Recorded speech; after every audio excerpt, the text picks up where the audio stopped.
Hello, everyone. My name is Vinny, aka Alchemistic Sims, and today we're gonna try this bed we made, a game that was gifted to me by one of my viewers, and I am extremely grateful and super excited.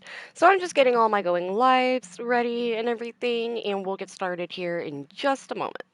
So give me just a second, guys. I just didn't want you guys to think that, we weren't getting started yet.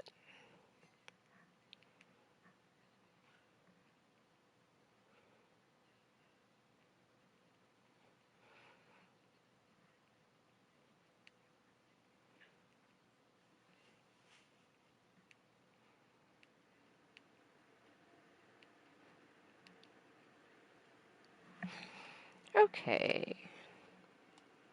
I am super excited. I hope you guys are as excited as I am.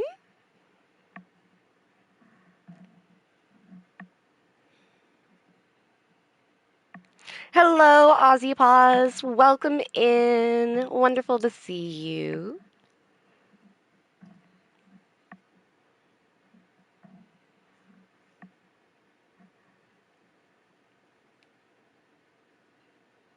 Let me send to all my friends that I am live. Okay, let's continue, guys. I am excited. Let me put my camera somewhere different first, though.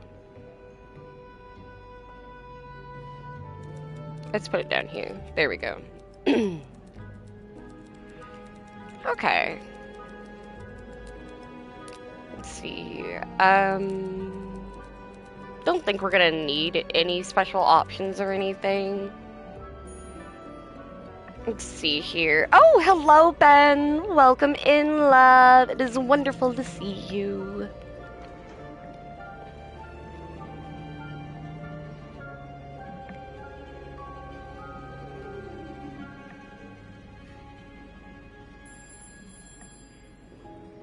All right, let's go ahead and get into it, guys. Let's start with a new game. This game takes account of all your actions, including the ones you decide not to take. These choices will determine your fate and the fate of others around you. Proceed with caution. Oh, snap! Well, that's exciting.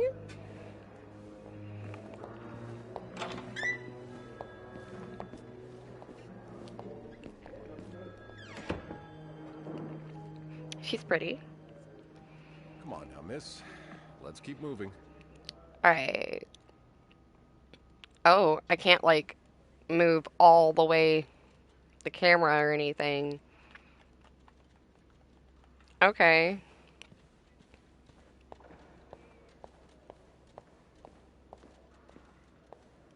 Limited camera movement. Good to know.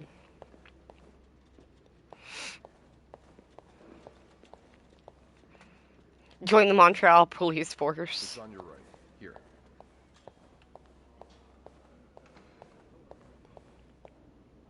The record room. Holding cells.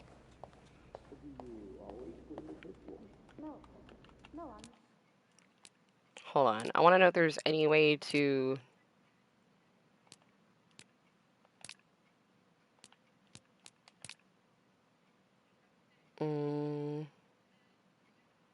Okay. No. I'm not seeing a way to fully move the camera.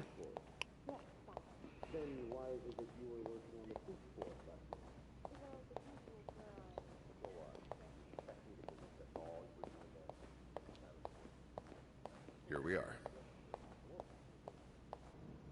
Okay. Interview Good room. luck.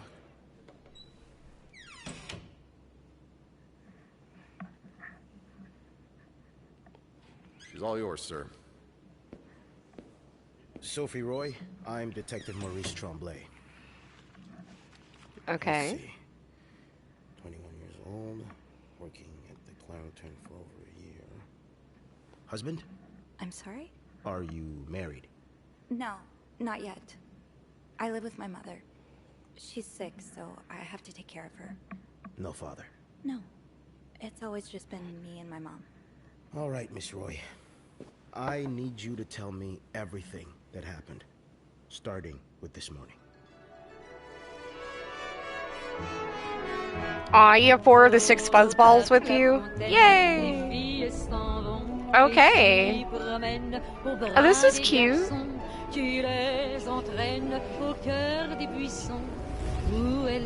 Oh wow, look how pretty this is! Oh, this is pretty!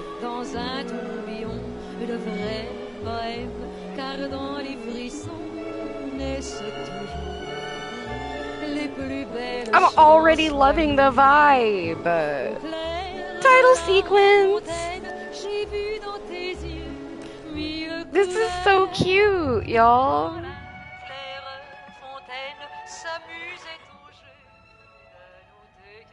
Documents done. Now just a bit of tidying. Okay, cool. I can fully move around. Thank goodness.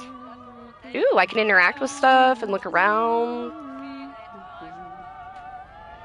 I love the snow.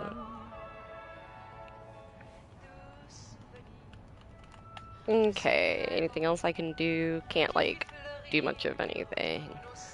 Make the bed, huh? Okay, hold R2 and use LS to make the bed. Oh. Oh, that's cool! I have to make it in, like, sections. That's cool.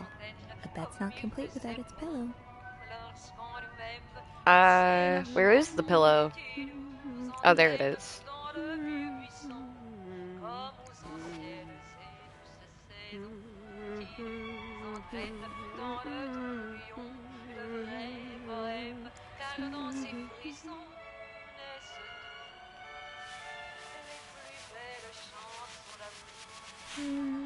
Good enough. Okay, just good enough, huh?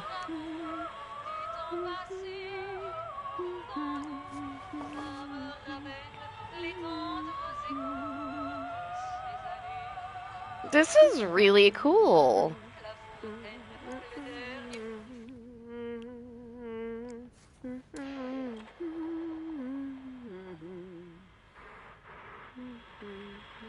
Okay.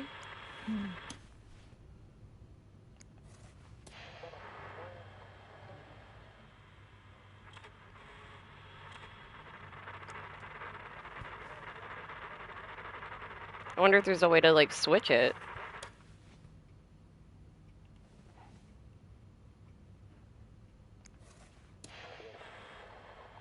Okay. I guess there's nothing I can do once I've turned it off. Good to know. I can make a phone call. I don't want to make a phone call yet, though. That doesn't sound like the best idea.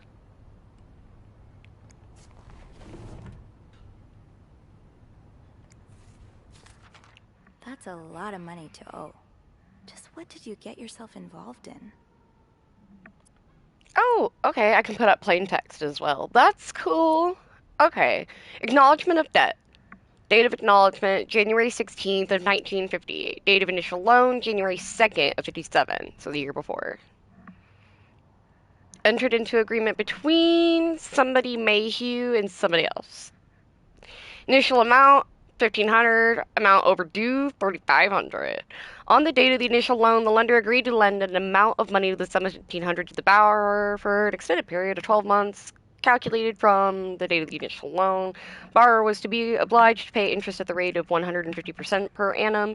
Total sum of said interest to be paid together with the capital sum of the granted loan by the loan period's end. With the loan period reaching its conclusion July 2nd of 57, the borrower was expected to have repaid the full amount owed. Failure to do so will prompt further action. Refer to page 3 for further details of the place and time of repayment. Refer to section 3 for the expected rates of all overdue payments as they relate to the time that's passed since the end of the loan period. Okay. Damn. Actually, wait, was there more to that? Oh, I can turn it over. That's cool. Huh.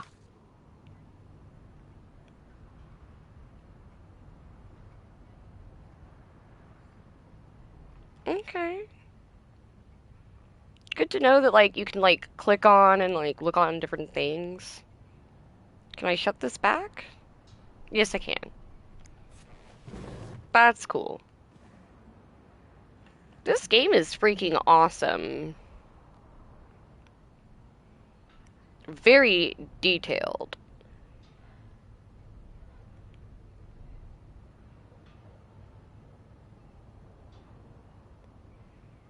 I am absolutely loving it.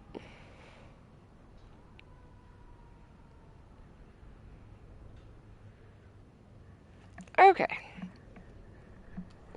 So, can I turn the TV on? Doesn't seem like I can. Okay. Hmm. You know me. You know my family. You've had a seat at our bar since the day we opened in 49.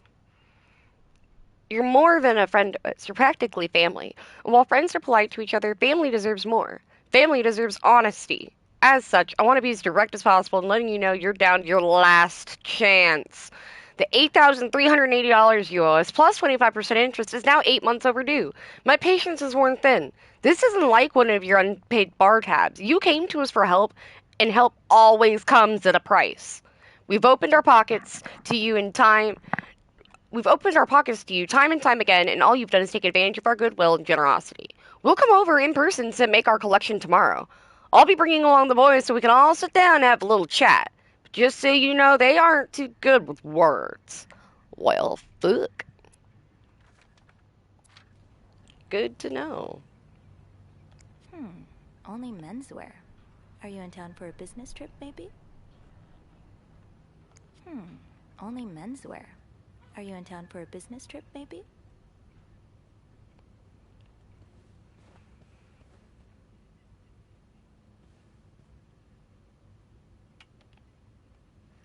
Let me see if I can.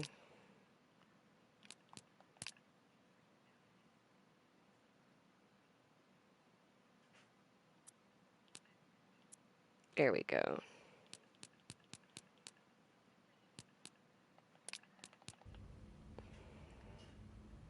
That's a little better. Dear Mr. and Mrs. Mapleson, regretful as we are to have to resort to these lines of communication, our client and your neighbor, the owner of 8832nd Street, has been ultimately evasive of our many attempts to reach out and collect our due debts, specifically the amount owed to us in the sum of $1,904.75. He's given us little recourse but to contact him through those in physical proximity to him in the hopes that they can deliver a message on our behalf. We have little desire to disturb you and the other fine citizens of 32nd Street, but our business may bring us back to your neighborhood if it is not resolved quickly. The help of your kind community would be greatly appreciated for us and certainly for your neighbor. Kindly, Lucky Coin Financing. Damn. What's with all the debt collection freaking stuff? Like, jeez. Somebody's screwing around. And it sounds like they're not able to pay. If this is all from one person, that's really concerning. Like, what the fuck? Okay. Cool. We cleaned that.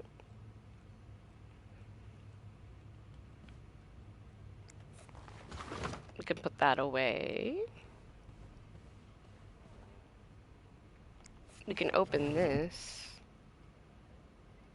We can inspect the book. Oh, it's the Bible.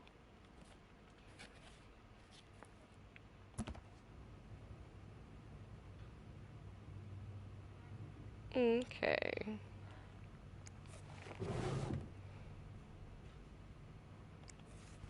I'm guessing you've seen better days, but you're obviously still important to someone. Aw, right?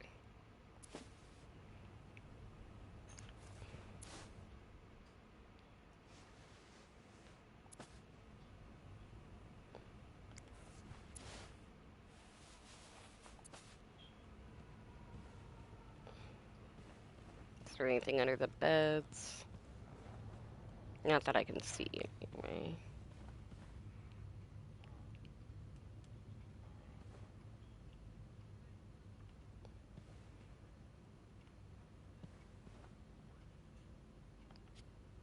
And I can't open that because this is in the way. Okay.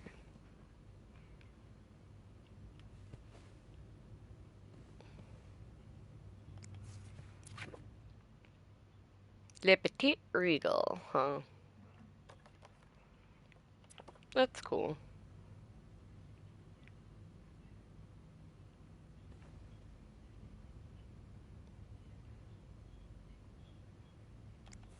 You brought your own mug?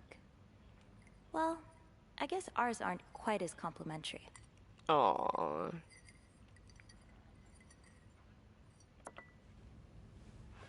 That's kind of cute.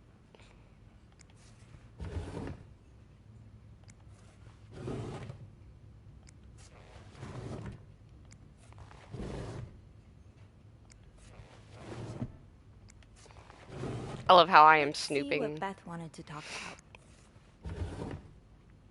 I can't help it. I gotta snoop everything.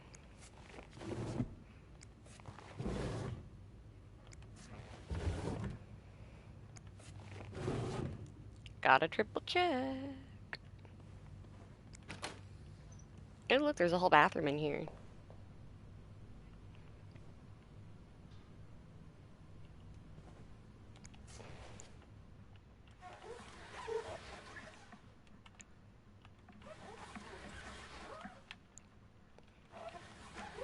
And voila.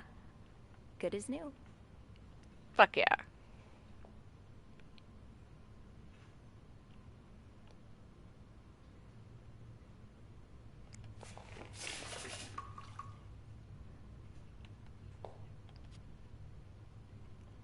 Okay, I can't remove the towel on it. Weird.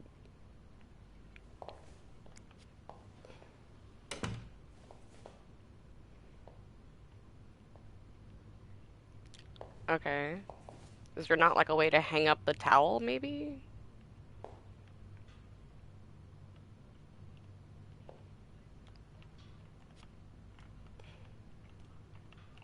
Okay, I guess not.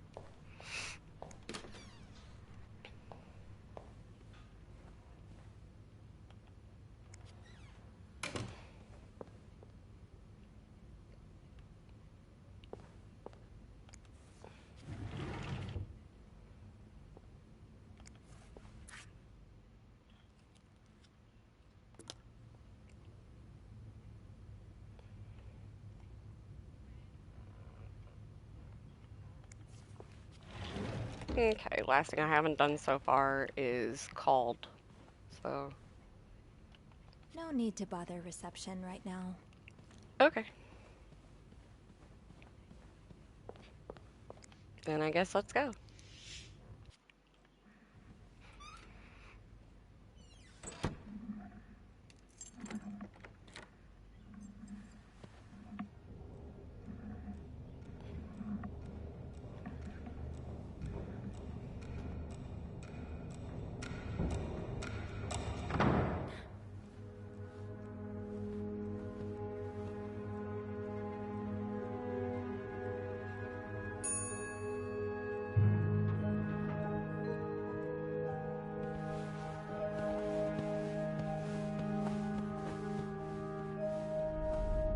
Have you heard about that nut house they want to build next door? Yeah, it creeps me out. Imagine all the weirdos who'll start hanging around the hotel. I can think of someone who'll feel right at home. Look at her, always glued to that gossip magazine. Do you think she has any real friends? Or is it just Gracie, Joan, and Marilyn? Well, when your own life is that dull, you need to get your excitement somewhere. Oh, did you see Rebecca come in this morning? She was wearing the same clothes. Now, don't you think you're overreacting? This is exactly the kind of behavior Linda warned me about. She's doing everything she can to break us apart. Sophie speaking. Hey, it's Beth. Do you think you could come up real quick? Sure. I'll be right there. You're right, you shouldn't. Now I realize I've been blind. I was so in love with Judith, I couldn't see. What?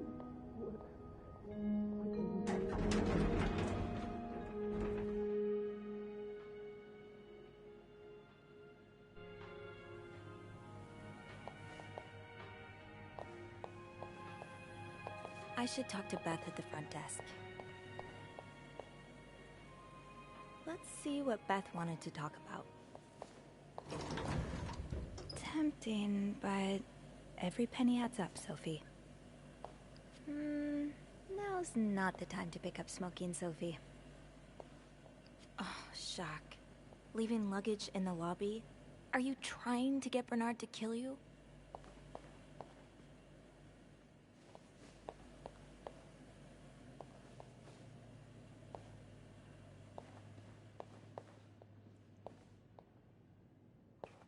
This leak really needs to be fixed. I hope the weather doesn't make it worse.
I did mute myself, thank you. Oops.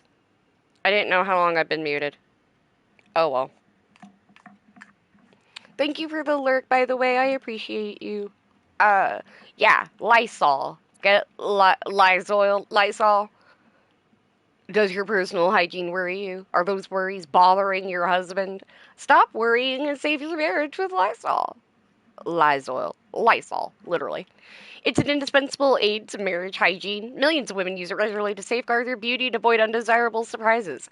It's penetrative and effective even in the presence of organic matter. Begin to use Lysol today so you can stop worrying about your hygiene and focus on more important things, such as pleasing your hard-working husband. It's been endorsed for more than 60 years by scientists, medical professionals, and many other men who have women's hygiene at heart. Click. Sure.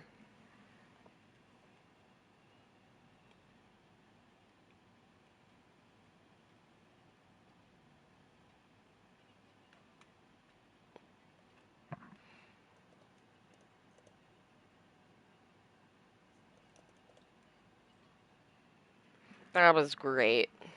And terrible. Okay. What else we got going on here?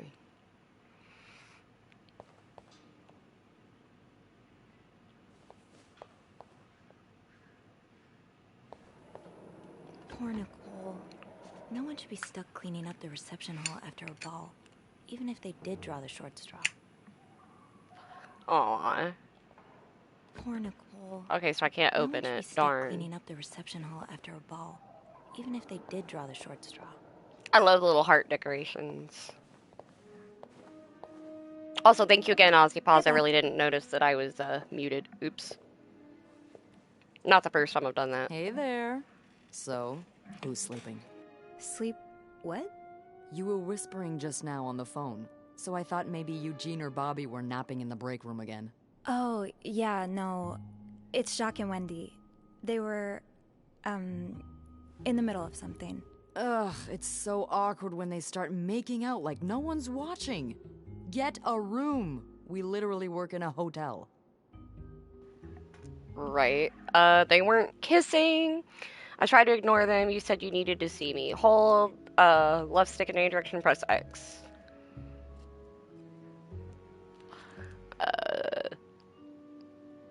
They weren't kissing this time. They were... fighting. Oh, this is entertaining. I mean, oh no, why? I'm not completely sure, but it sounded like Linda had something to do with it. Ugh, that bitch. Beth? Trust me, she deserves it.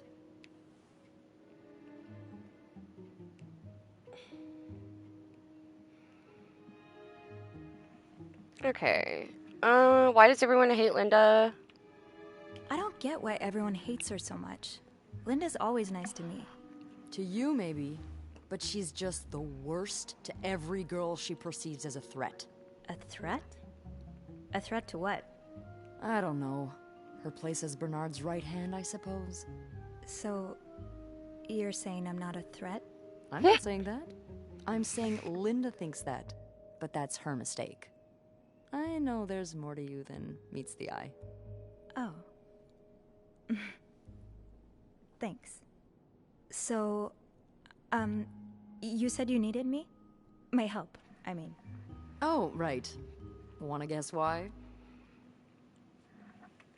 Something to clean? Did you see a mouse? I don't know. I'm guessing there's something I have to clean? Obviously. But what is it? Did a kid throw up again? God, no. Did that happen recently? Yeah, last week. I can still smell it. Feel it, too. While I was cleaning, some of it got... I'm gonna stop you right there. Keep talking and you'll be cleaning up after me, too. Oh. Sorry. Yeah, no, you'll be glad to know it's nothing gross this time. That's funny. A nice gentleman decided it was time to redesign the lobby and helped us by knocking over that vase on his way out of the hotel. Of course. I would do it myself, but the last time I tried to leave the front desk, Bernard emerged from his lair to scold me about procedures and whatnot. Of course he did. Can't have the beauty of the Clarington Hotel take absence from her throne, can we? Oh, the people would riot. Bernard especially. Bernard's hardly the people. Anyway, I have to get back to work. There's a mop in the supply closet next to Bernard's office, I think. Thanks. I'll see you around.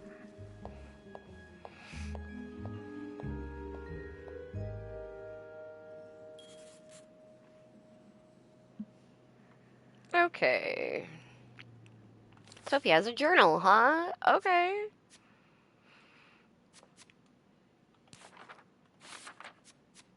Okay. Haunted hotel. Some days I'm convinced the Clarington is haunted. It's not that I believe in ghosts normally, but there have been too many incidents for me to rule out the possibility completely. Just this morning I was waiting for the elevator on the 5th floor when I heard a loud bang behind me, like someone shutting a door but with more force than I've ever heard a person use. I looked around, but there was no one to be seen. Am I just imagining things? Okay. Trouble in Paradise. I overheard Wendy and Jacques arguing in the break room. From the sound of it, Linda got to Jacques' head and convinced him that Wendy was flirting with some of our guests. I couldn't believe it. Anyone who's been around them for more than a minute could see how much Wendy loves him. She'd never do that to him. Beth's banter. Even if it's only a few minutes of my day, my chats with Beth are always a highlight. She called me up to clean a mess made by one of our guests, which gave us a chance to catch up. I don't think I've met someone who can make conversation seem so effortless. Beth has a witty response for everything. It's too bad maids aren't usually allowed in the lobby. Chatting with her every day would be a great way to start my morning.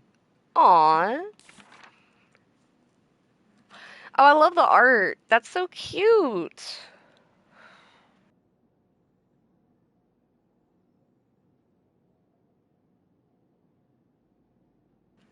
Okay, it says Beth's been the hotel's receptionist for as long as I can remember. In fact, her first face to welcome me when I took my first step inside the Clarington. She knows this place like the back of her hand. Beth can be fiery, which doesn't win her much love from Bernard, but most guests adore her for her magnetic personality, and that's something Bernard can plainly see. We don't get the chance to chat as often as I'd like, but when we do, it's always a blast.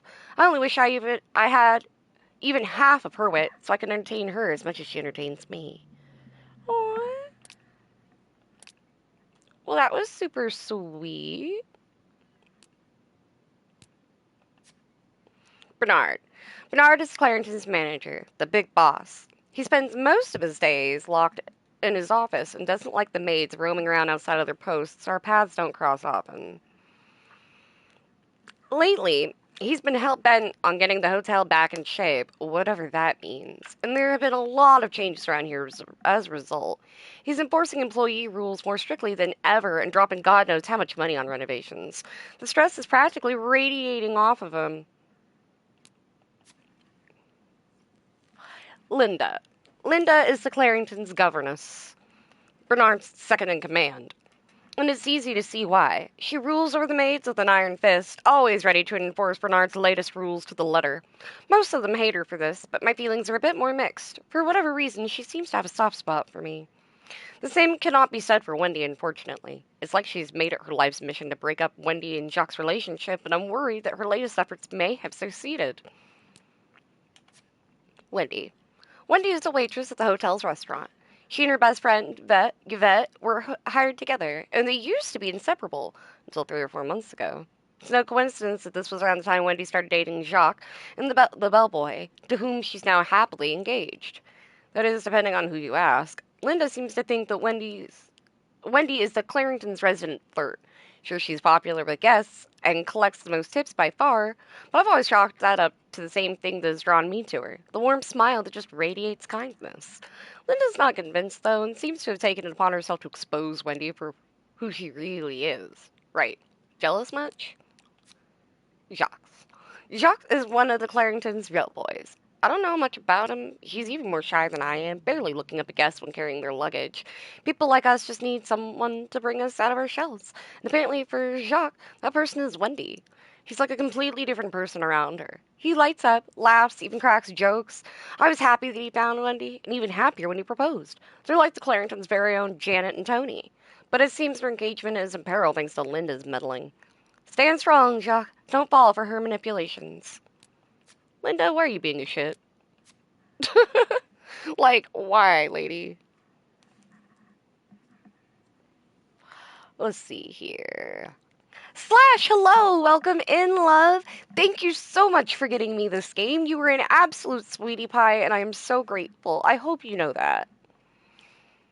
Fun fact of the day, in the wild, Vinnies are 8 feet tall and their farts form stinky green clouds. Domesticated Vinnies are shorter, farts are cloudless, but still stinky. You're an absolute goober and I love you. Welcome in. Thank you so much again for getting me this game. From the bottom of my heart, thank you. Thank you for being one of my biggest supporters and bestest friends. I'm so grateful. So, anybody in chat, you should definitely hype up my friend Slash if you get the chance. Slash is an awesome friend of mine and has been super sweet and bought me this game. So, it's thanks to Slash that we have this new game to try out. Can confirm on Stinkiness of the Park. Oh, Ozzy Paws, sure. Sure. Y'all don't believe him. He's my husband. He has nefarious reasons for his wording. Biggest supporters? Is that a fat joke? Kidding. I mean, if fat correlates to how much love you give me, then yeah, I guess you must be my fattest. Really, though, thank you so much for all of your love, all of your kindness. I appreciate it. You guys are so sweet. Okay, family. Mom. Mom always means well, but life hasn't dealt her the best hand of cards. She doesn't talk to me very much about her time as a nurse during the war, but I've always wondered what kind of person she was before the harrowing chapter of her life. It's just the two of us at home. Mom's had bad luck with keeping jobs, and she finds it hard to be around people, so she stays home most of the time. Really, she's never missed an episode of The Wild Orchard. On her good days, she can manage on her own, but on her bad days, well, I do the best to be there for her. Oop, I didn't mean to hit that. There we go. Dad left when I was 2 years old, haven't heard from him since. Mom doesn't say much, so I stopped asking. Ouch. Journal shows your progress through the story. Okay. Makes sense.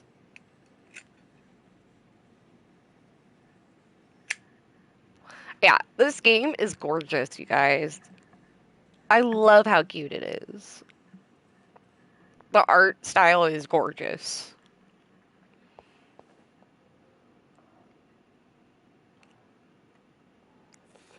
Bernard still leaves these around the front desk? Guess he didn't hear Beth when she swore she'd burn the place to the ground next time she had to suffer through one of his sermons. Give me just a sec, guys. We're gonna go ahead and move my camera up there so that way it's not in the way of things. Okay. Press triangle to open and close openable objects. Class Clarington, huh? It's in the name.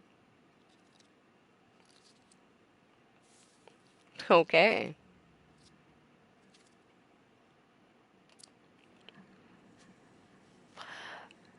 That's cool that I can toggle things open and shut. It makes me wonder if I can go back and do other things.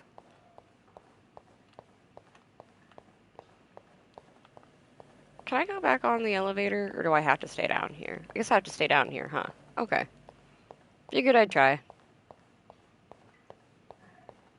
I don't mind when games are liminal. I just like to know, like, what I can and can't do.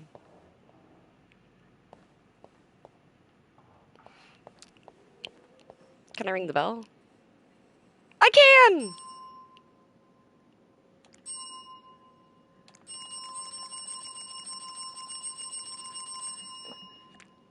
Yes, I had to do that. No, I'm not sorry. I've been wanting to do that since I was a child. I just wanted to sit there and just be an absolute annoyance. I had to. Can I go in here behind the desk? Probably not. No. Darn. Figured I'd try. I can't talk to her, can I? No. Reception.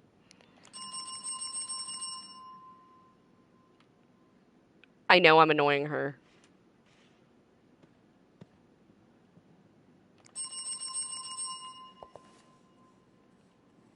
Okay, I'm sorry. Oh. That's glitchy as hell.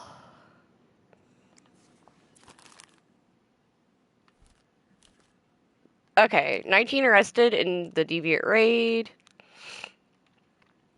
So we've already saw all that.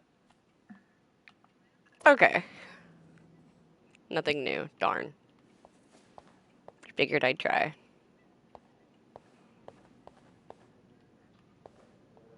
Chocolate mousse cake. Maybe Bobby wouldn't mind sneaking me a slice. Ugh, no. Bernard will have both our heads.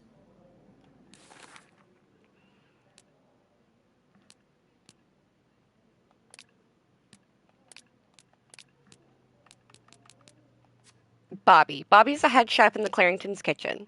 He takes care of all the restaurants, or all the restaurant orders and the meals ordered through room service. I love walking by the kitchen doors any chance I get just to enjoy the smells of whatever Bobby's cooking up. Don't linger too long and you'll get an earful or worse.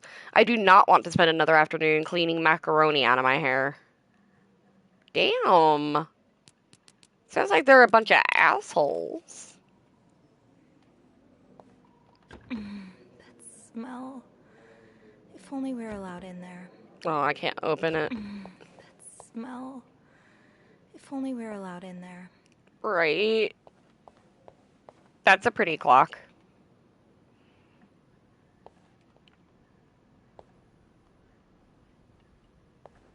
Making sure that maybe I can't sit in a chair or something. Always gotta check.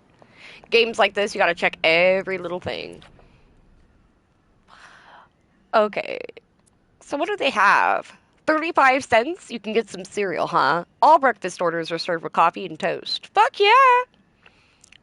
So, cereal, coffee, and toast for 35 cents. That's absolutely fucking wild. A plain omelet,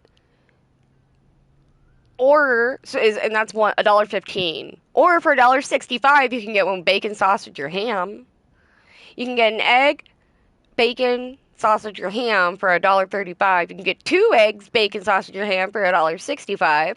Eggs Benedict, bacon, sausage, or ham for $1.80. Maple syrup pancakes for $1. Fuck, take me back. Don't take me back to the traditional values. Take me back to the traditional fucking prices, pretty please. Jesus. Sandwiches. All sandwiches served with the choice of french fries or coleslaw. Clubhouse Triple Decker for $1.50.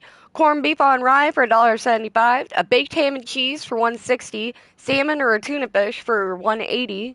Dinner. All orders are served with steamed vegetables, chef salad, and soup de jour. Okay. So, everything comes with steamed veggies, a chef salad, and soup? Damn! Okay, so grilled chicken for $3.50, grilled ham steak for $3.75, roast prime rib of beef for $4.25, a New York sirloin steak for $5.30, and broiled lobster tails for $5.50. What the fuck? Oh my god. Oh, there's more. Apparently, there was also Atlantic salmon fillet for $5.85.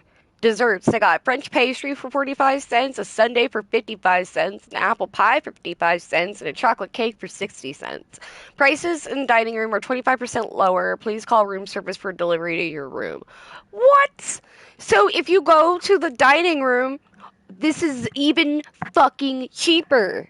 Holy crap. Take me back.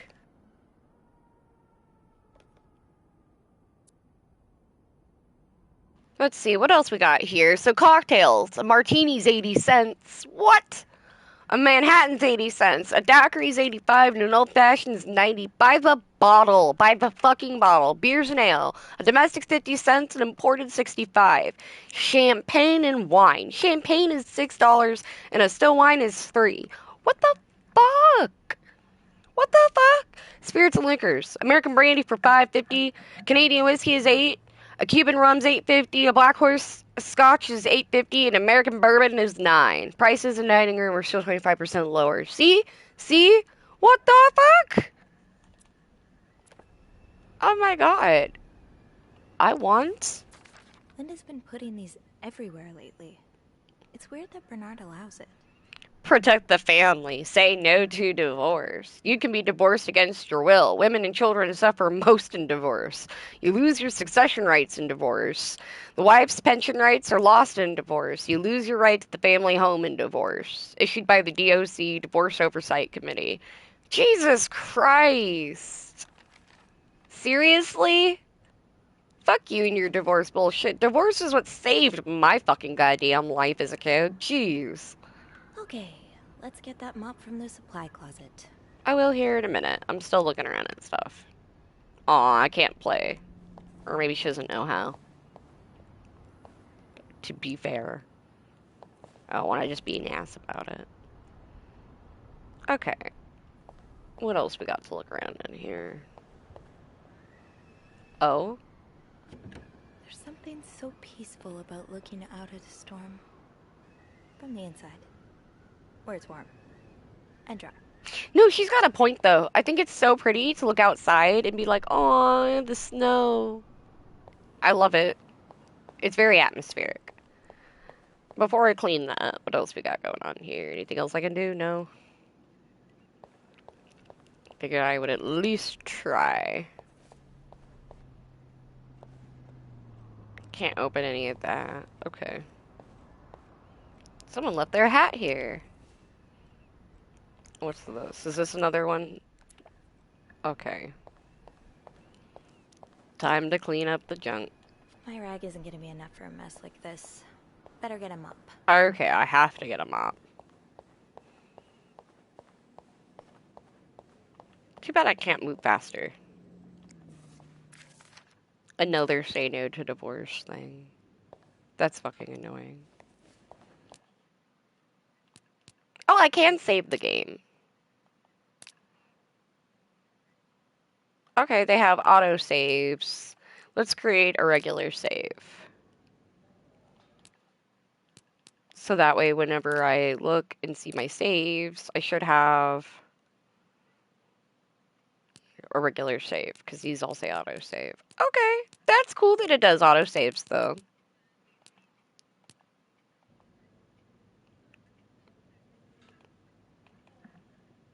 Okay.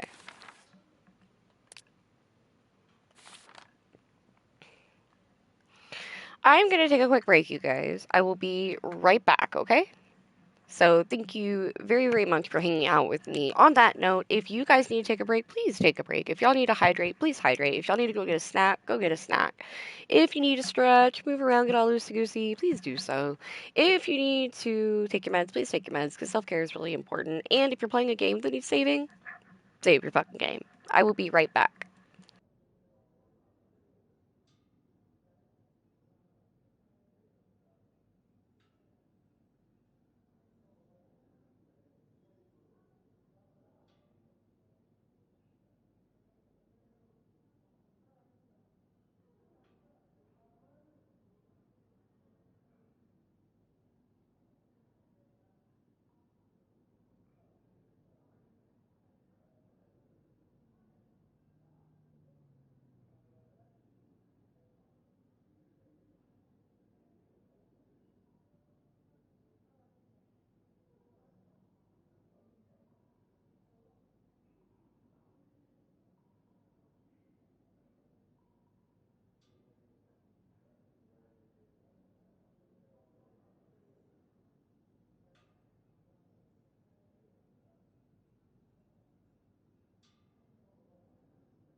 Okay, guys. I'm back. Sorry about that. All right. Trish, hello, hello. Welcome in, my lovely. I am so happy to see you. You absolutely made my day yesterday and this morning, just hanging out, just being a sweetie pie. Hello, how are you today? I hope you're doing good. As you can see, look at what I got! And, my husband didn't even have to get this for me. I got extremely lucky, and one of my followers got this game for me to try and play. So thank you again to Slash Neon. I really appreciate you getting this. You're an absolute sweetie pie. I'm so happy. Let's see here. We got a hydrate and a stretch. And look at you streaking! Avert thine eyes, for I see the moon. I'm joking. Hello, and thank you again for that. You absolute sweetie pie. Give me just a second. I will get on that stretch and that hydrate for you. Give me just a second.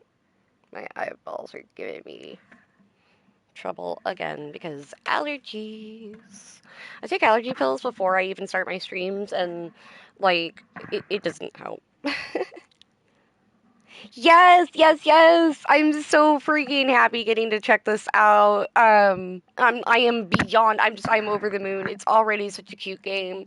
I love the style. The art style is really pretty. I like how it's set up. I'm excited, honestly. All right, so we got a stretch to go. Oh gosh. Stretchy stretch. Gotta get all the stretchies up in there. Oh. Can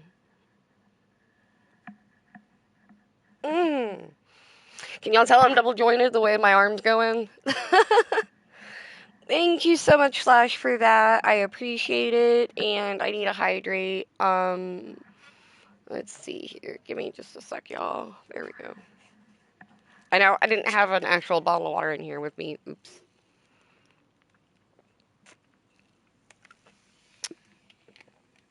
But drinking something is always better than drinking nothing. So, thank you for that. Alright, let's see here. And yes, like I said, I'm extremely excited. I am happy. I have been wanting to play this, and getting to play it after wanting to play it for a while, I'm just like, woohoo! I'm super happy. Okay. Oh, shock. Leaving luggage in the lobby? Are you trying to get Bernard to kill you? Right. Linda, Wendy's great at her job. Guests absolutely love her and... Not just guests, apparently. Oh, God damn it, Linda! I only like her because guests like her. Making sure guests are happy is my job, after all. You don't seem to care whether I'm happy. Listen, if Wendy wasn't doing her job, that'd be another story, but I can't just fire her without good reason. What if she stirred up trouble among the staff? Would that be a good reason? Curiosity killed the cat. Oh, Andrew, hi. I'm sorry, I was just... Spying on our manager? No, I heard something, and I... Hey. It's okay. We're spying. I'm sorry I scared you. I'm not used to having people around me while I work. Yeah, you're always working alone up there, aren't you? I actually think it's the first time I've seen you down in the lobby. Aww. Don't tell me you've been sent to clean up after the Valentine's Day ball. I heard it was a disaster. Actually, Beth called me here. Were you there during the ball? Were you here Friday night to see the whole thing? Yeah.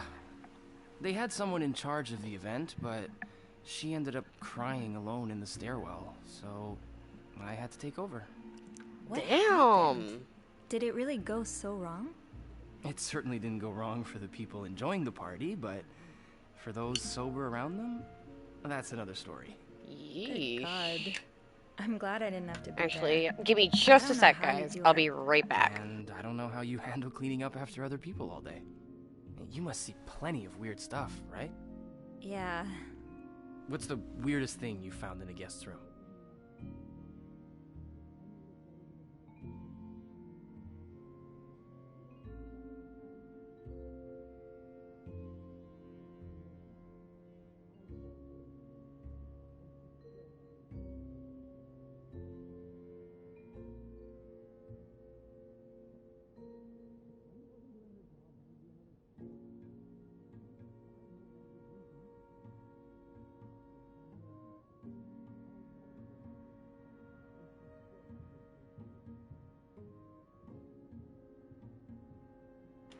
Sorry, chat. Okay. What's the weirdest thing you found in your guest's room? Something odd, gross, something about you. Oh. Um. What's the weirdest thing I found? Let's go with something odd. A few months ago, I found stacks of pennies in a room's toilet. Like, pennies? A lot of them. What? And when I got to the bed, the pillowcases were filled with pennies as well. The I'm fuck? still not sure if that guest simply had a strange way of leaving a tip. Maybe it was a penny robbery. Maybe? Oh. I better go help Beth. It's hell here with the snowstorm. Ozzy paused, the boots is sitting on me, but she's clearly annoyed I'm not my father. She said, "You are not my father." That's funny. Vicky, hello! Welcome in, my love. How are you doing? As you can see, I am trying out a new game that a viewer bought for me called This Bed We Made. And I'm super excited because I've been wanting to try it for a while. Apparently, it is a Choices Matter game. So I am super duper excited. It's really cool. It's like a old school hotel maid situation. And you get to be privy to everybody's gossip and secrets, it sounds like. So I am really enjoying it so far. Yes, happy Tuesday to you too. Happy time zone. I hope you're doing good. How's your day been? And I'm really grateful that you were here. It's okay. I need to, Yeah, alright. Take care. You too. Mm-hmm.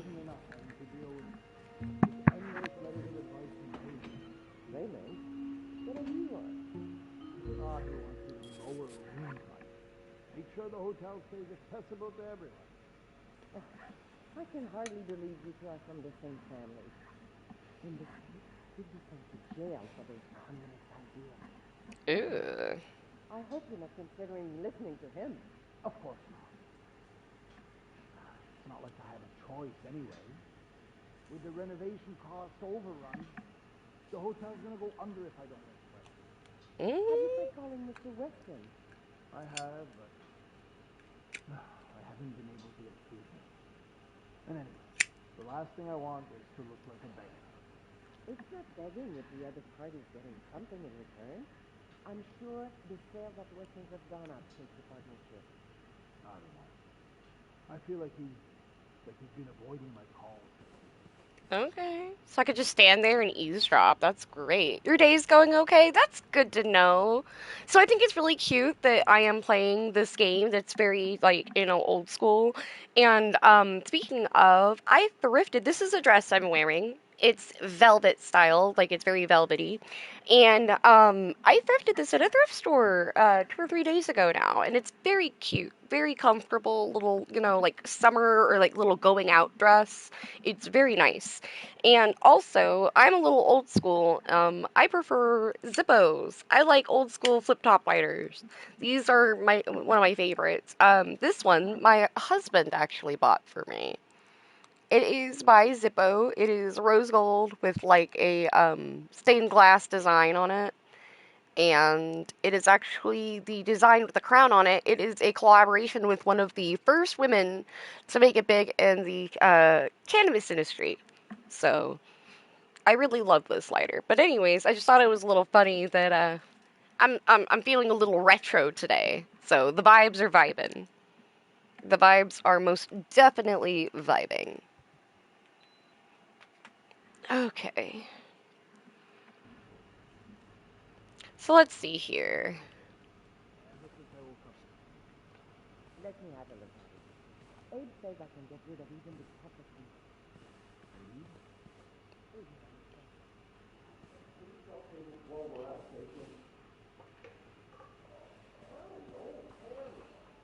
The janitor's closet.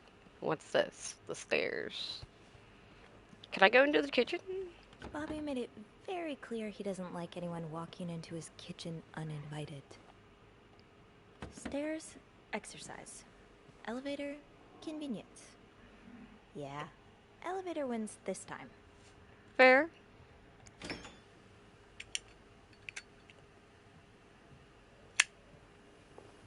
Oh, the janitor's closet looks like shit. Oh. I've never seen two people more suited for each other. I hope they work things out. They need to.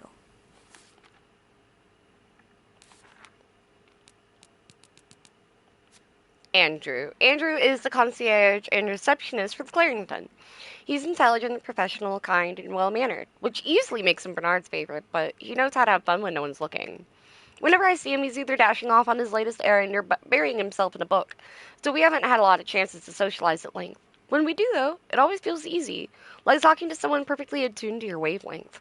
Maybe I should ask him for some book recommendations. It would be nice to have more reasons to talk to him. Aww! That's fucking cute. This game is adorable.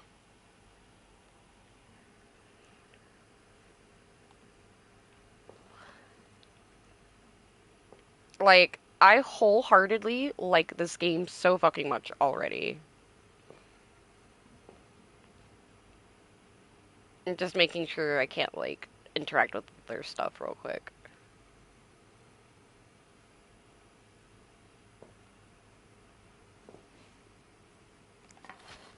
Okay, use mop. Yep, let's go clean up.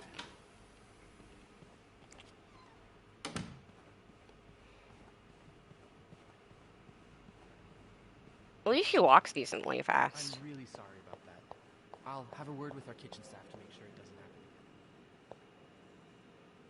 happen. Well, that sounds a bit excessive, don't you think?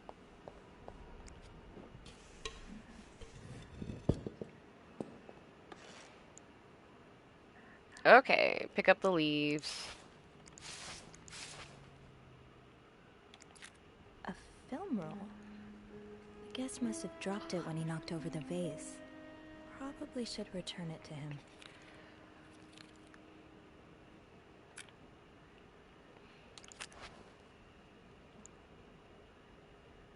Ew. I better throw that away.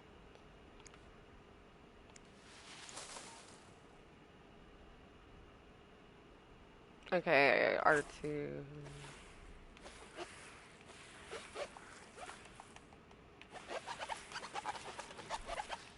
Now I just put the leaves back in the vase, and it'll be like nothing ever happened. Nice.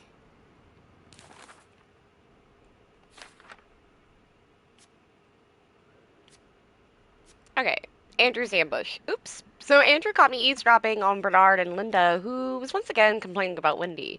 Thankfully, he didn't make a big deal out of it. He doesn't seem the kind to judge. He's actually quite nice. Easy to talk to, fun to tease, and funny in his own quiet way. I hope I get a chance to talk to him more. I get the sense there's a lot more to him than he willingly shows. Lost and found.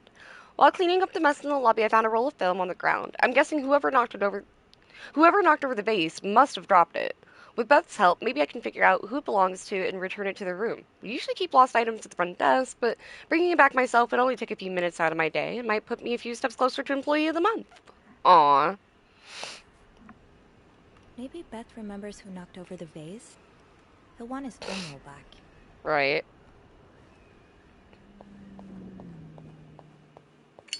I understand, Mr. Ramsey.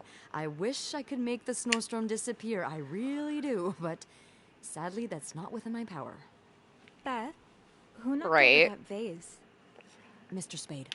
Mr. Spade? Well, I can check with the airport and let you know when flights resume. Until then... Yes, I know. You've said that already. But... no, that's very unlikely. Well, you're welcome to speak to my manager if you'd like. I'm sure he'll be thrilled to talk to you.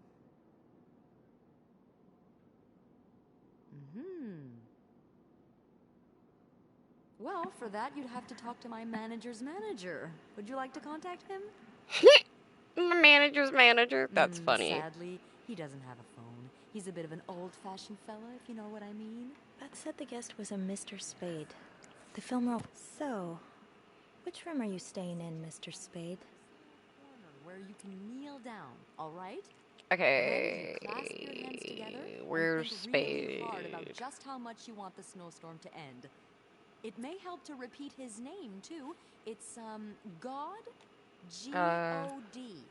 I'm sure he'll be very sympathetic God. to your plight. That's funny. Okay. Making fun of you, Ramsey. No, I never dare. No, I'm dead serious. If anyone can make the snowstorm end, it's him. Hello? Sir? Oh, well.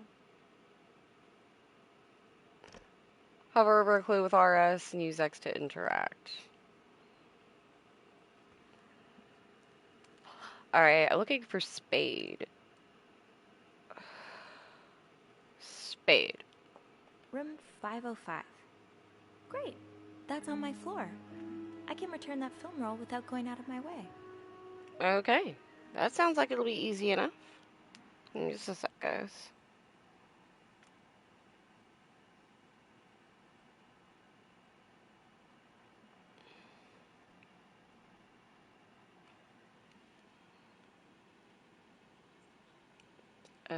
Doop-a-doo.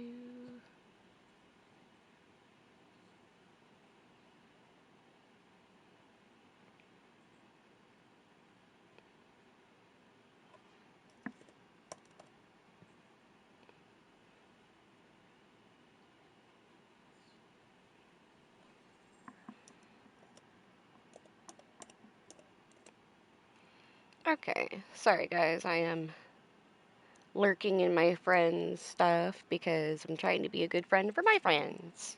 Okay. So Spade was in 505.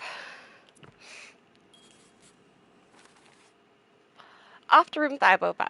I felt bad bugging Beth while she was in the middle of an important phone call. But like always, she came through. The logbook says Mr. Spade's room in room 505. I was just in the middle of taking care of the 5th floor before my break. I can return the film roll and get right back to schedule. Alright. I should go to the 5th floor to return Mr. Spade's film roll. I should. But I also want to be an asshole.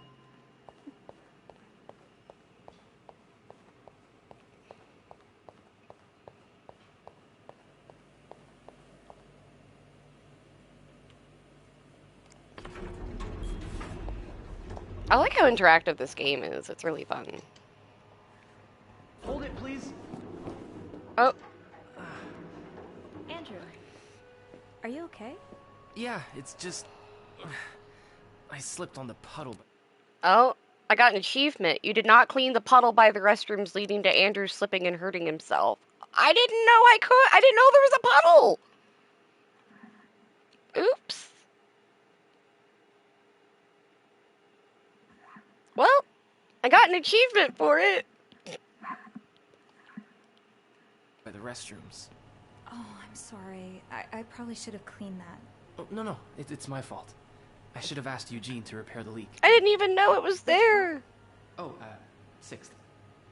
Thanks. Oops. This game is so detailed. What's the big rush? I need to bring this to our VIP guest. The one who rented the entire floor. Oh, is it that British man I keep hearing about?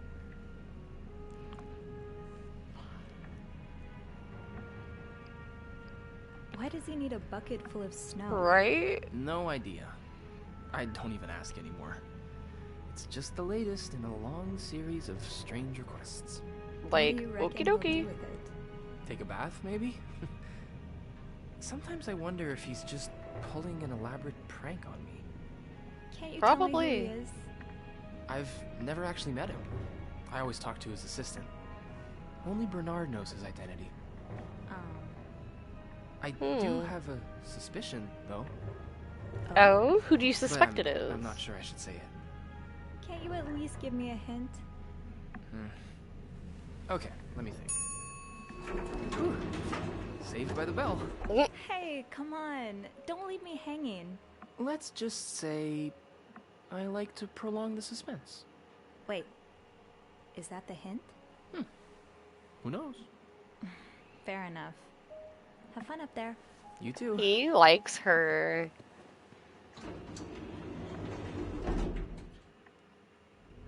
All right.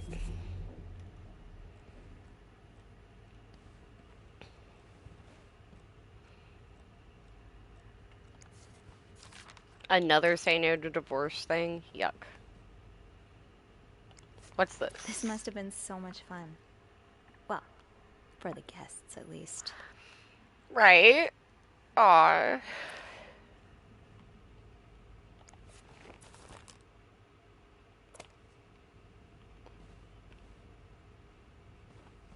Okay. Well, here's room 505 right here, technically. Does carrying this everywhere really make us better maids? Bernard seems to think so.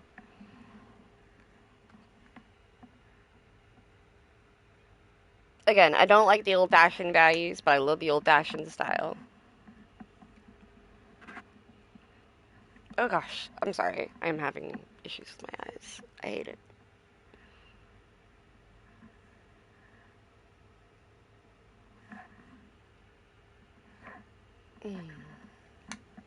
So, first rule, be invisible.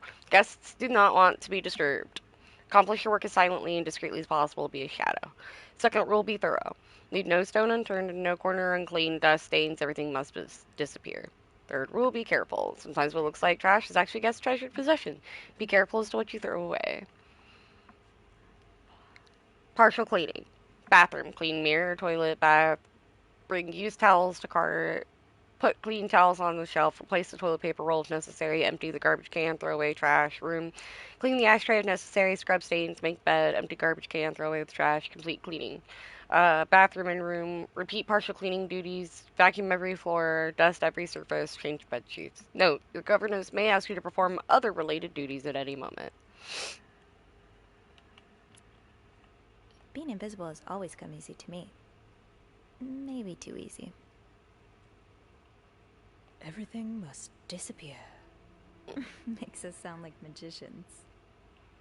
Telling apart the treasure from the trash can be tricky sometimes.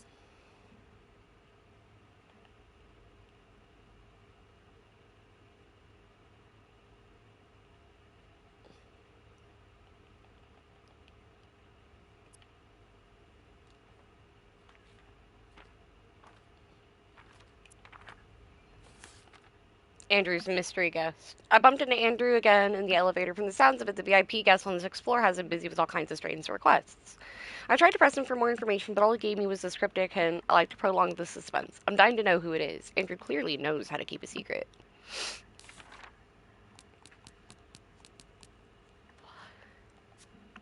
Eugene. Eugene is in charge of the hotel's maintenance. Pretty much everyone likes him. He's friendly, hardworking, and does his job well.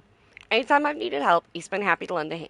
Since the renovation started, though, his usual good mood has lost some of its spark. I can see that Bernard's lofty expectations are weighing on him. I just hope he doesn't burn out. He doesn't deserve that.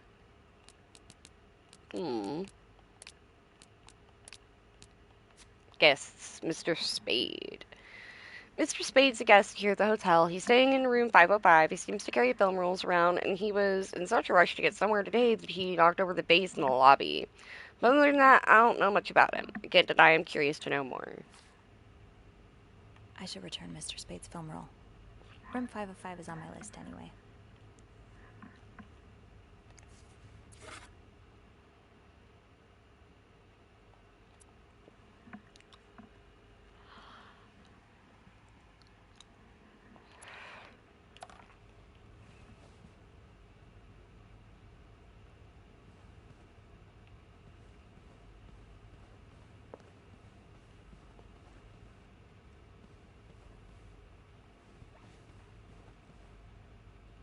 Did I miss something in here?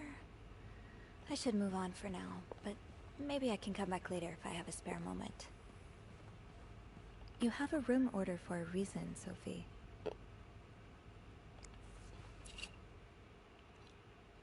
Aw. Pity Pots, sugar frosted pops, huh?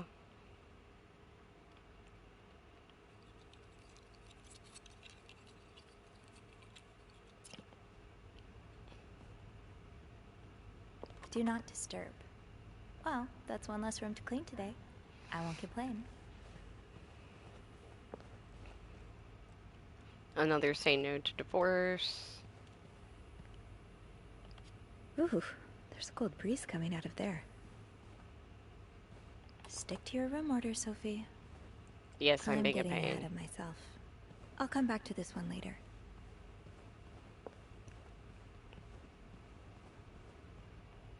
Well, damn, couldn't use the stairs even if I wanted to. Oh, wow.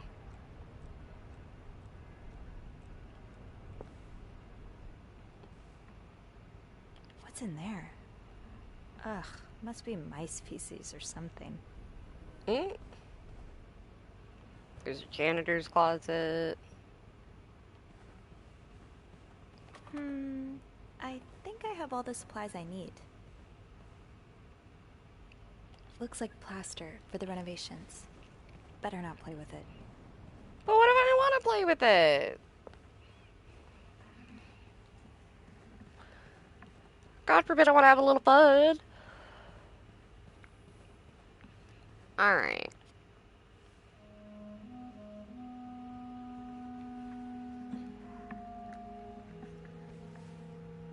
Mr. Spade?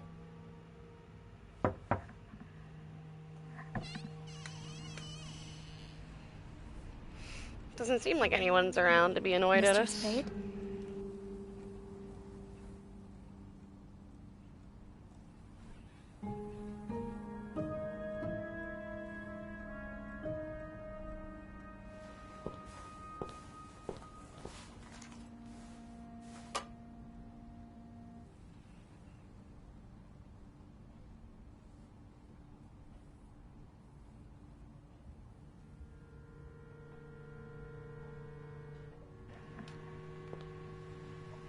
Oh no! Hello, Captain. Captain has redeemed lose the glasses. That means for 5 minutes I have to have no glasses on. Which sucks, because I can't read worth a crap without my glasses. Let me wait until my time says 8:25 and I will take them off. Hello, Captain. Welcome in. It is good to see you. Oh god, this is creepy. Oh, what the fuck? Soon to you, thank you. Tampering with objects may lead to positive or negative consequences. No fucking shit? Oh my goodness gracious. I am just kind of waiting for the time to change so I can have like a full, like, because I don't have a timer set up or anything because, I don't have bot commands set up because I'm a console streamer, not a PC streamer, so, okay. 5-minute timer started, so at exactly 8:30 I can put my glasses back on, which means I have to do everything without my glasses. Okay, I can inspect. Looks like a maid fucking with shit. Okay. What the fuck? This is weird.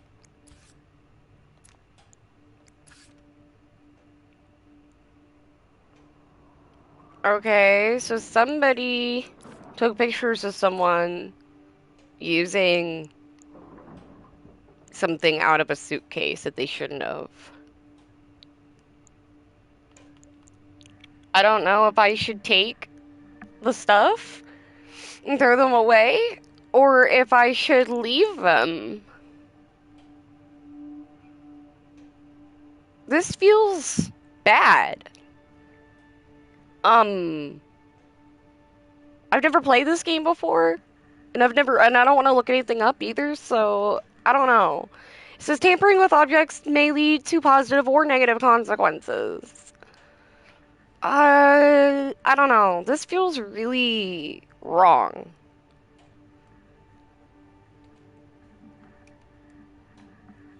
I don't know if I should keep them or throw them away. I'm gonna throw them away because this is weird.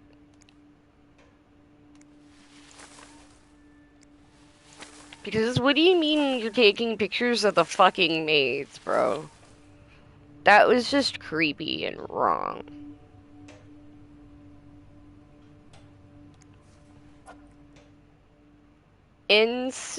Instem? Fine grain developer? Okay.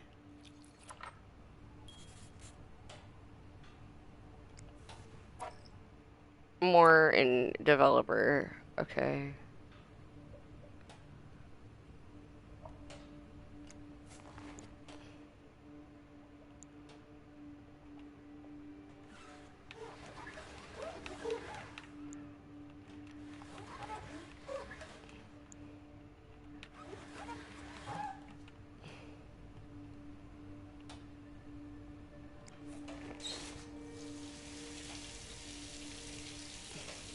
Oh, I can just turn the fucking tub on if I want. Okay. Good to know. Oh, I hate not being able to see, and this red filter is not helping.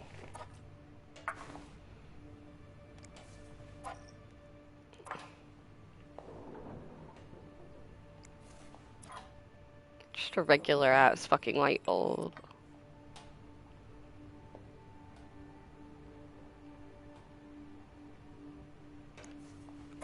Oh, okay.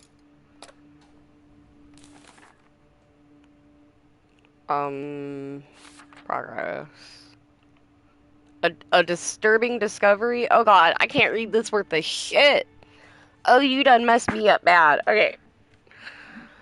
Whew, a disturbing discovery. Room 505 greeted me with a sight I never could have seen coming. A makeshift dark room filled with pictures of me snooping through guest items. My heart has never beat so quickly. Should I call the police? No, I am throwing them the fuck away. Because this is weird. Maybe I should call Beth or Andrew. They'll know what to do. I hope. I mean, I already did the right thing and threw them away.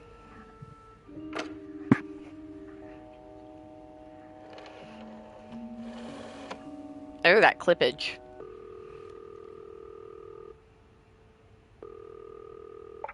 Clarington Hotel reception desk, Beth speaking. What can I do for you on this very fine day? Beth, I need your help. Sophie? What's going on? I think Mr. Spade's stalking me while I work. Really? I knew it! You did? I mean, I knew there was something fishy about him. He just has creep written all over his face, you know? How did you find out? He caught me snooping, or I found a dark room. He got me. I can't believe I'm about to say this, but... Yay! Okay, 5 minutes have been up. When I clean the rooms, I get a little curious. And, you know, snoop through our guest stuff. Sneaky. And Mr. Spade caught you in the act, I suppose? Yes. He took pictures of me. I found them hanging over the bathtub. He set up a kind of dark room.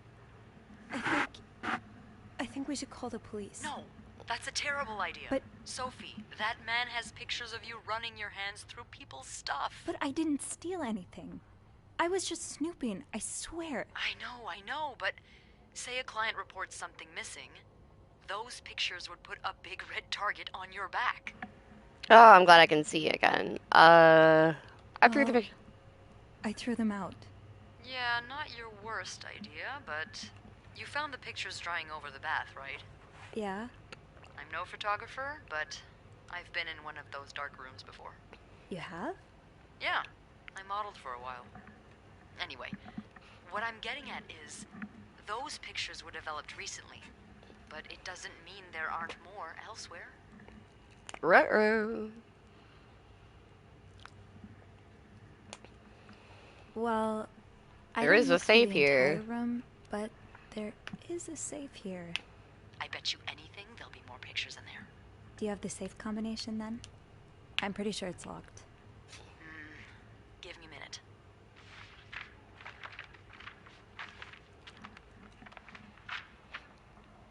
Merde. Those idiots. What? I can't find the combination list. The night staff's probably lost it again. Anyway, we always ask that clients write down their code somewhere so they don't have to call reception a dozen times. Maybe you can have a look around the room, and I call you if Mr. Creep comes back. You know, so you can get out of there in time. Okay. Yeah. Thank you. Oh, it's nothing. Oh, and Beth? Mm-hmm. Please keep this between us. Hi, Biscuit. Of course. Hello, kitty kitty. Oh, hey, I got a trophy for that. It says you chose Beth as your acolyte. Kind of hard to see her, but this is my Biscuit kitty right here. Biscuit Bean. She's such a good girl. This is my Biscuit kitty. Yeah. Oh, she never shows up in my streams. That's so cute. We're gonna take a biscuit break, guys. Aw, I gotta love my baby girl. Hello, baby. My baby kitty kitty. Aw, how cute. I was not expecting the Biscuit Bean to grace us with her presence. She's a very sweet kitty kitty. Aren't you a good girl?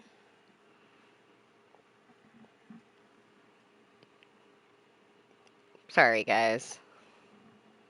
Have to love my cat. She's a good baby bean. Yeah. Aww.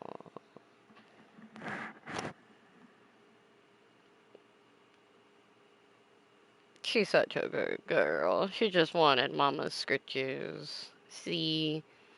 It's my scritchy bean, as I call her. Look at that. Aww.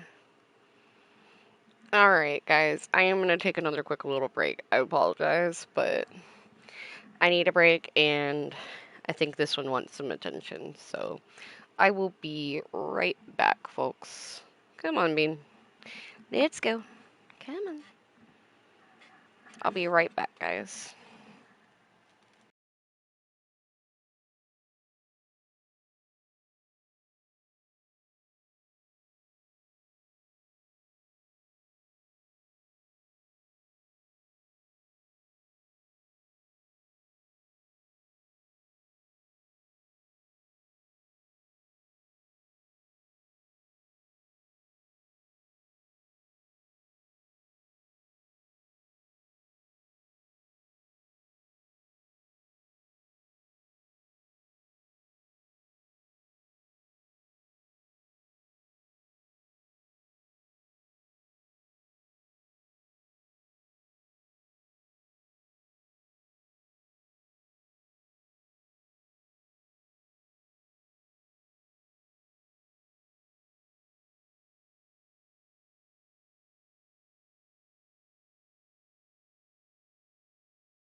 Okay, chat. Sorry about that, but my cat is my little princess, so if she comes to mama and wants attention, attention she will get. And she likes to go to our kitchen and go flop down on the floor and then just get like love and rubs and get tummy rubs and such. So, okay.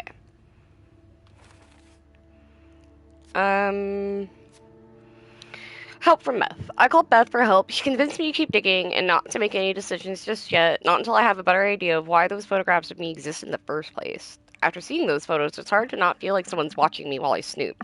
But I have to find out more. The safe seems like a logical place to start. Beth thinks our guest may have written down the combination somewhere. Alright. Oh wow, and now we have a thing of clues. Okay. Goodness gracious. We have a bunch of stuff.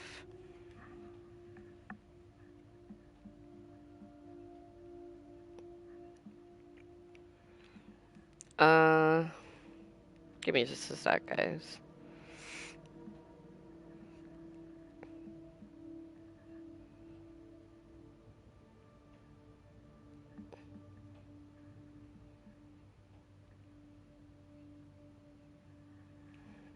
Okay.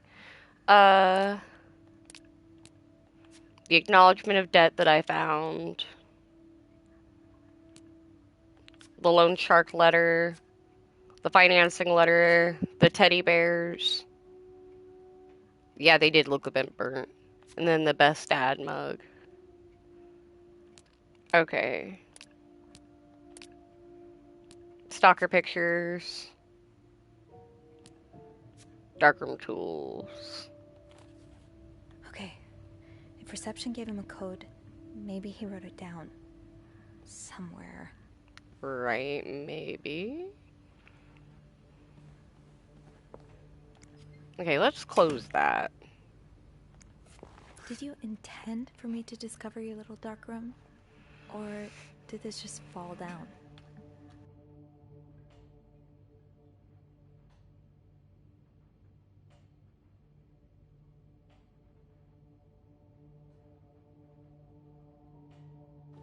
Right, that's a good question. I really love the art style of this game, though. The art style is so fucking cute, actually. Hold on. I want to take a picture of that, because it's really cute. I actually really love the art style. I'd forget my own head if I didn't write everything down. Do not forget to buy more film. Fair reminder.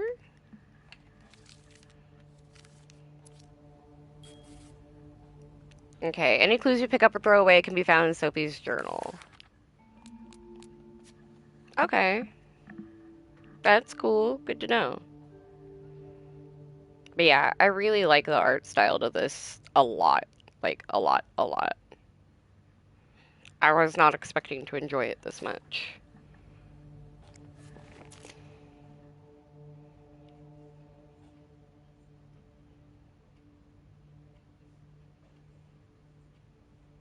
That's weird. Hold on a second, folks. Okay, so this one didn't save. There we go. Sorry, I was trying to save photos and they weren't saving. There we go. Okay. Just a key. Key's normal enough. No combination, no entry. The fuck is this?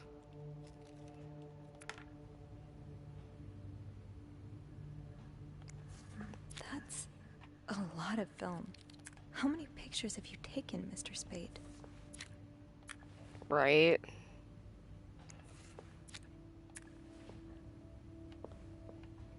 That is a lot.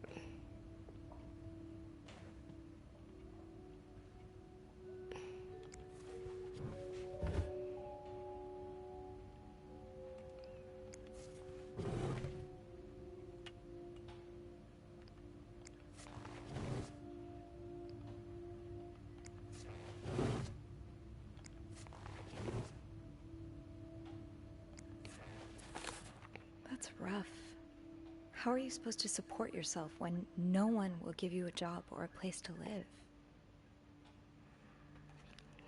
Dear Mr. Morgan, I understand your situation, and I'm sorry that you had to spend so many years in the hospital. However, this does not change the fact that you don't have the qualifications for the job.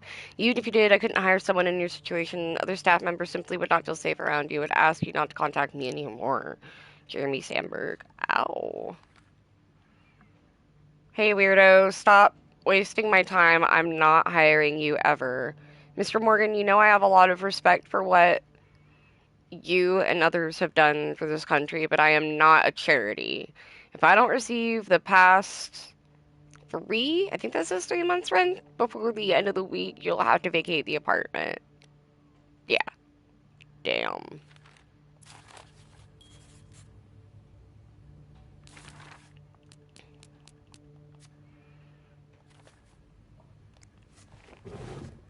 Okay.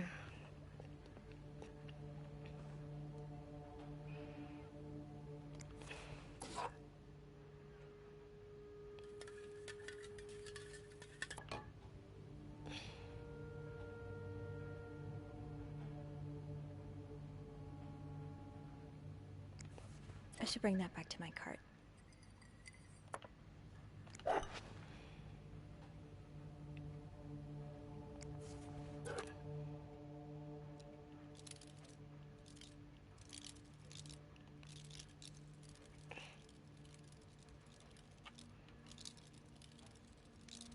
I love this. This is fun.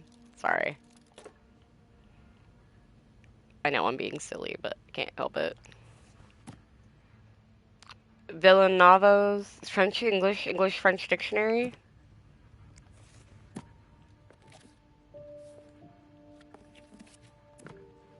Okay, cool.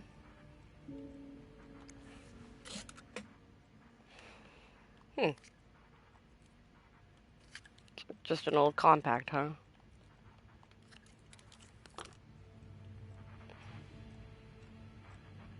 Oh, cigarettes. Oh, hey. Okay.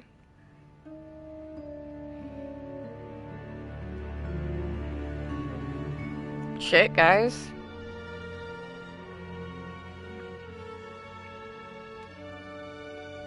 Dun dun dun. This is concerning a little bit.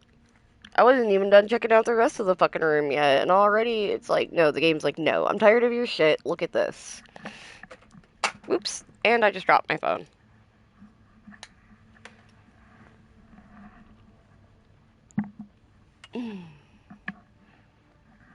Okay, my phone's okay, thank goodness, I think. Wait, okay. Is that... I should take a closer look. Okay, it's not gonna let me come back to this later, is it? I guess not. Beaver Lake. I took Mom skating there just a few weeks ago.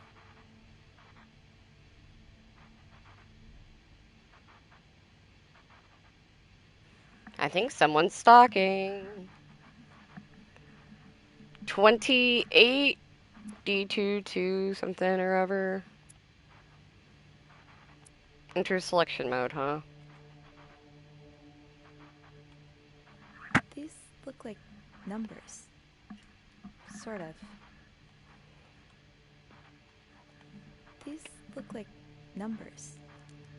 Sort of.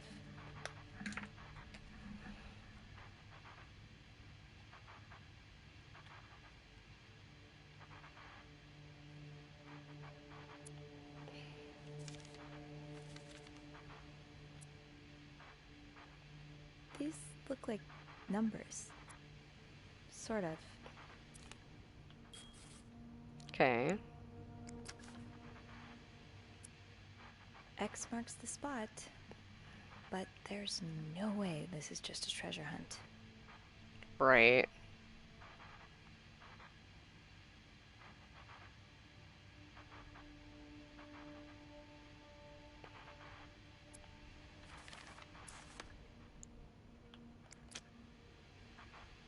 Special occasion, wedding, funeral.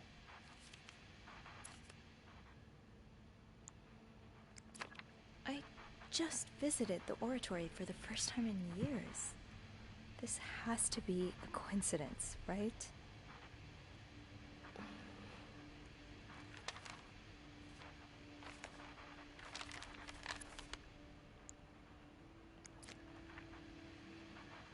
Hmm.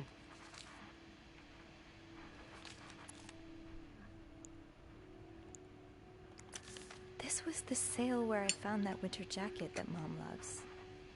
Were you there too? That's fucking creepy. Why, Harry's lots of burger places close to the hotel.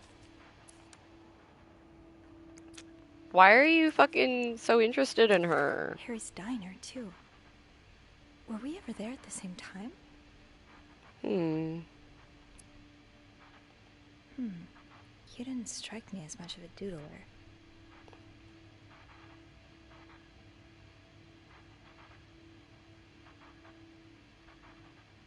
What's that supposed to be? A 7?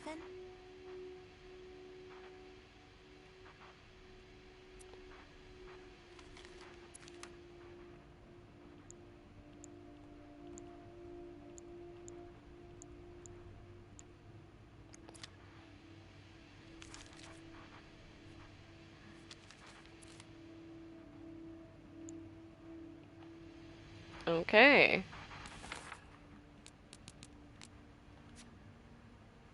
Yeah, flyers, receipts, and tickets that seem to indicate I'm being followed outside of work.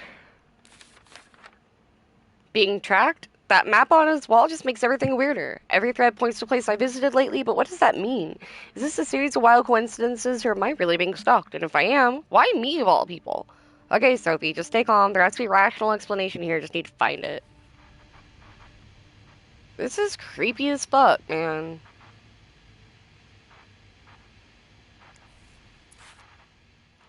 Old Port, not Newport.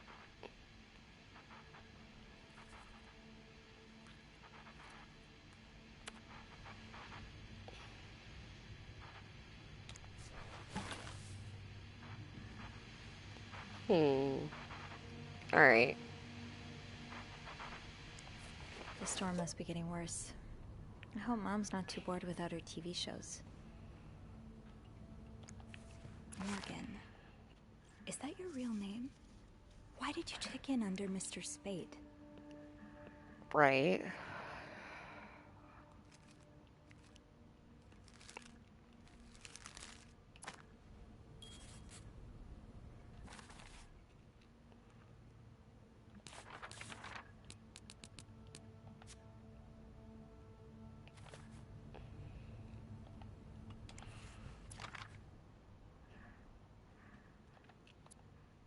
Dear Mr. Morgan, you have to stop writing to this address. Lindsay died 2 years ago. I do not know what happened between the two of you, but please let us grieve in peace. Thank you, Lindsay's mother. Damn.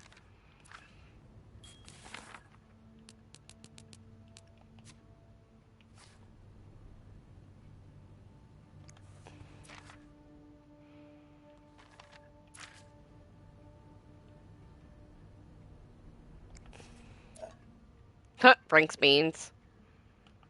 Considering Frank from Life is Strange really fucking loves beans and has an ass load of them in his fucking cabinet in his RV, that cracks me up. Of course it says Frank's beans. That is such a Life is Strange reference, I swear.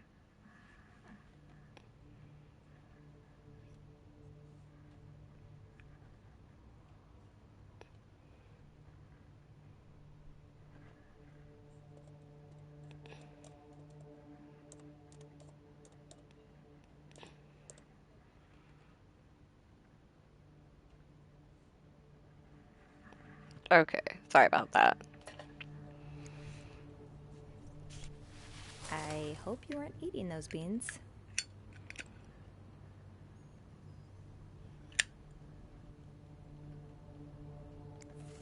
One man's trash is another maid's trash. Right.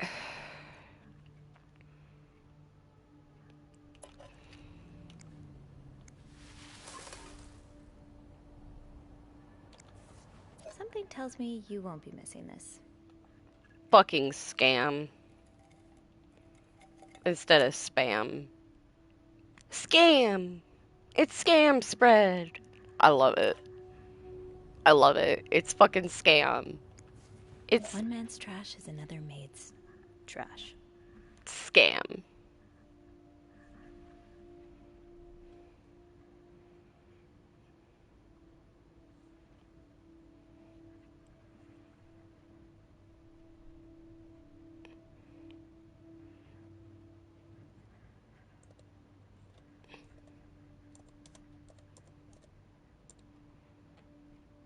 Sorry about that, guys. That was just funny.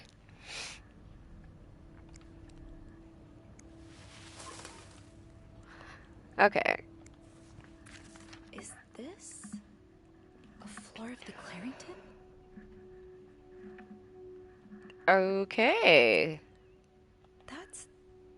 That's my schedule. Just how long have you been watching me? Right? What the actual fuckaroni?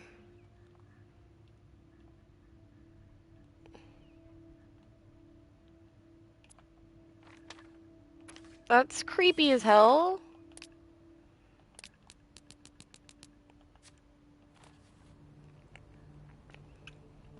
Fucking yikes.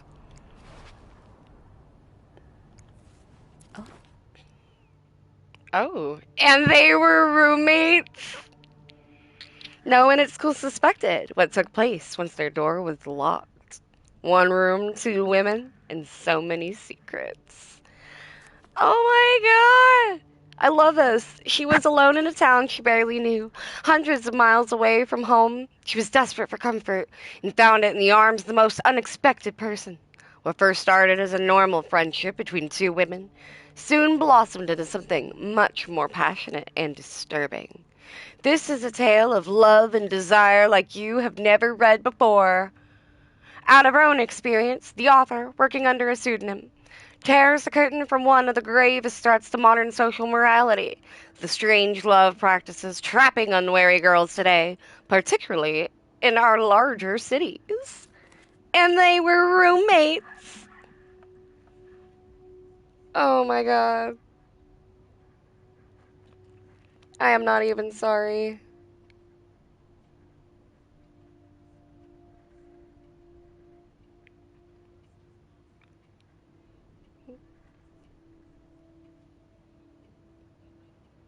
This is fucking great.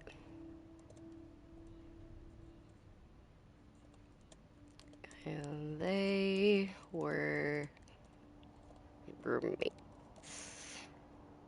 Save clip. Because I'm not even sorry. That is too fucking funny.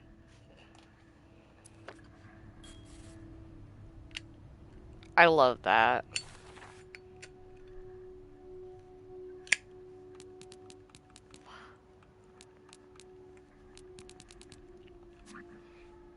Novel with two underdressed women on the cover. I love it. I fucking love it. It's for the girls, the gays, and the fucking theys, for sure. Request to move to 507. Why did you want to change rooms? Okay then. The present letter is to confirm the reception of your transfer request to room 507. Regrettably, the room in question is currently occupied by an extended stay guest. We therefore are unable to grant your request. Thank you for understanding. Huh. Yeah, no surprise Bernard denied the request. Mrs. Beaumont's been here so long, we could probably just put her name on the door at this point.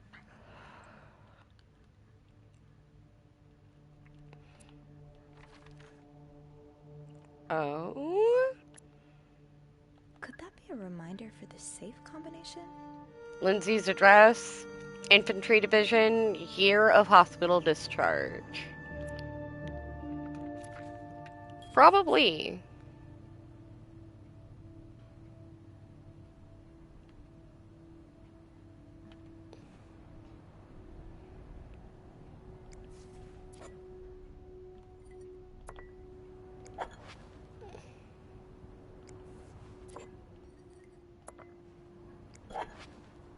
I need to find some clues to decipher that code reminder.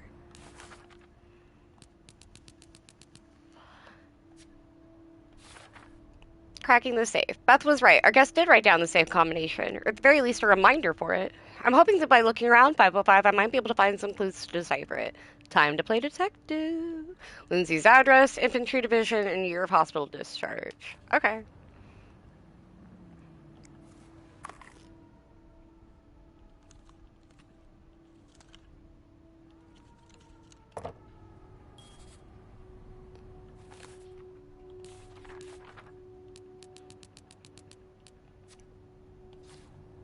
Interesting.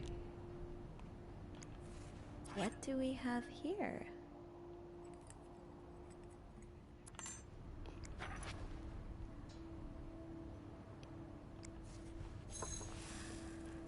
Alrighty.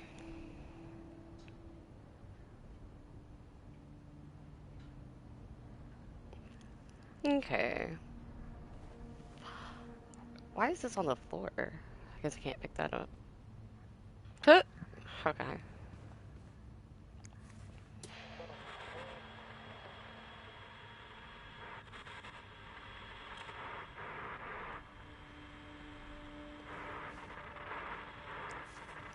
Darn.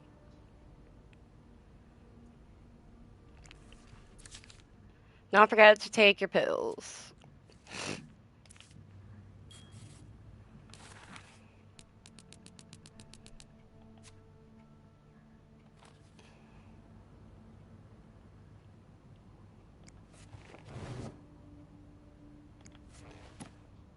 Another Bible.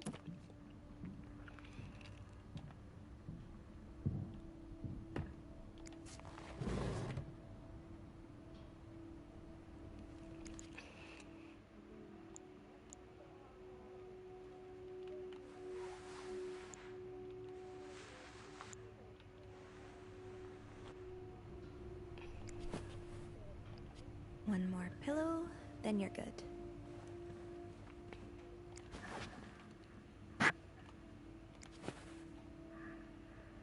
Okay.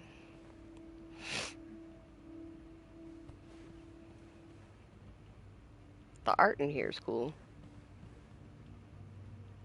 Oh, and there's shoes too. Can I touch the shoes? No. Figured I'd at least try.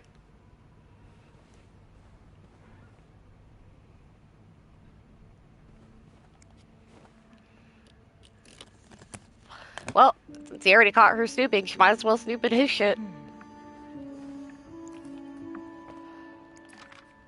You spent 10 years in a psychiatric hospital. And it looks like you left with a long list of diagnoses and prescriptions. Damn. Poor guy. Anxiety, character disorder, chronic insomnia, short-term memory loss. Fuck. Oh, there was more.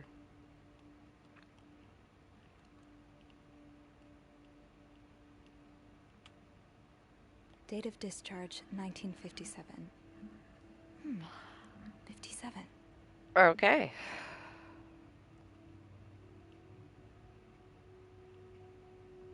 Admitted for nervous breakdown, displayed erratic behavior and mood swings, occasionally aggressive, non-responsive to shock treatment, insulin or electric, patient condition improved after new medications. Okay, damn.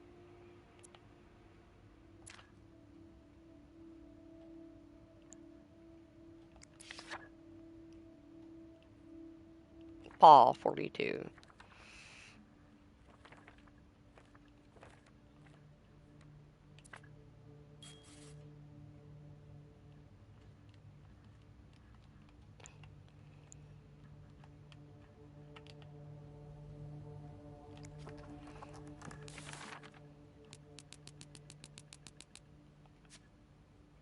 Okay, discharge letter.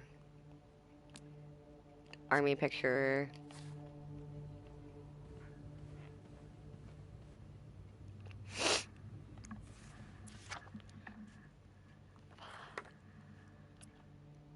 '99th Infantry Division.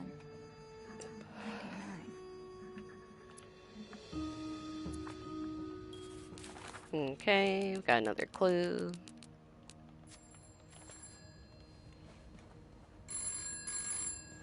Oh, great. Is he here? What? No. Beth, you said you'd call if Mr. Spade was coming back to his room. Oh, yeah, I did say that. Sorry for the fright. Oh my god, Beth. I nearly had a heart attack when I heard the phone ring. I didn't mean for it. I was just so caught up in the thrill of it all. Right? Had to check in. Did you find more pictures of you?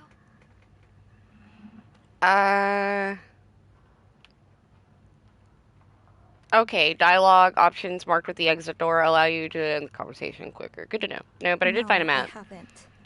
But I did find something else. Yeah? He's got a kind of yarn map of Montreal Okay. on the wall. A yarn map? And where does it lead to? Good night, Lots of Aussie places. Paws. Rest well. Most of Thank you them for being here, love. visited recently. Merde. What's the deal with this guy? Mr. Spade isn't his real name. He has unrequited feelings for a woman. I think he may be using an alias. I found some evidence that points to his real name being Paul Morgan. Well, he's certainly not the first man to check into a hotel under a fake name. Is it really common practice? It is, when the man in question is married, but the woman accompanying him isn't. Or at least, not to him. Damn. Considering the state of his room, I was expecting any visitors. Did you find anything else? Yeah, he has unrequited feelings for a woman. Seems to be in love with this woman who doesn't love him back. You mean you? No, someone else. I found lots of letters addressed to a woman named Lindsay, but she returned them all to sender. Aw. Are you sure it's love and not obsession? Maybe he stalked her like he's stalking you. I don't know. Right. Whatever it is, I find it strange she didn't open the letters before sending them back. I would have had a look at them first. Of course you would have. So, is that all you found then? Give me just a second, guys.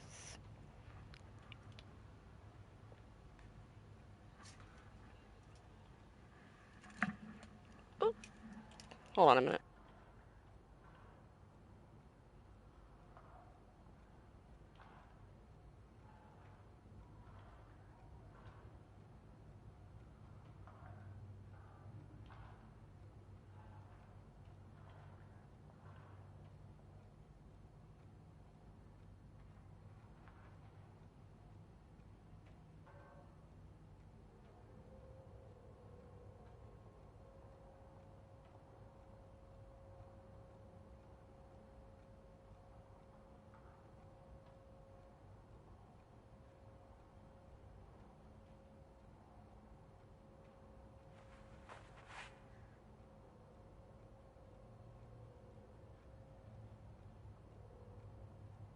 Okay, I'm gonna take a quick little break, guys. So, on that note, if you guys need to hydrate, please hydrate. If you guys need to grab a snack, go grab a snack. If y'all need to stretch, move around, get all loosey-goosey, please do so.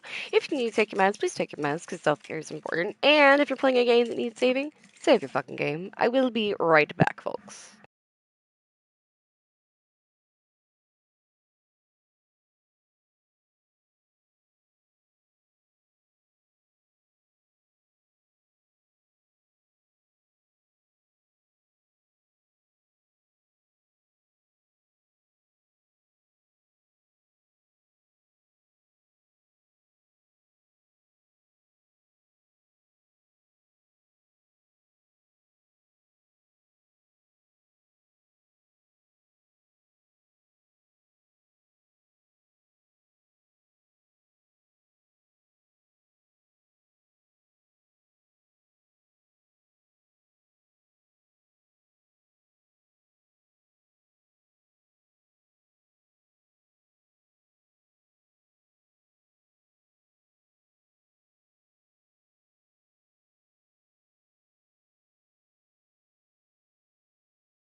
Alright, my darling dearies, I am back. Okay, options, thanks to through snooping, strong taste in books. He has this book with, underdressed women on the cover.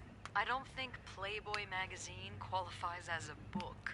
No, it's not. It's a novel. It's called, And They Were Roommates. Oh, I see. And I suppose these women on the cover are Really good friends. What do you mean? Well, if it's what I think it is, it's probably one of those trashy books for men who secretly fantasize about two women getting real cozy with each other. That's hilarious. I fucking love it. Oh god.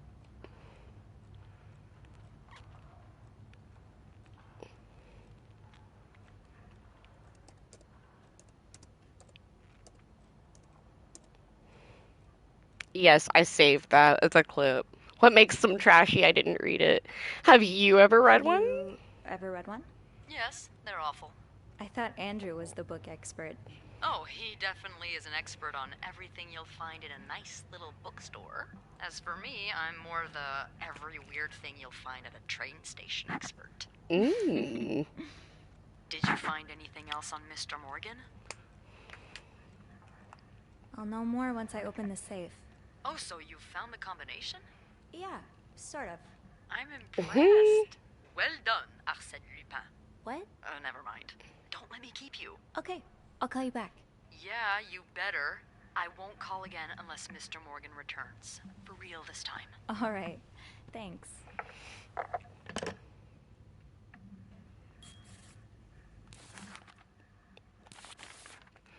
False alarm. The phone ringing may as well sound like a gunshot for how much it spooked me. I picked it up expecting reception to tell me that Mr. Spade was on his way back up, but it was just Beth eager to hear more about what I'd found. I appreciate your investment, but I had to make her promise not to call again barring a real emergency. This whole thing is far too nerve-wracking. Aw. Poor thing's all fucking shaken up. I mean, I get it. I'd be a little shaken the fuck up, too. Is there anything else in here I should probably deal with? Yeah. Let's clean that. Throw those away.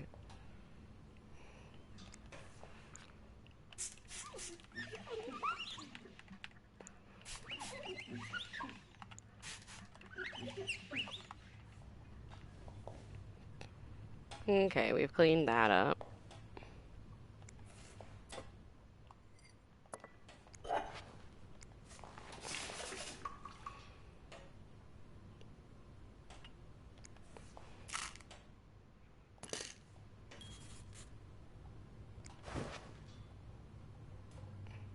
Okay.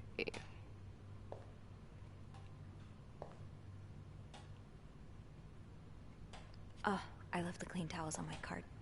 Is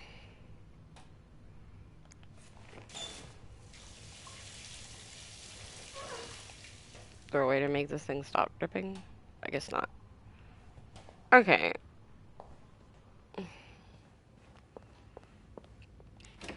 Let's go to the cart.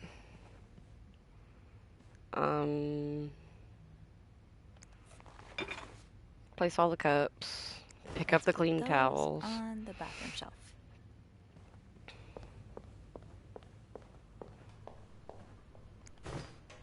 Oh, I left the clean towels on my cart. Okay. I was only able to pick up one at a time, or... Okay, there we go.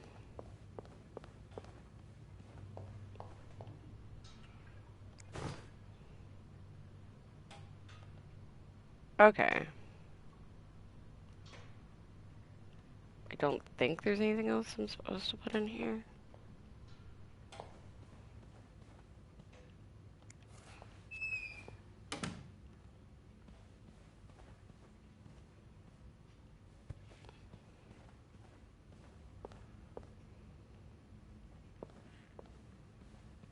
Is there anything else I should fuck with? I don't think so.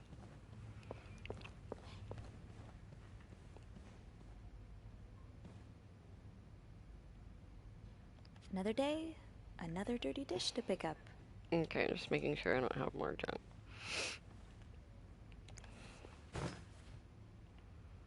I'm sure I'll find more laundry to add to the pile.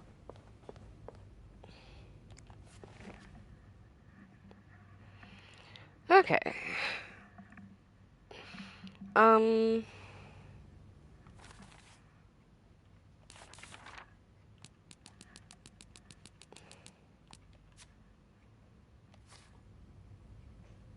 I have no idea what the thing is gonna be. Honestly, I'm gonna cheat and I'm just gonna Google it because I don't feel like trying to figure out what the combination is.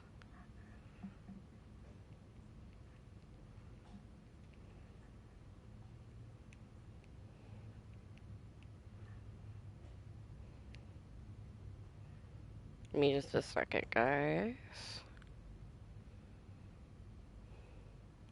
Um...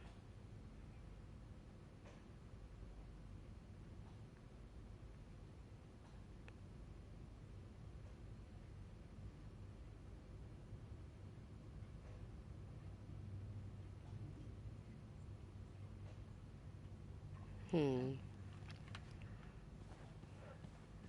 Did I open everything?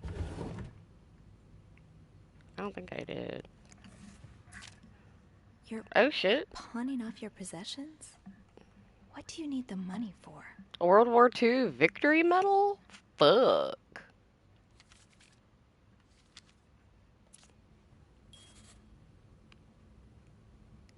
That fucking sucks.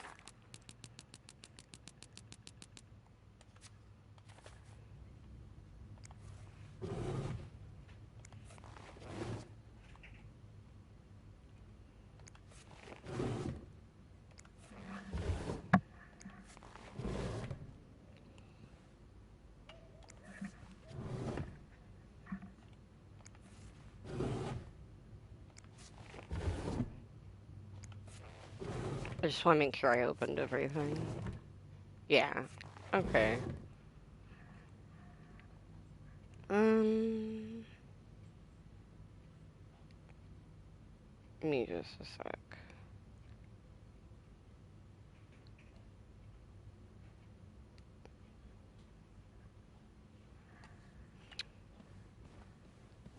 That reminds me.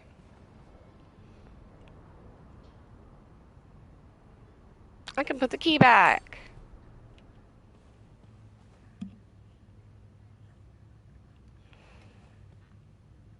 Hmm.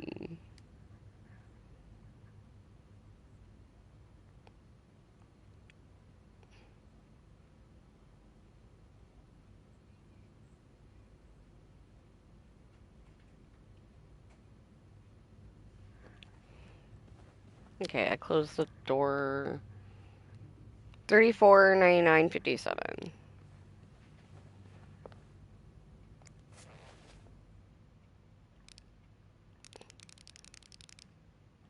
$34.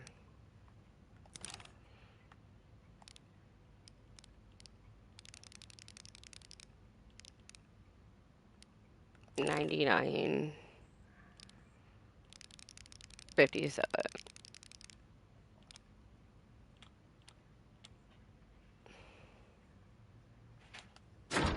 There we go. Oh snap. Well, I found a gun, guys. Not safe for work. Open the safe in room 505. Another one of these, huh?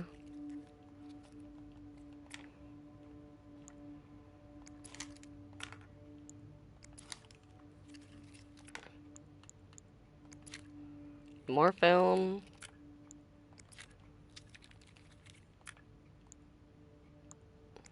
Okay, Sophie, you should probably put this down. Now. M and H. M and H. Who are they? Are they guests here?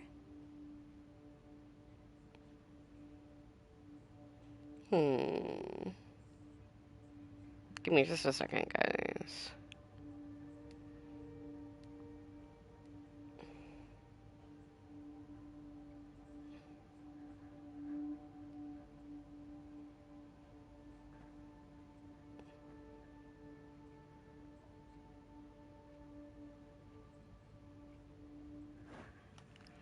Okay, so arrived at the hotel room, not ready. M&H came in, both nicely dressed.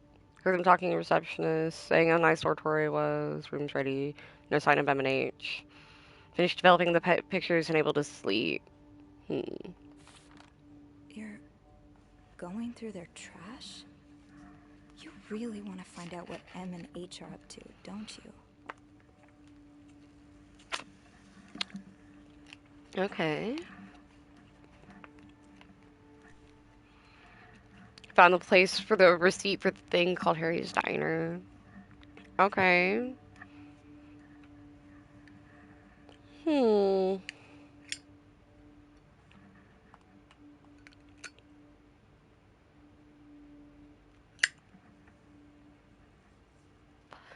Tried mapping M&H's movements. Okay, so he's not stalking her. She's stalking M&H. He's stalking M&H. Okay. Why are you following them? And who's sneaking out at night? So many questions. Okay.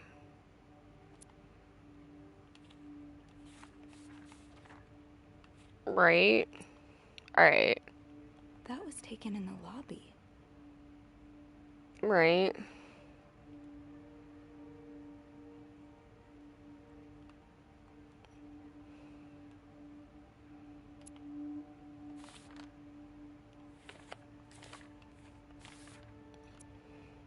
This looks like Beaver Lake. Interesting.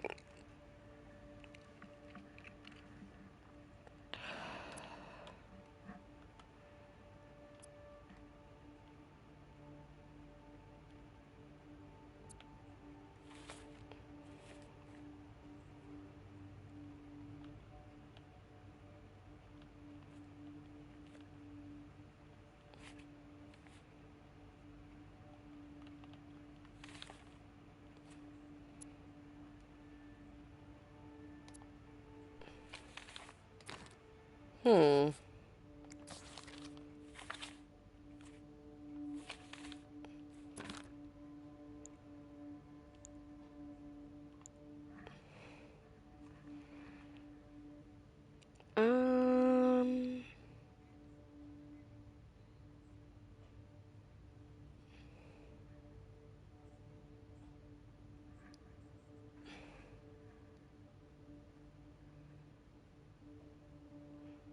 Hmm.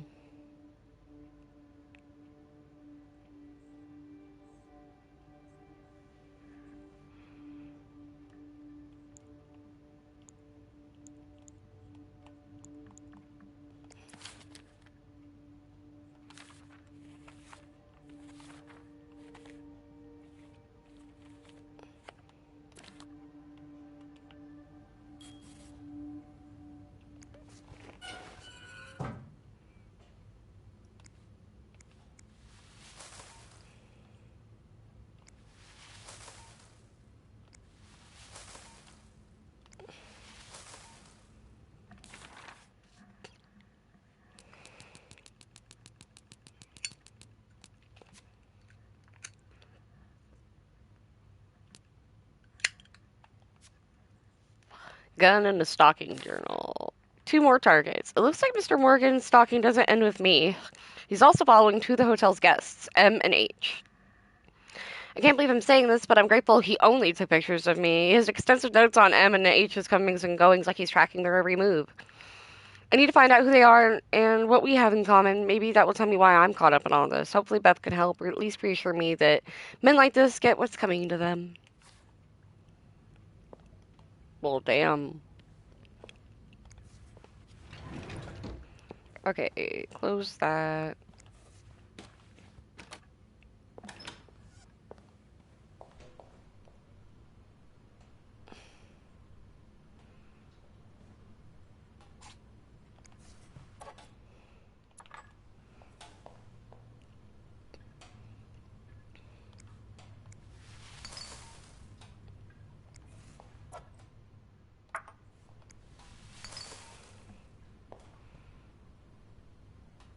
Okay.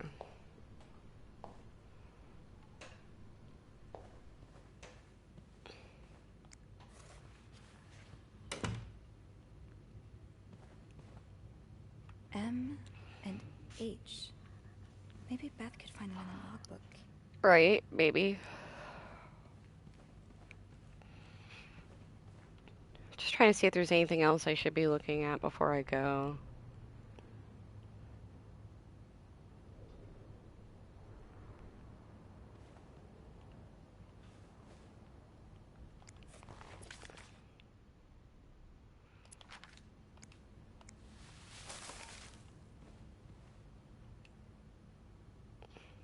Okay.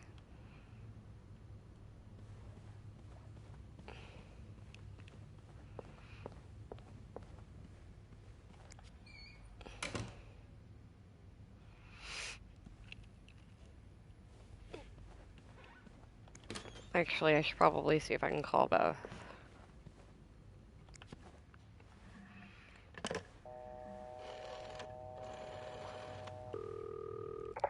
Clarington Hotel reception desk, Beth speaking. It's me. Oh, hold on. Andrew. Andrew. Cover for me, will you? What's going on? Hey, Tintin. Just do it. Sorry about that. So, I take it you opened Morgan's safe? What was in it?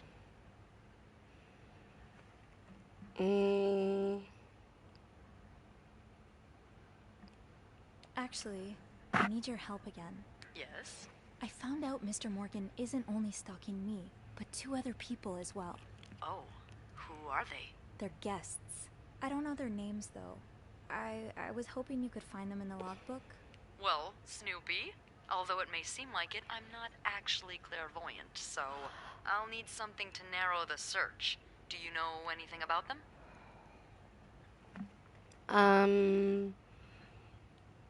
Virtuous H&M. Mr. Morgan refers to them as H and M. Well, that could mean a lot of things. It could be their initials, or, I don't know, husband and mistress.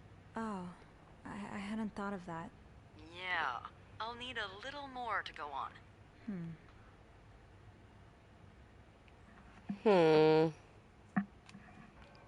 From what I can gather, it seems they're together.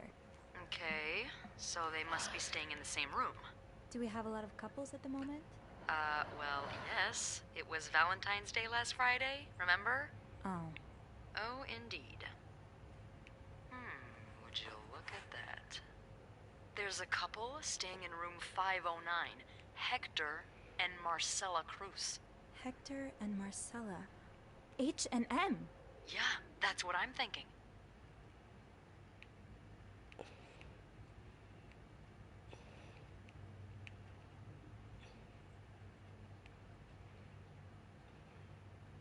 Give me just a sec, guys. Sorry.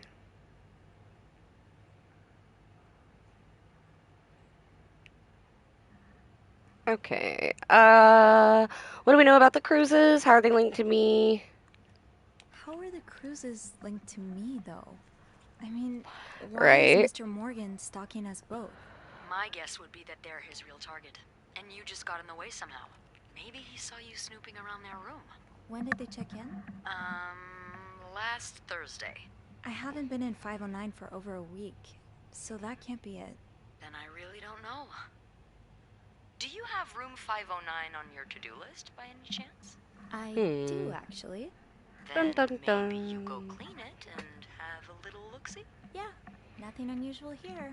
Just a maid cleaning a room. That's my girl. Just a maid I'll call you if I cleaning find a room. Just be careful, okay? God, she's so I will. pretty. I promise. I absolutely love this game.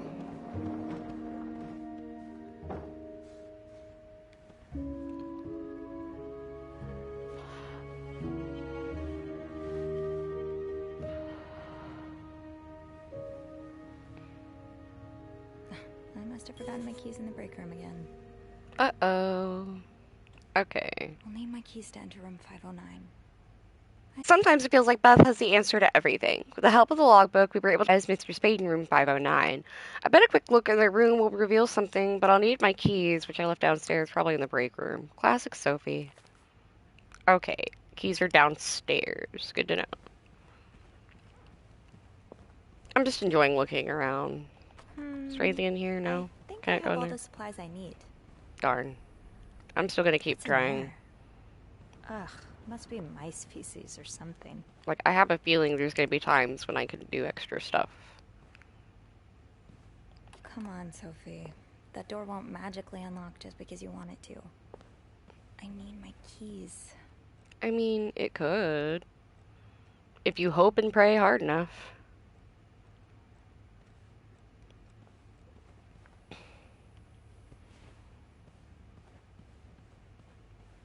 Okay. Oh, yeah.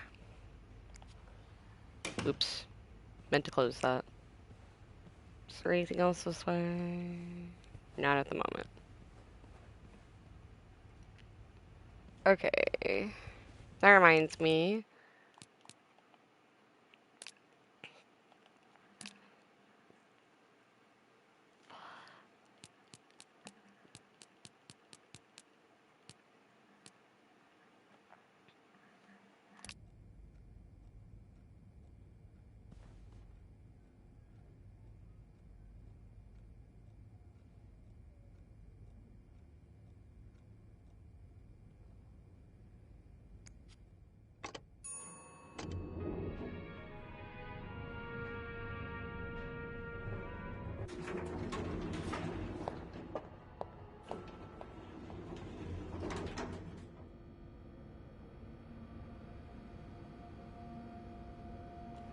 I had my keys with me during break. I must have forgotten them in the break room. Right, you must have.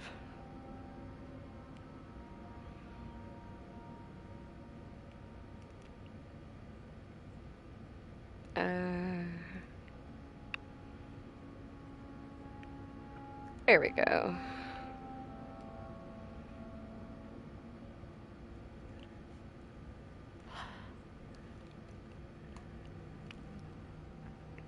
Okay. Let's see here. Which way do I want to go first? What do I want to look at first? It's locked. Fine. Keep your secrets, locker. People don't usually leave these unlocked. Yet, I find one unlocked.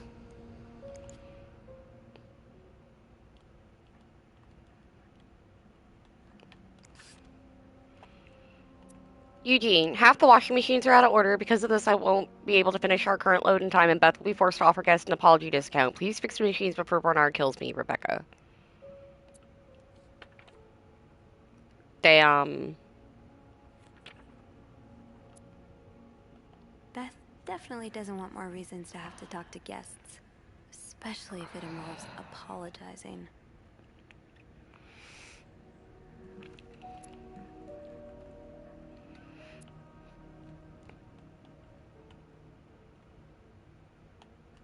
Okay, is there nothing else I can look at?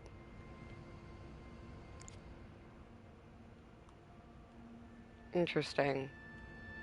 Okay. Open sesame? Nope, no luck. Nope, figured I'd at least try.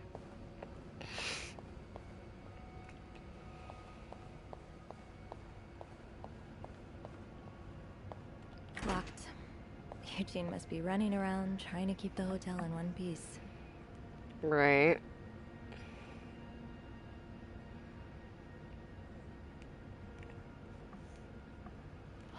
Thank you again to everyone who's hanging out with me. I really appreciate you all, and I hope you're enjoying this game as much as I am. I am having a great time right now.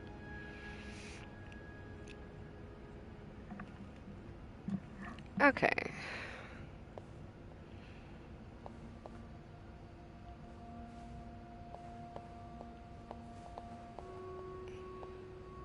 It's your job to report when others don't do theirs. Uh-huh. It's giving, Fallout. just a little bit, and it's kind of cracking me up. Another say no to divorce. Yuck. Oh, Carol seems sweet. If I wasn't so bad around new people, maybe we could be friends. Welcome to our big, happy family, Carol. Welcome, Carol. Nobody cares about your aunt. What the fuck?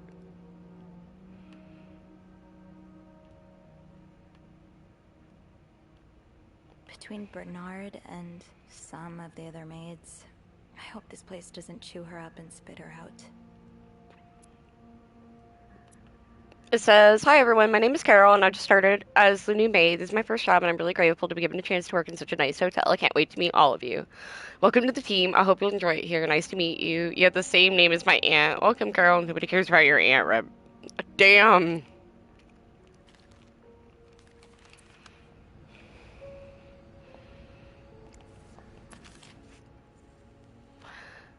Don't forget to tell guests to avoid blocking corridors with their luggage. This is an accident waiting to happen." I mean, he's not wrong. Oh, Andrew. I hope someone here shares your passion for reading. Hmm.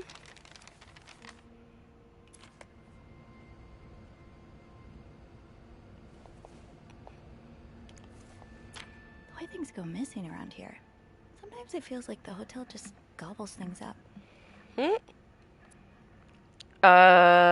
Great sentimental value. If found, please return to Yvette. Damn.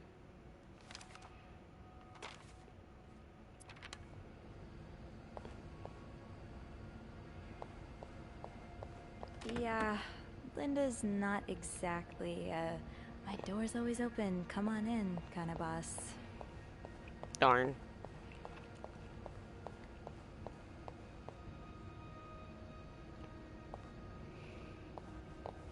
Oh, that was glitchy. Oh, wow. I don't think I'm supposed to be up here. That's kind of funny. Oh, hey, look. The way they look at each other, you can tell it's the real deal. Aww.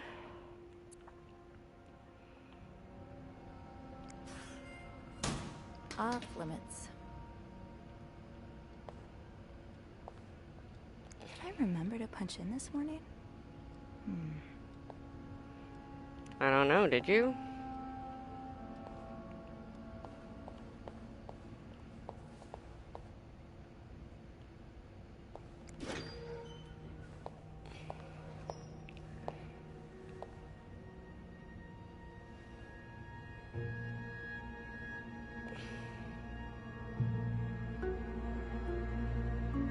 Hypocrite bitch.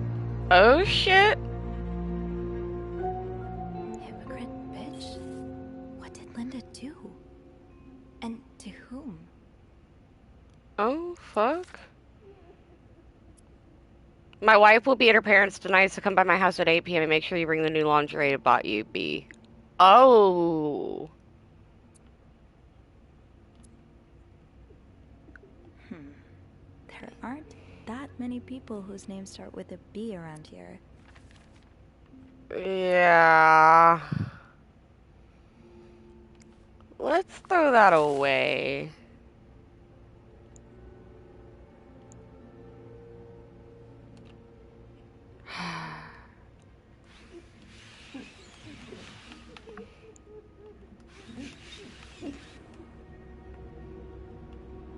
Because that's just not fair to that lady. Like, damn.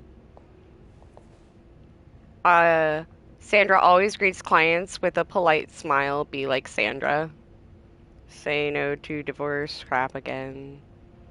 I kind of want to throw that away. A message from Bernard.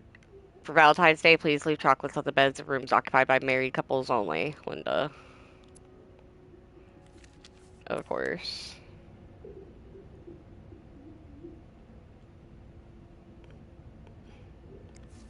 Linda, you're not even trying to hide the daggers in your eyes. Right. Wendy definitely deserved this, but the next one is mine. I feel bad. You can hear the other lady crying. Oh. Linda offers Wendy Employee of the Month reward. Oh, hey, look. Somebody grabbed some of the book club stuff.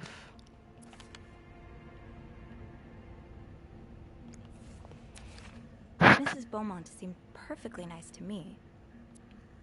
The divorcee from room 204 has moved to 507. She wants more sheets again. Sophie, please take care of it. I don't want to speak to people like her, Linda. God forbid she got divorced.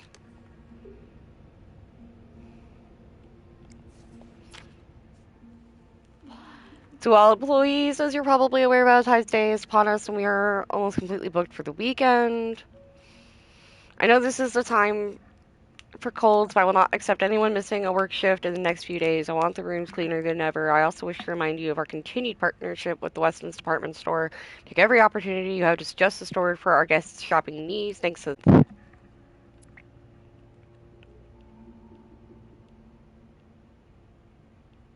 Ooh, this is so vague. Is it the new Hoover model? A clothing iron? Oh, maybe a coffee maker. Who knows?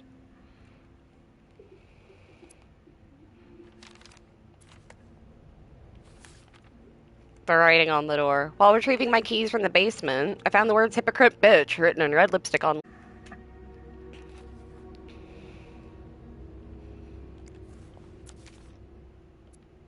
If you see the freak from room 505 loitering around the hotel, please tell him to stop. Bernard says he's scaring some of our guests. Linda. Damn.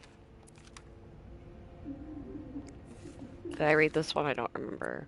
Bernard asked me to remind you that we have a very important guest in room 602. Please satisfy any of his needs as quickly as possible and without questions. Okie dokie. That'll do. I'll just have to make sure I don't forget to return it. Mary always makes sure to wear her uniform properly. Be like Mary. Barbara always wears appropriate makeup. Be like Barbara. Tempting, but every penny adds up, Sophie.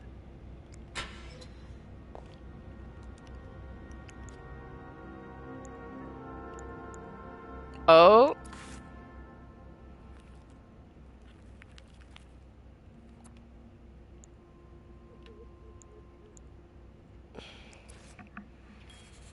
Let's see.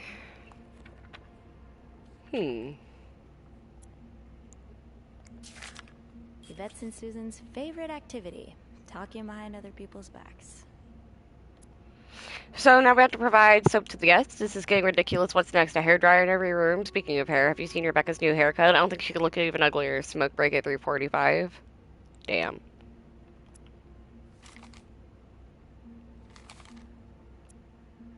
Well, I think your haircut looks good, Reb.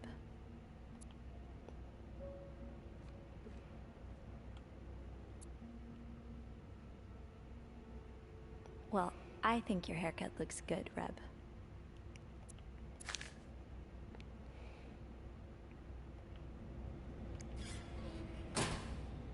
I should be able to open 509 now. Back to the 5th floor. Thank goodness. Linda keeps a master key in the locker room in case any of us ever misplace our own set. I can now unlock room 509. Hopefully I'll find some answers in there.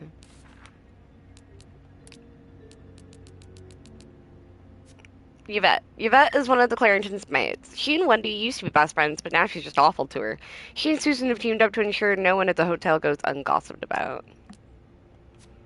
Rebecca. Rebecca works at Clarendon's laundry room. It's a tough job to do on your own, but she manages to get it done. She's a little withdrawn, which makes her an easy target for some of the other maids.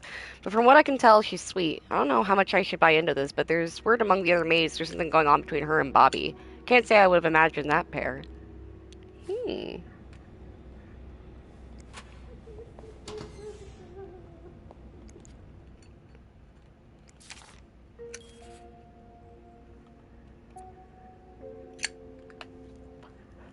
Can't believe Miss Perfect got Employee of the Month reward again. I'm sure she won't even use the mixer she won. She's too dumb to understand how it works. Poor Jacques. He deserves so much better than the stupid whore. And did you see the look on Sophie's face when Bernard first showed her the mixer? You'd swear that weirdo had never seen one in her life. Anyway, join me at 11:15 for a smoke break? Jeez. What could I say? It was a very nice mixer. Hmm.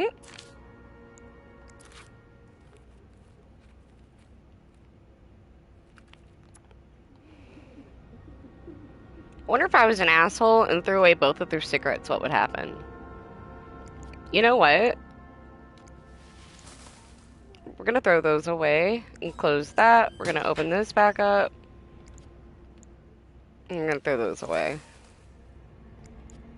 Oh, wrong button.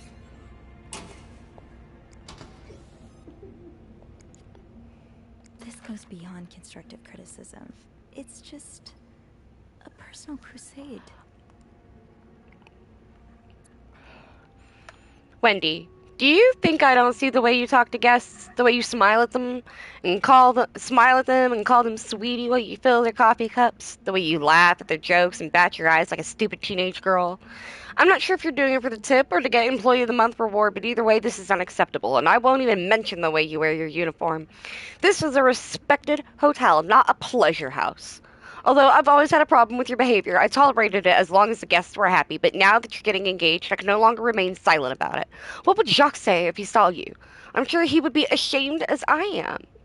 Maybe you've got Bernard fooled like every other man, but if you don't change your behavior, I'll find a way to convince him to fire you. This is your only warning, bitch. Ugh. Good to know. The handwriting is familiar. So is the colorful language. Right.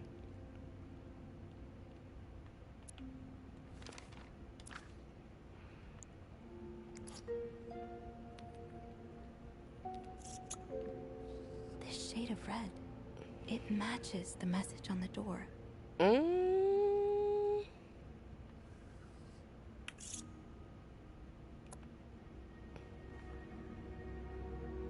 Well, now we know.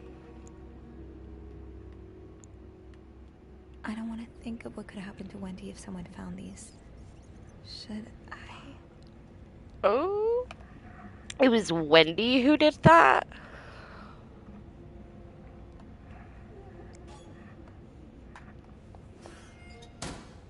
Oh, fuck.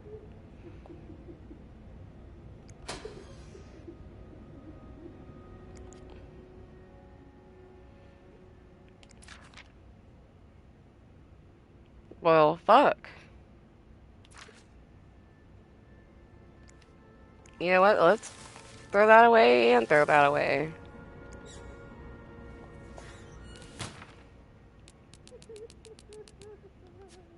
Susan's another maid who works here. She's a notorious gossip and loves to make fun of others behind their backs. She and Yvette share that charming habit. It's locked.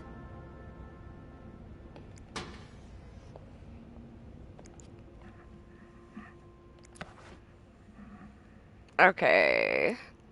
Here's the chambermaid's guide I talked about. Come see me if you have questions concerning the job or the staff. I can tell you who you should hang out with and who you should avoid. You bet.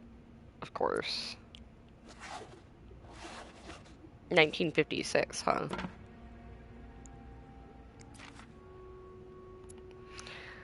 Carol, I hope you're having a great first week here. Valentine's Day is always a very busy time, but do not worry, it should calm down soon. Yesterday I saw you watch while we were playing cards at lunch. You're welcome to join us today if you wish. Nicole.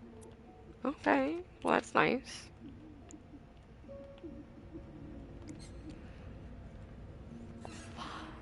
Off limits.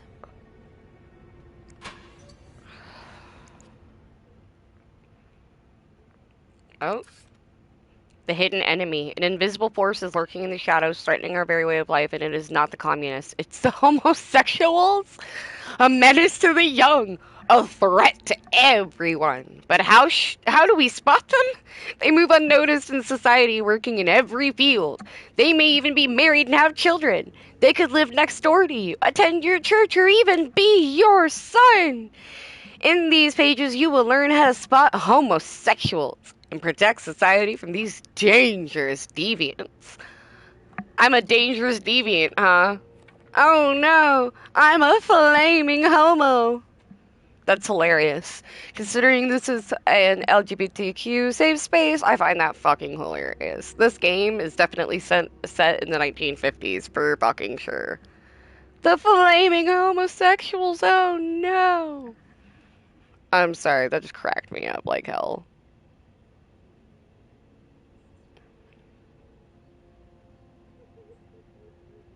That was fucking great, to be honest, guys. Like, holy crap.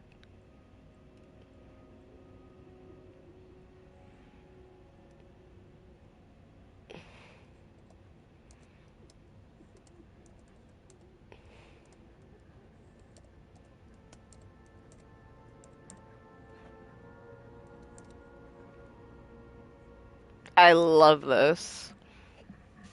Just, yeah, sure, totally. Be so fucking hypocritical and horrible. We're gonna throw that the fuck away.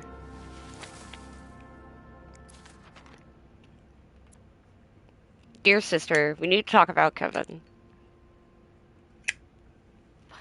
We need to talk about Kevin. Is Kevin home alone again? Sorry.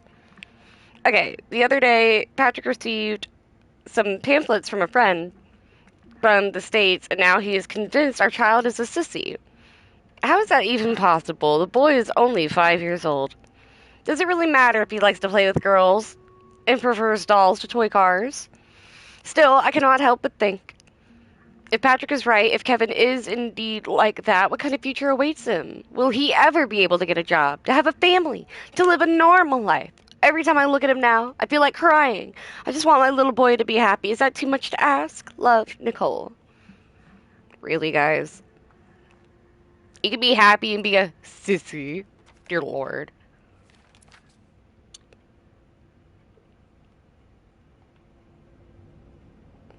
We're just gonna close that up. It's locked. Fine. Keep your secrets, locker.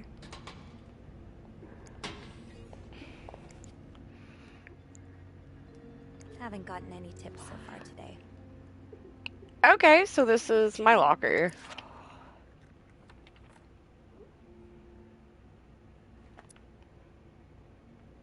Ariadne's legacy?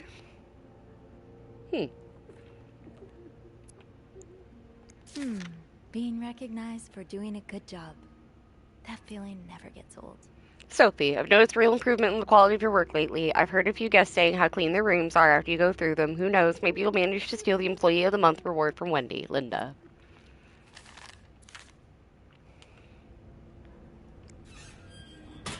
Off limits. Open sesame? Nope, no luck. It's your job to report when others don't do theirs again.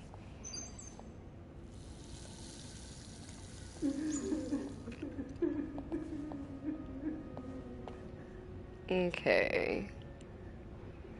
Let's see here. What else do we have to do? Oh? To be tossed aside by your best friend like that? Oh, Wendy, that's a special brand of heartbreak. Right?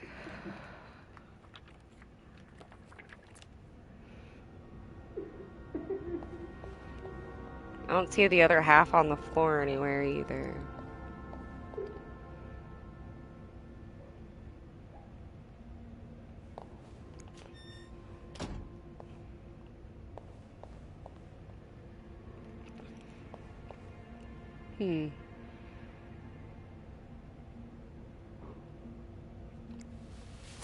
Should probably go ahead and just throw that away then.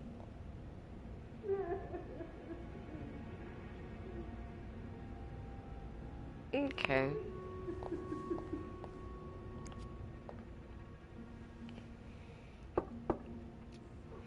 What is it? Wendy? It's Sophie. Are you alright? Do I sound alright? No, I guess not. Just leave me alone. I don't want to talk. I was in the break room earlier, and, I couldn't help but overhear your argument with Jacques. I'm sorry he let Linda get to his head. He should be trusting you, not her. Yeah, well... I know I wouldn't be your first pick, but here if you need to talk. Maybe later. I just can't talk about it. I can't talk about it right now. I'm sorry I was rude. It's okay. Sophie? Yeah? Thank you. Poor girl. Elder Death Theater. I'm here for a minute, waiting on people to load into my Faz lobby. What kind of game is this? This is called This Bed We Made. I am currently playing as a maid named Sophie. This is set in like the 1950s. I work at a hotel, and it's like a mystery game where choices matter, and I'm like snooping around and all that stuff. It's cool. So it's kind of like Life is Strange as far as like the gameplay. You look around, you figure stuff out. You know what I mean? Like it's one of those. I'm really enjoying it so far. A viewer was kind enough to buy this for me to stream, so I am really enjoying it, and I highly recommend it. So far, I'm really enjoying it.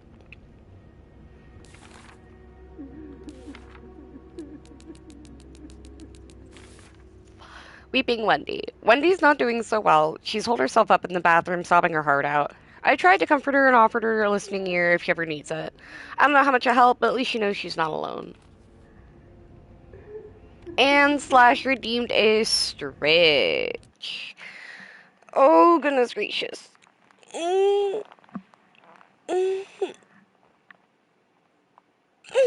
Stretchies. Oh, ooh, my arm popped.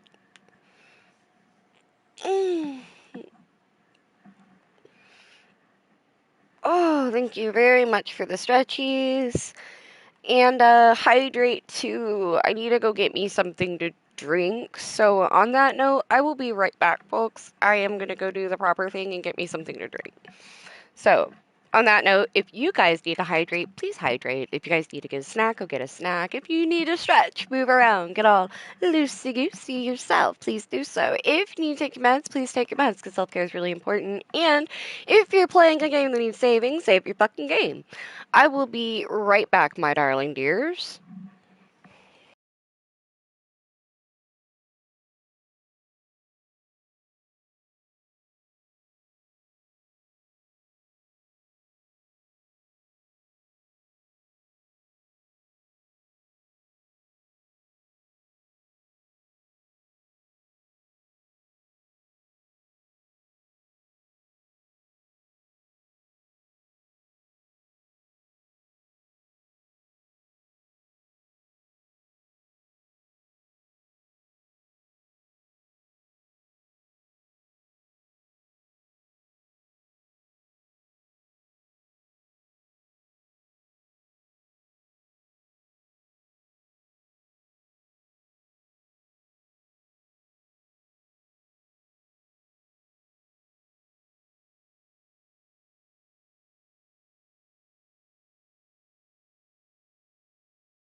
Okay, folks, I am back.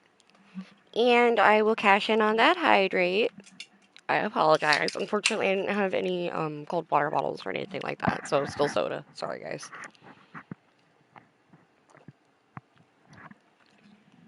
I know, I'm the worst streamer ever. Oof.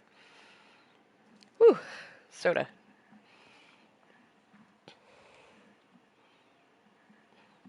Okay.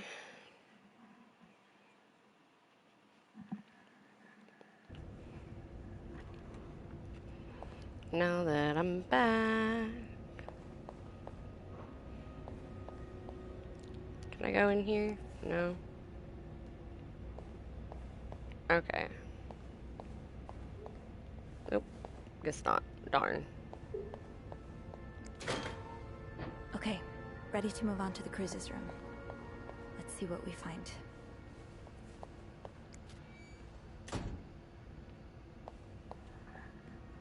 Rebecca's had her hands full lately. I hope she's doing okay in there.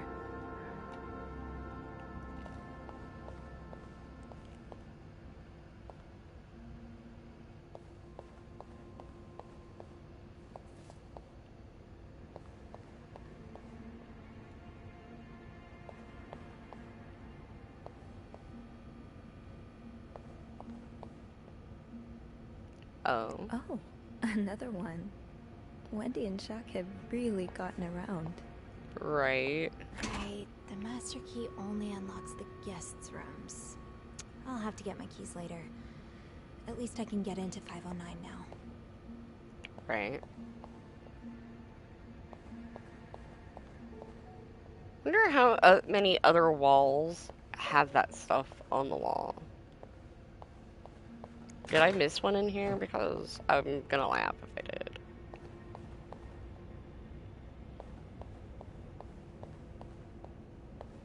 Okay. Well, I don't see one, but...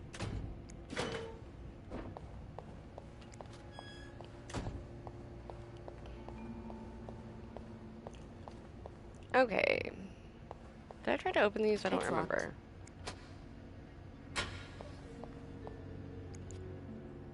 Yes, I did. Okay.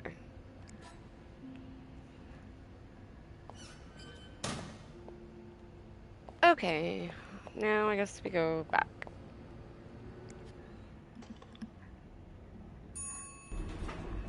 Hey, you.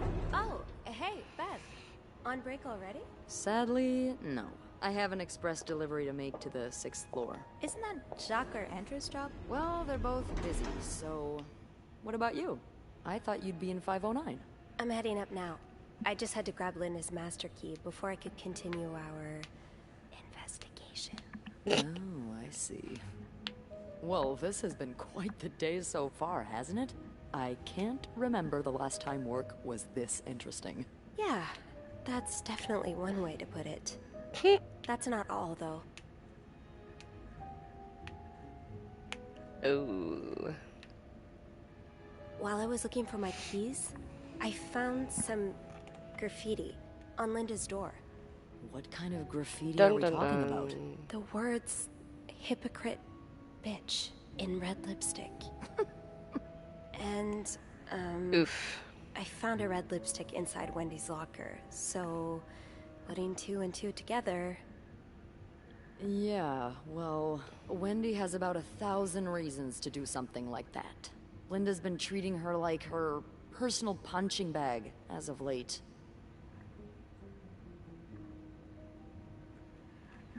Let's see.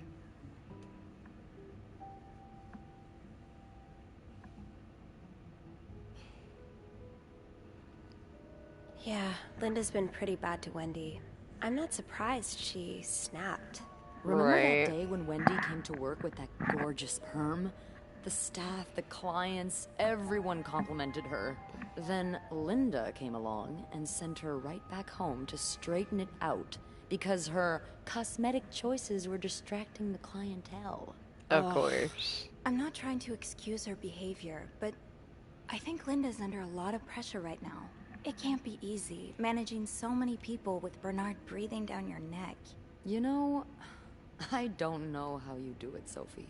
Maybe it's because my empathy only goes so far, but I admire that you're able to feel for just about anyone. Aww. Oh? I can flirt with her. Yes! I like to put myself in other people's shoes, especially if they're people I find fascinating, like you. Wow. The way you turned that compliment right back around at Damn. me was masterful. Well, this was a lovely chat, but I better see if Eugene is around maintenance. Hopefully he can help me find this thing for our esteemed guest. Yeah, we both got a lot on our plates today. I can't wait to find out more about our friends H&M. Take care. You too.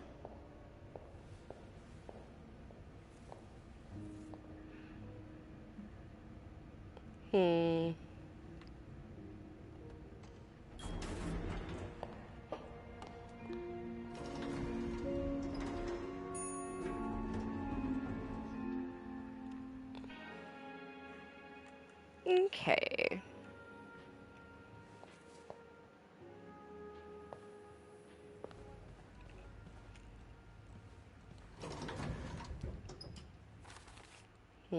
A breaking point. Beth and I agree that the graffiti left on Linda's door, hypocrite bitch, was most likely Wendy's doing. I hate to say it, but Linda's given her enough cause after all. Getting into 509 will be no problem with the master key. Let's get to the bottom of all this.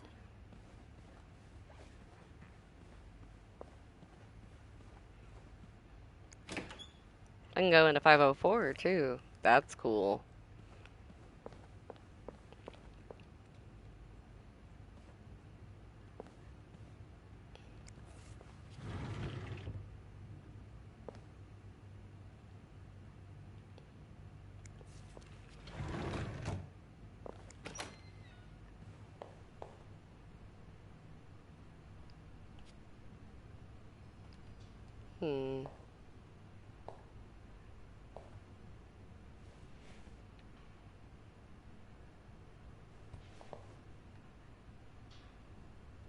Don't think anything in here needed anything, but...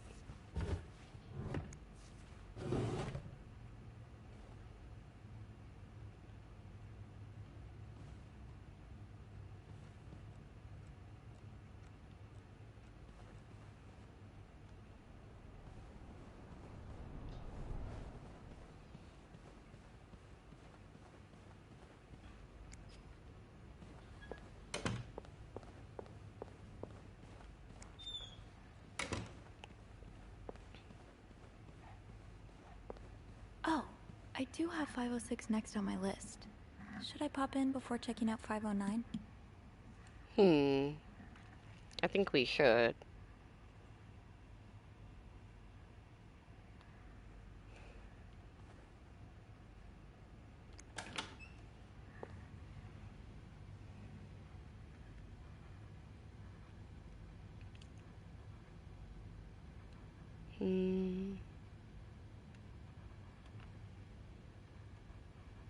Okay.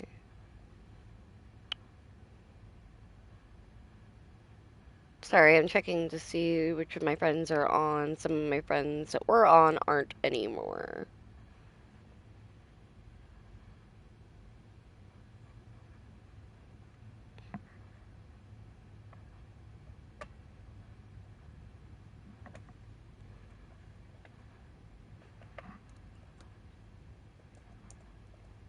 Okay, there we go. Making sure I'm lurking. Oh boy, someone's been living it up.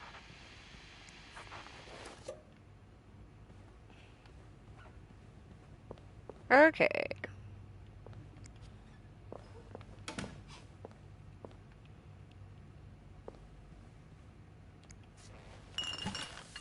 Goodness gracious. Another fan of the Gossiper. I never did finish that article from this morning. That feels like so long ago now.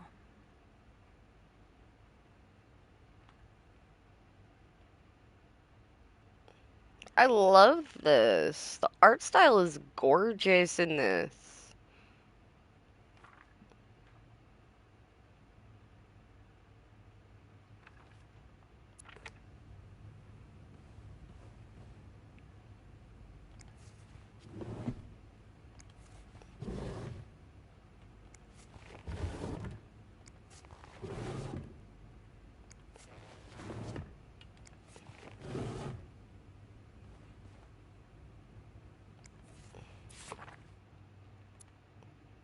Did he really just scold us for talking? These Montreal cab drivers, I swear. I know, I thought he'd appreciate us trying to make conversation. Thank God for good old-fashioned pen and paper, at least. Yeah, it takes me back. At least Sister Gabrielle isn't here to confiscate them anymore. So like I was saying, are you ready for your week-long bridal shower, Mrs. Hubert? Stop it, Simone. I'm not Mrs. until we walk down the aisle. And this week is for thinking about anything but that.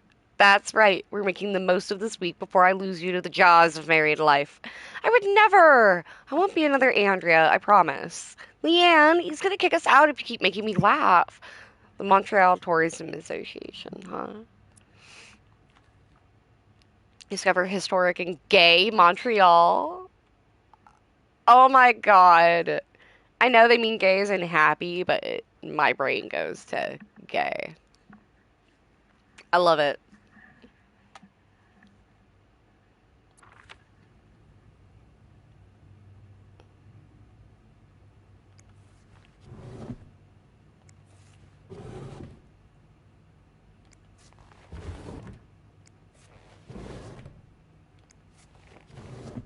Always gotta check the drawers just in case.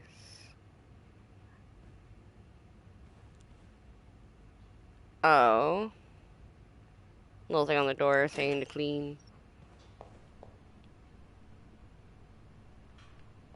Sorry for the mess. Proceeds to make more mess.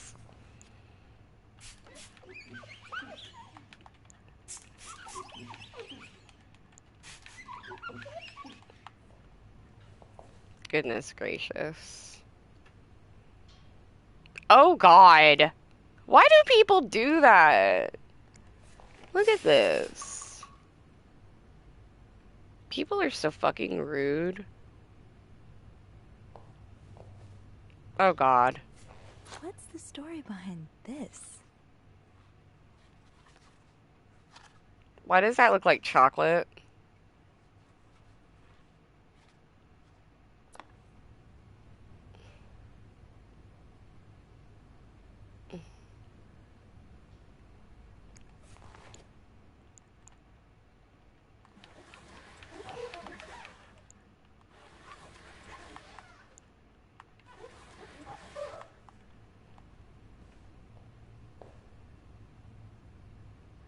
I don't want to throw her shoe away. That would be rude.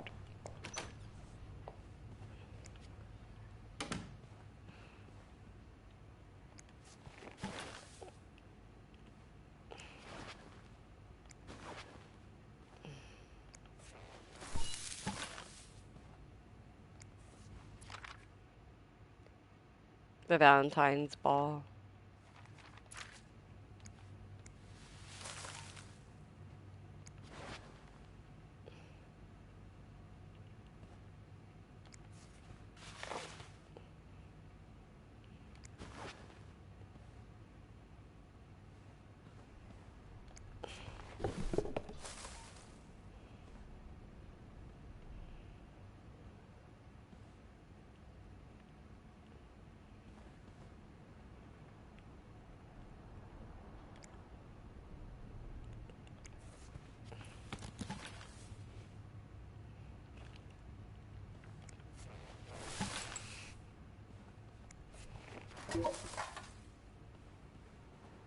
Anything over here?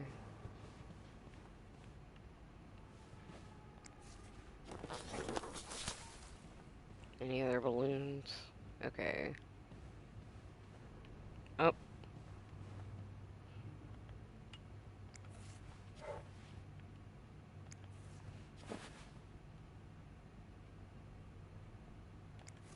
Not exactly a cherished gift.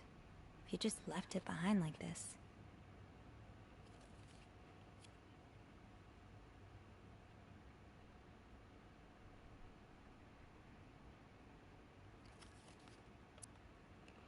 And I'm not going home without a prize. That's funny. Dear my beloved Leanne, as much as I would have loved to spend the Valentine's Day with the woman who's about to become my Mrs. Hubert, I'll happily make do with the lifetime of Valentine's Days awaiting us. Enjoy your weekend in Montreal. I'll be eagerly awaiting your return at the start of our new life together.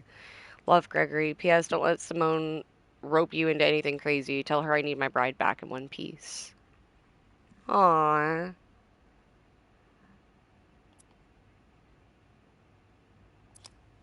Well, I mean, if they're not here anymore, I might as well throw it out.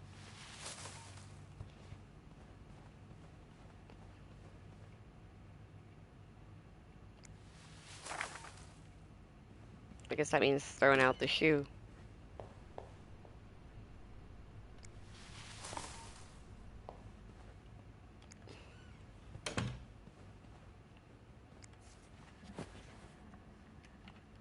Okay.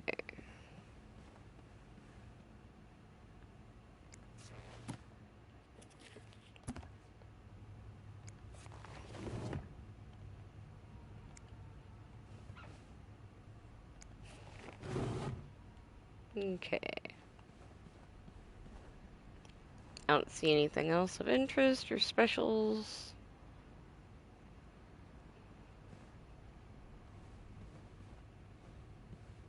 Okay.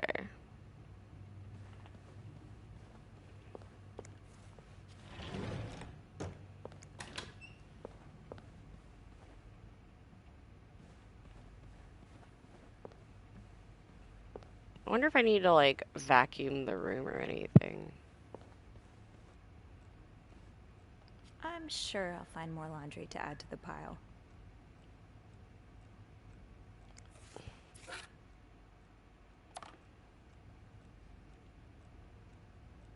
Okay.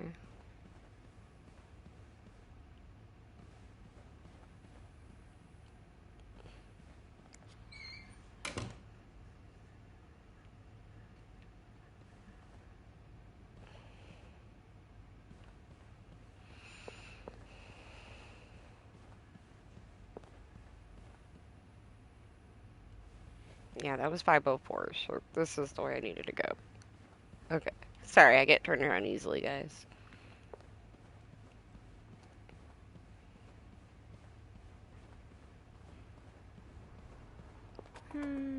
Still not gonna let me all the in. supplies I need. Okay. Figured I'd try one more time. Okay. Alright. I just did room 506, so I guess 507 be next. Do not disturb. Well, that's one less room to clean today. I won't complain. Okay. Huh. I do have 508 on my list, but disturb I won't. For now.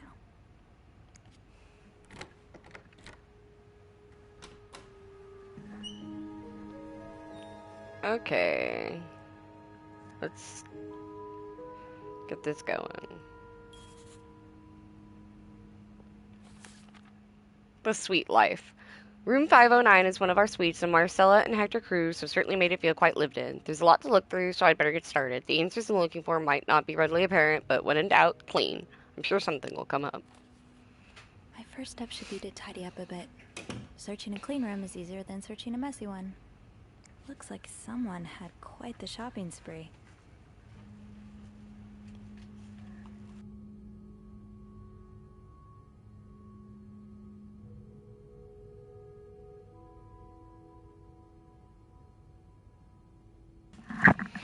Give me just a sec, guys. I'm gonna take a quick break. Partner brought home some food, so I will be right back, folks.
Okay, guys, I am back. Sorry about that.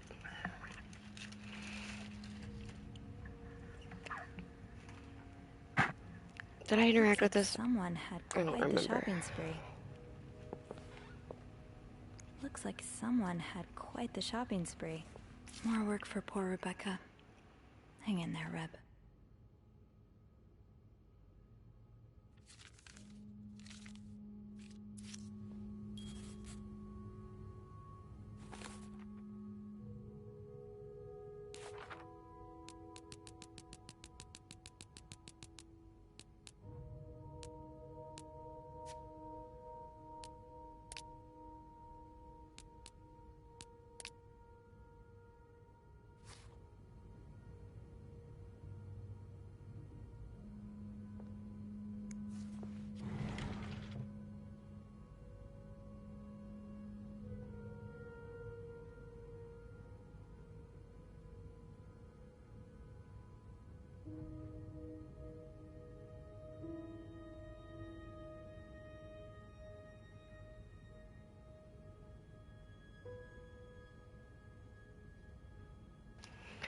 Sorry, guys.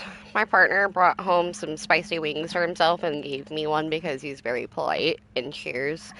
Even though he doesn't have to, he just does because he's nice. And I don't eat a lot of spicy stuff. And oh god, it hurts. I don't take spicy very well. And to him, it's not spicy at all. To me, I am on fire. So excuse me for a moment while I sit here and overheat and deal with this. It's my own pain and my own problem. I'm the one who did it. I didn't have to eat the spicy, but I did.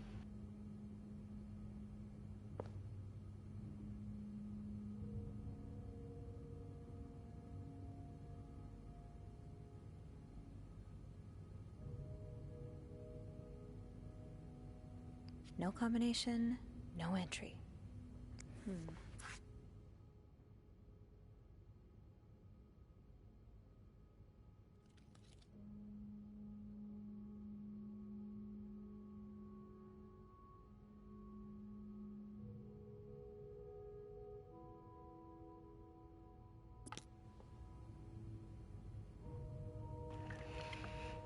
Sorry, guys, I had to tell my partner about the art in the game because I thought it was really fucking cute. And he's played a little bit of the Fallout games, and so of course he would know exactly what I was talking about. Ah, Bricky. I'll hold off on throwing this out just yet. The food's practically untouched. Right? Delicious noms.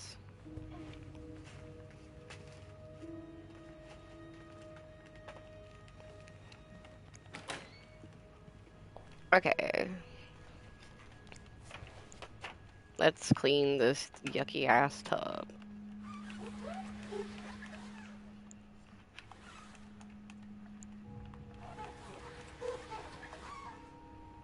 There we go. Yucky tub cleaned. Trash.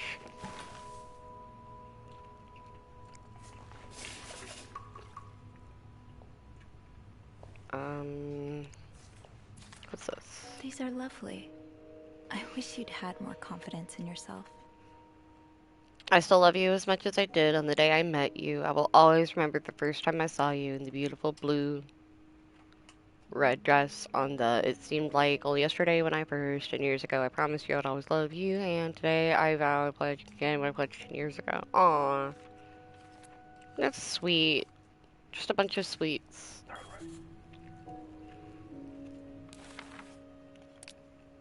Let's see. Yeah, vow renewal attempts. That's adorable as hell. I don't know if I should throw that away or not, because, like, I know they're all crossed out, but I feel like that's, like, I don't know. Can I pick up the other thing? No, it's not gonna let me. Okay. Looks like someone tore that note apart, but I'm missing some pieces. I can't make out what's written. Maybe I'll find more of those torn paper pieces if I keep cleaning the room. Right. A secret message. Lo and behold, a little bit of cleaning up later, and I stumbled upon something curious. A message of some kind, torn up and discarded. This first piece was discarded so carelessly that I might have a chance of finding the others. Okie dokie. Fuck yeah.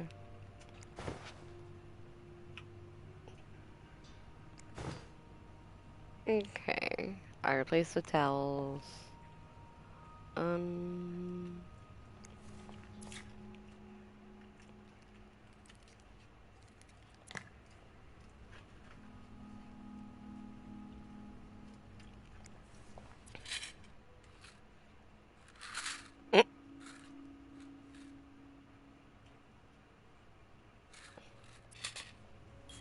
Okay. Moodle package. It's a menstrual cramp thing. Nice. That's funny as hell. It's called a Moodle instead of Midol.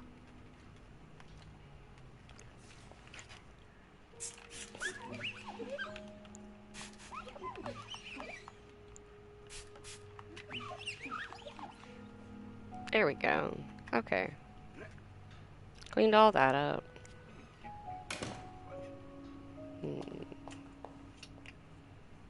Pretty sure that's everything in here. It's not gonna let me clean the floor, so okay.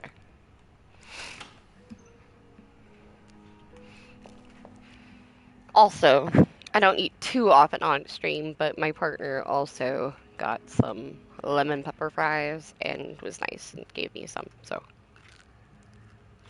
I will be eating these.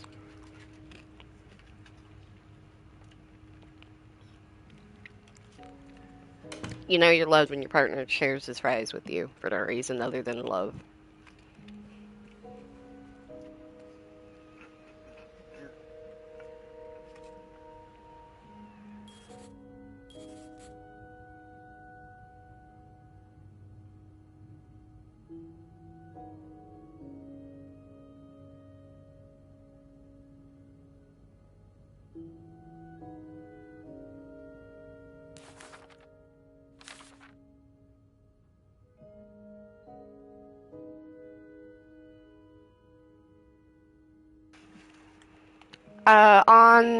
Let's see, one half of the cruises seems to have made their own sleeping arrangements on the room's couch. Whether that was voluntary or demanded of the other is unclear.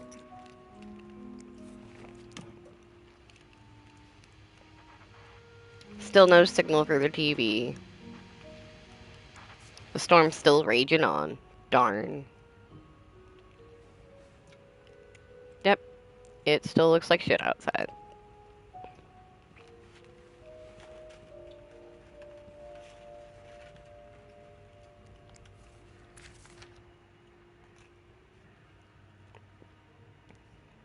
Give me just a second, folks.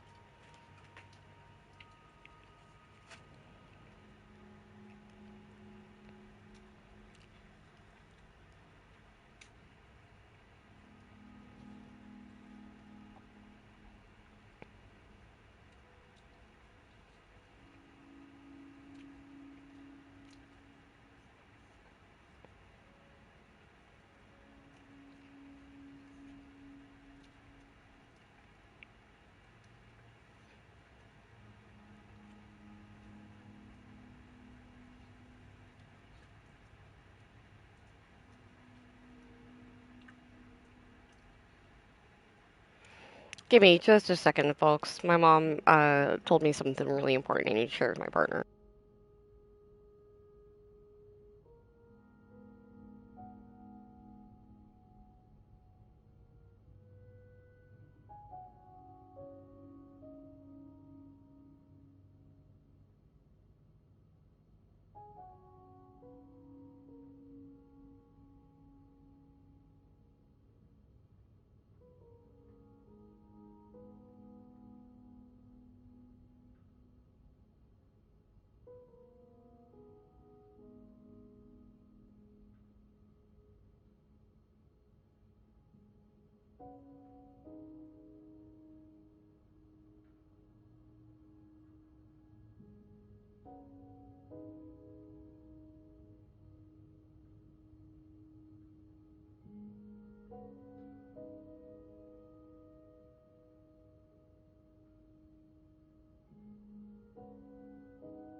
Sorry about that, guys. My bonus mom got into a pretty bad accident. She's okay, but oh my goodness gracious, that was very concerning, and I had to relay that to my partner because she's like family to me. Yeesh. Somebody ran a fucking red light because they just felt like being an asshole. I hate people. Anyways, let's see here. So what did I pick up? Their monthly expenses, it looks like. Okay. Let's see here. Trip expenses, yeah. Okay. Sorry about that, folks. Like I said, that was very concerning, and I wanted to make sure everything was okay.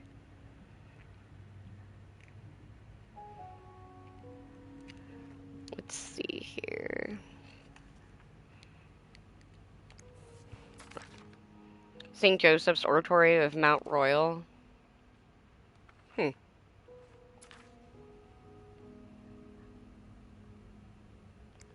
What's this? Oh, hey. Another tourism thing. That's cool. Inspect. Is it dirty? Yep. Okay. We'll take the dirty mug.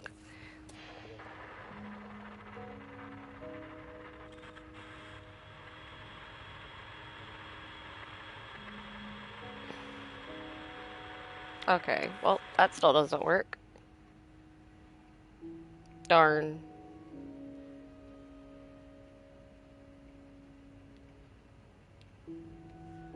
Okay, what else we got here to look at? Oh.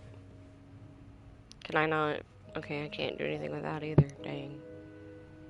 I can apparently call. I don't want to, but I can, which is good to know. What's this? All-American Fire and Life Insurance, Hector Cruz, insurance agent, huh? Protect the dream. That's cool. Business cards. Interesting.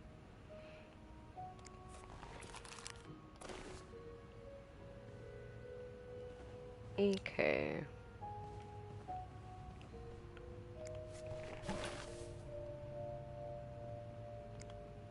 Oh, hey, look. I found more of the one thing I was looking for. Oh, shit. Who's calling me now? Hello?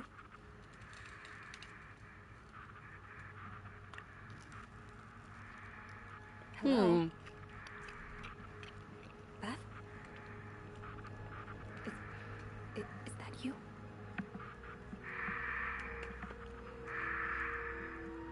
That's fucking creepy. Dun dun dun. What the fuck? Okay.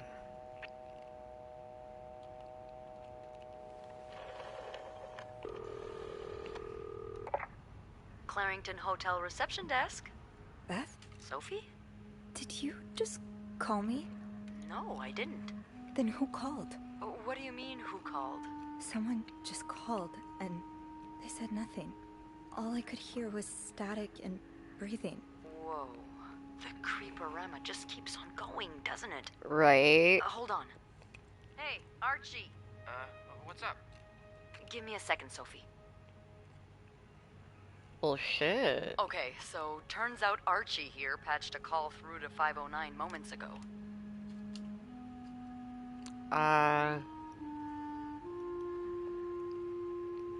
Did he recognize the caller's voice? You think it might have been Mr. Morgan? Yeah. Let me ask. Okay, so it was a man's voice, but he can't be sure if it was our creep. What the fuck? Did he notice anything else? He says he heard a faint bell in the background. It sounded like the elevator's bell, so he assumed the caller was one of our clients. You didn't see Mr. Morgan come back to the hotel, did you? No. I understand why you're creeped out, but I don't see how he could possibly know you're in 509. I didn't say a word to anyone. I know you didn't. Can you ask Andrew not to patch any calls here for a while? Trust me, I will. Thanks. I haven't had time to check all of 509 yet, so I better get back to it. Yeah, that's fucking Before creepy. you go, I have some more info for you. I was going over the details of our little mystery when I remembered something about this morning. What is it? I saw Mrs. Cruz rush out of the hotel, all by her lonesome, not too long after Mr. Morgan knocked over that vase in the lobby. Really? Do you know what time it was Interesting. exactly? I think Mr. Morgan left around 10, so I'm guessing between then and 10:05. What? I remember hearing a loud noise on the 5th floor right around that time. Like a...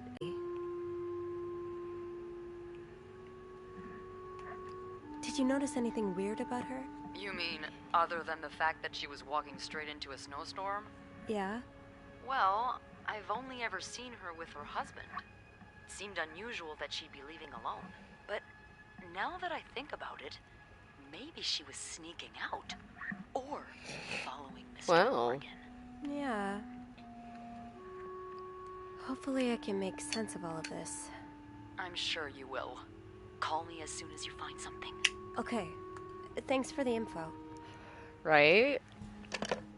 I am loving this mystery game so freaking much.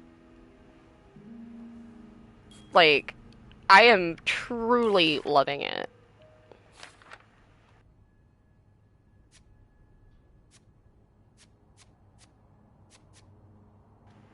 Okay. The phone rang while I was tidying up room 509. When I picked up, all I could hear was breathing. No other response. A quick call to reception cleared some things up, thankfully. Beth confirmed Andrew patched a call through to 509. I then asked him to put any calls to 509 on ice for the time being. I'm jumpy enough as it is. Remembering details. While we were talking on the phone, Beth remembered seeing Mrs. Cruz leave the hotel alone this morning. Right around the time Mr. Morgan made that mess in the lobby. Was she following him? And where's Mr. Cruz? Well, shit, guys.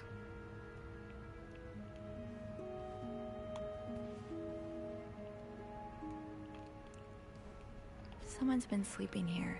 I should leave it as it is.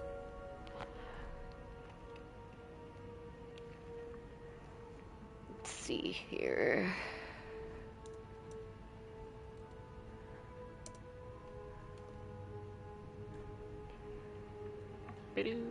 Okay.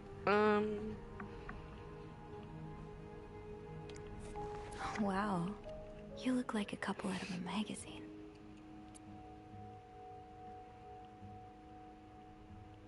These pearls, they look absolutely gorgeous on you. Though, I bet you could make anything look good.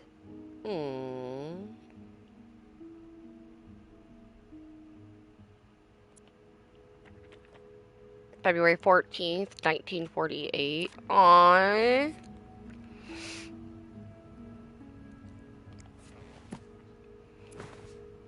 Why is the Bible on the floor?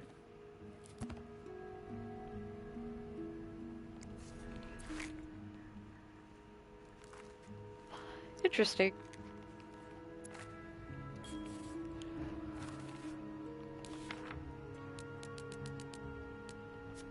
Wedding picture, rosary. Okay.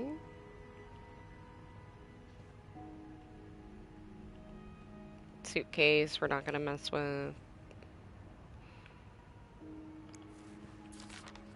This person looking for you back in Texas, was he really just a coworker? Dear son, I cannot believe you decided to renew your vows so far away from the family. Your father and I are very disappointed, and so are your sisters. Montreal, what a strange destination. I would not be surprised if this was another one of your wife's ideas. I met Luciana in town yesterday. She has 5 children, 3 boys, 2 girls, and is pregnant with her 6th. Juan has just bought them that nice house on the corner of Prada and Ramos. Imagine if you'd married her like you were supposed to. You'd have your own family by now. Yesterday, I also drove by your home to get the mail. As I was leaving, I met a man who was looking for you. I think he's one of your colleagues from work, but I'm not sure. I told him you were in Montreal and would be back next week. When you do come back, or when do you come back exactly? I hope you can be there for your uncle's birthday party on Friday. I will make your favorite cake, your mother. Interesting.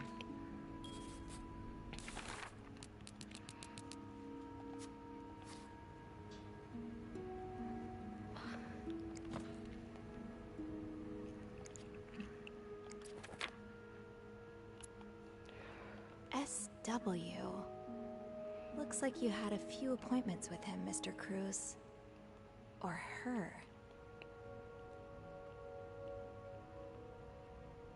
SW. Looks like you had a few appointments with him, Mr. Cruz. Or her. Okay.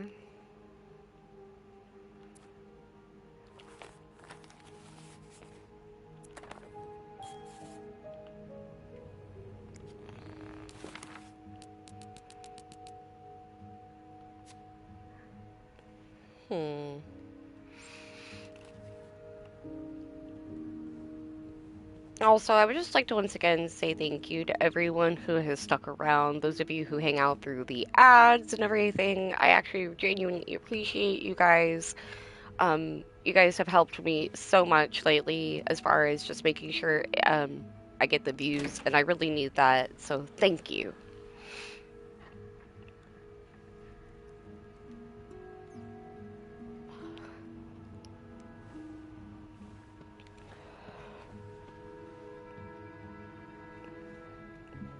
I hope you're having a good evening, Trish. I'm so grateful you're here. Okay. Mrs. Cruz got her personal information stolen. Is Oh? Mr. Morgan behind it? Okay. Dear Mrs. Cruz, we wish to apologize on behalf of our company for the privacy breach that occurred on the 25th of September, and thank you for calling it to our attention. We are currently investigating the breach and trying to understand how this individual was able to obtain your personal information. Rest assured, we will put measures in place to make sure the situation does not repeat itself. Your privacy is and always will be one of our top priorities. Sincerely, Harold Fernie and John Weissman.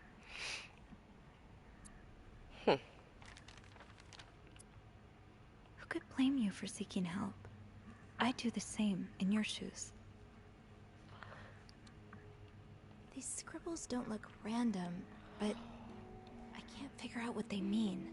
I'm assuming it has to do with the combination for the safe. But that's just me. Fernie and Wiseman. Have I seen this logo somewhere? F&W, yeah, you have.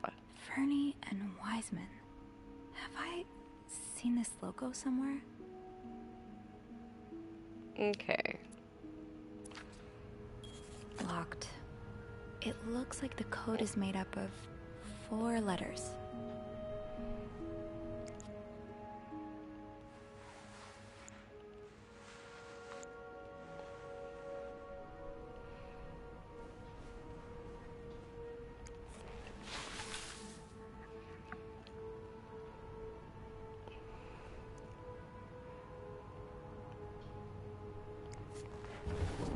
I'm loving this game. I am so grateful that you ended up recommending it to me, Trish. So between you and Slash, I am so fucking grateful because this game, look at the atmosphere. It is so cozy. I love this vibe. And yes, it is. It is indeed a vibe. Oh, I love that painting. Pretty. This is so cool. I am truly enjoying this.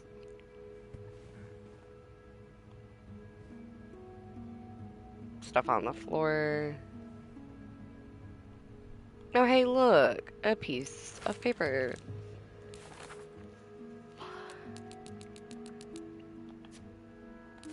Okay. Hector Cruz. Or to use Mr. Morgan's shorthand, H. The other Cruz and the husband of Marcella. They splurged on a suite, but I know not to assume that's a sign of a happy marriage, especially when someone's made up a couch bed in the living room. The tension in their room is palpable. Hector works in insurance back in Texas. He must have taken some time off for this trip to Montreal. Hector's mother is definitely the pushy type, judging by the letter she sent. It seems like the Cruzes are in town so that they can renew their vows, and from the looks of it, Hector's mother really wants them to hurry up and give her grandchildren. I'm suddenly grateful that Mom was never so pushy with me. She also mentions that someone's been looking for Hector. Maybe I'm just being a hammer looking for a nail, but could that have anything to do with Mr. Morgan and his stalking? Marcella Cruz. The M in Mr. Morgan's journal. One half of a couple staying in one of our suites. There are more than a few hints in their room this isn't exactly the second honeymoon of her dreams. She's clearly caught up in something.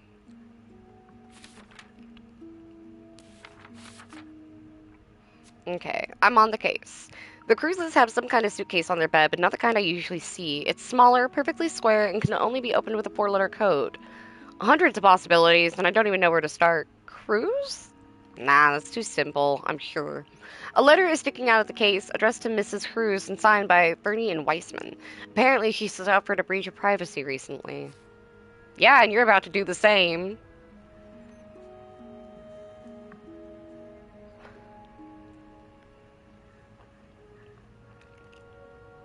Was there anything in here? I don't remember.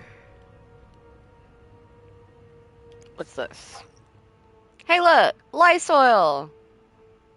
As in Lysol, because that's what it is. Brand disinfectant. That's great.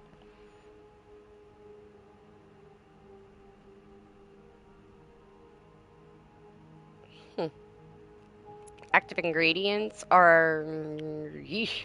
Okay. For feminine hygiene. Of course.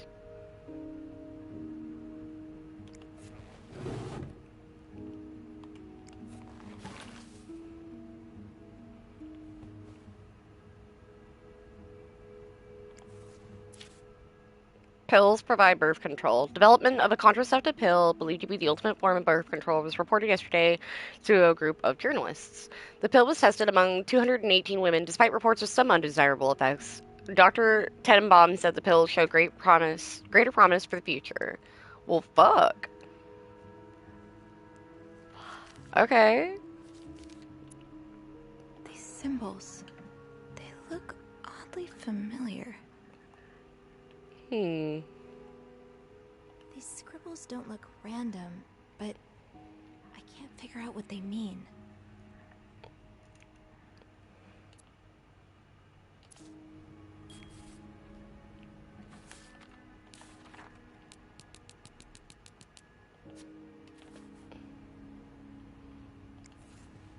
This looks right up Andrew's alley. I wonder if he's read this one. Margot B. Thompson, Stranger in the Night, huh? She thought she was tracking a killer, but the killer was tracking her instead. You mean like kind of what's happening right now with the maid? I'm sorry, that's kind of funny. Gloria Gray is an aspiring writer who works in a diner by day and writes crime fiction by night. When a series of murders occur across the city, she decides to pursue the killer in the hopes of turning her story into a best-selling novel. She meets Hugh, a mysterious young man who offers his help in finding the murderer, but soon Gloria starts to wonder if he's the killer. Read the story that's on everyone's lips before seeing the major motion picture. 50-cent book.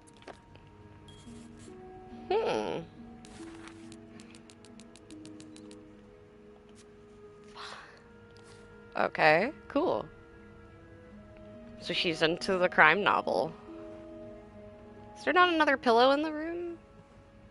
I feel like I'm missing a pillow here. Oh, no, that's the pillow over there. Never mind.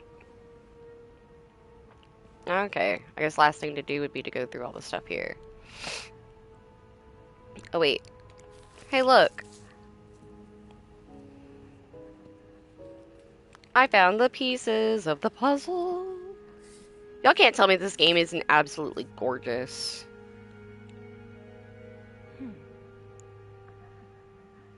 Okay. Hold to grab and move piece. Okay.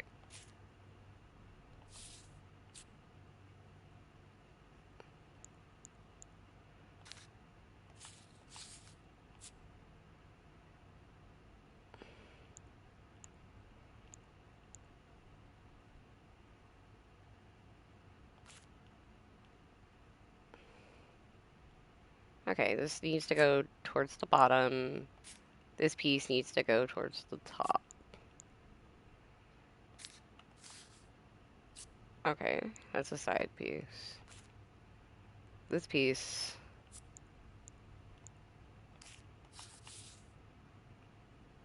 goes right here.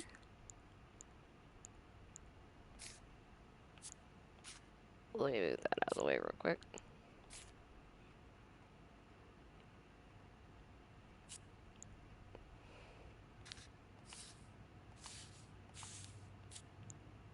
Okay.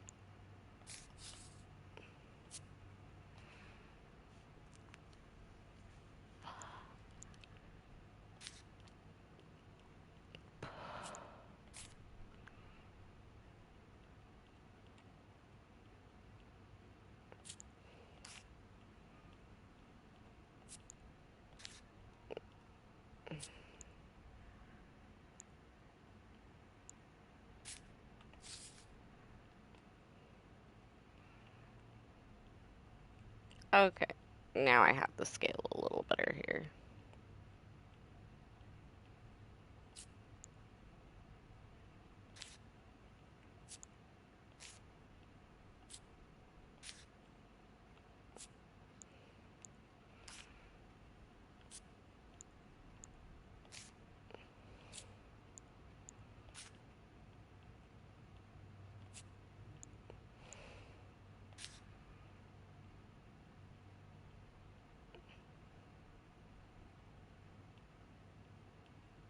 Hmm.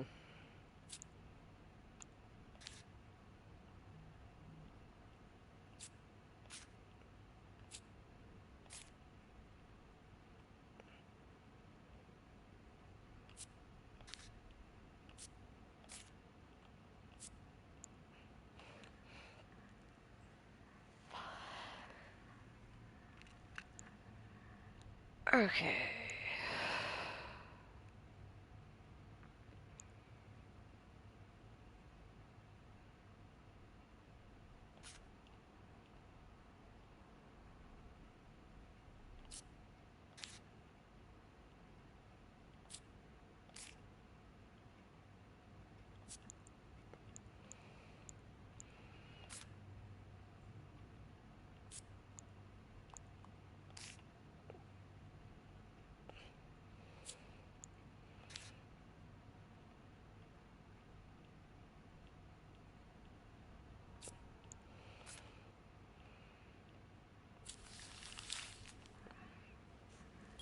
It's some kind of code. Could I break it? I don't know, Nancy Drew, can we? Sorry, I had to. Oh, puzzled but not for long. You solved the torn note puzzle in room 509. Fuck yeah. Treasure among trash. Yes, it took some digging, but I've got all the parts of the secret message now. I'm glad I didn't throw out any with the trash. Now it's a matter of finding out what it says exactly. These symbols are strange and strangely familiar. I should keep an eye out for those symbols. Okay. Was it on this? No.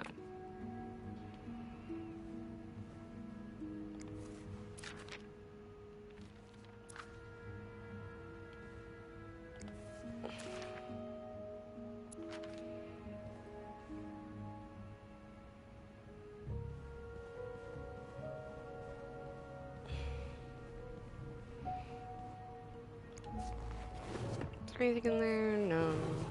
But there was some stuff here. Oh, these symbols match some of the ones on the torn message. That's one of the symbols.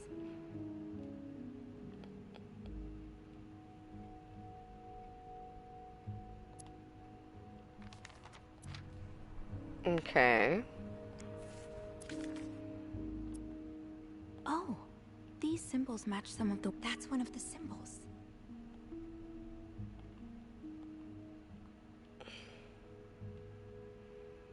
Fernie and Wiseman. Have I seen this logo somewhere?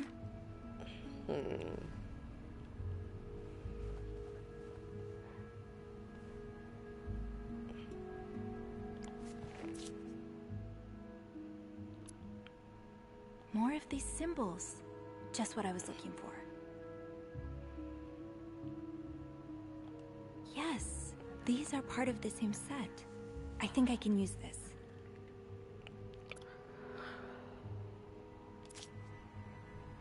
Okay. Is there anything on the back of it?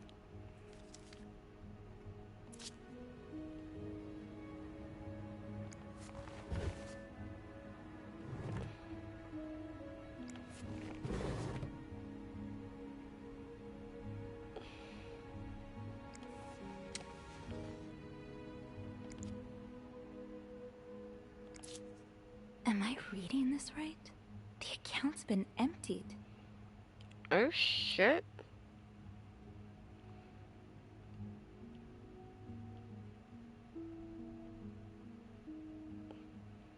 Aha!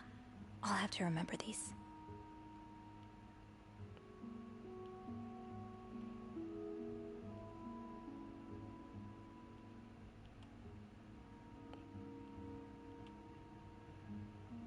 You don't see someone withdraw $5,000 every day. Just what could have made you empty out your entire bank account? Right.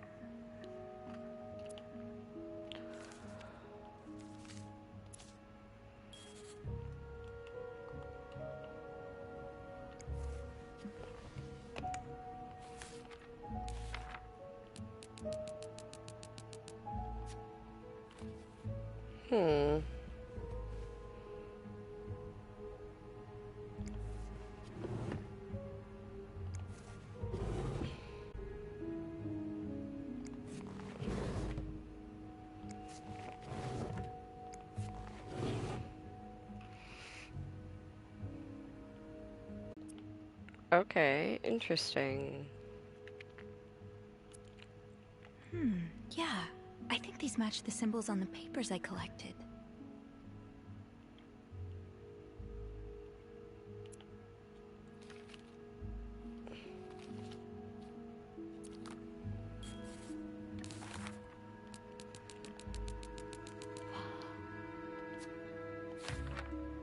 Emptying the coffers. There's a bank statement tucked away in Mrs. Cruz's jewelry box. From the looks of it, she drew every last cent into her name, and there were a lot of cents. Enough to add up to around $5,000. Why make such a big withdrawal? It's odd enough that the statement's in her name, too. As married couples, I've only ever seen bank accounts in the husband's name. Maybe things are just different in Texas.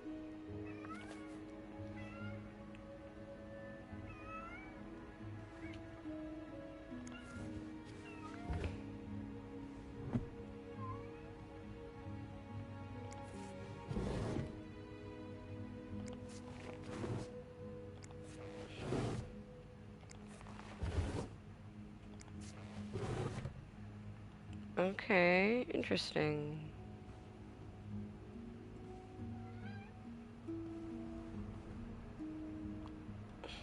Locked. It looks like the code is made up of 4 letters.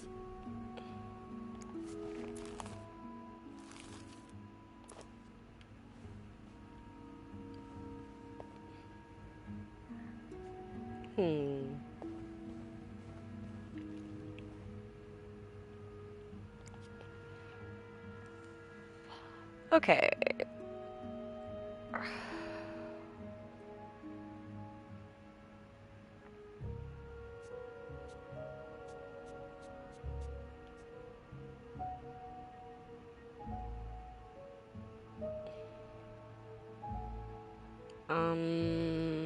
I don't have a 4.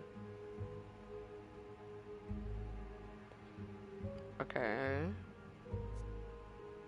1? Stab 1 anywhere? Where are the squigglies? Squigglies are T's. Okay. Squigglies or T's? So...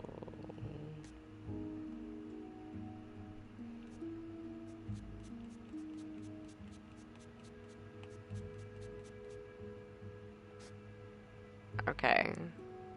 Squigglies or T's? The funny little and symbol thing I don't have.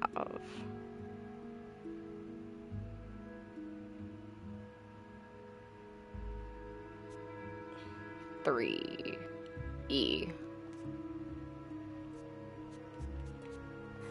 Okay.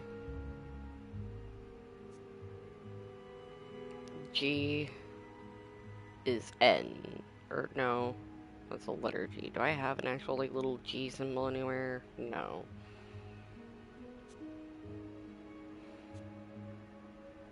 Little slashes are N.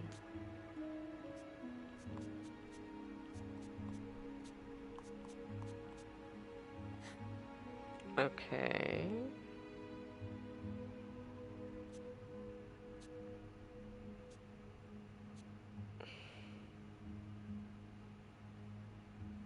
I'm gonna assume that the little W thing, okay, the little W thingies are X. Okay.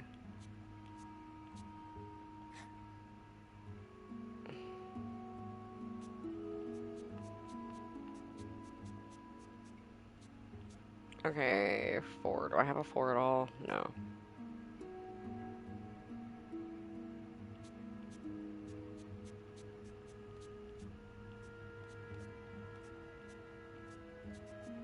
Sorry, this is kind of hard, if that makes sense.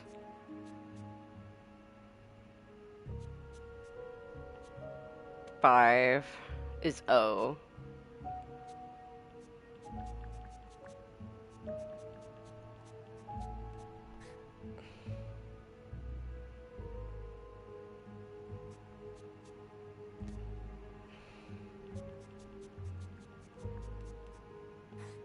S. Okay.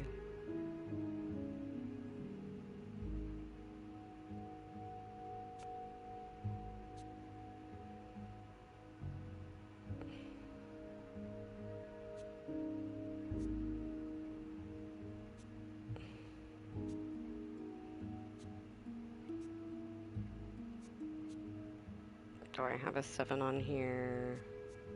Do I have a 6? I do have a 6, so it's U.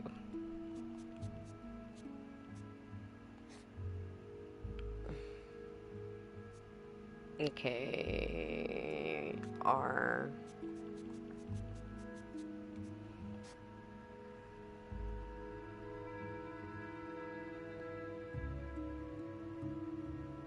Okay.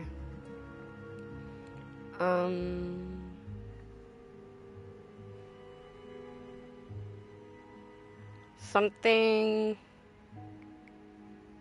notes next to your, yeah, I have no idea.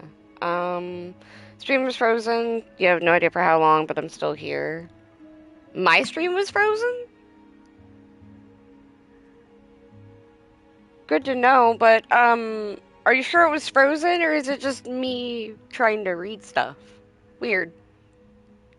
But thank you for letting me know. I'm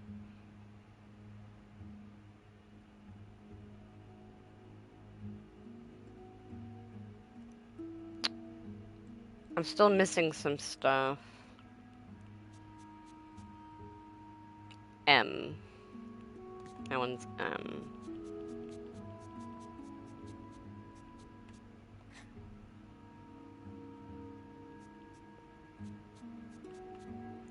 Okay, do I have 7? I don't. I'm still missing some of the more integral ones that I needed. Fuck. Okay.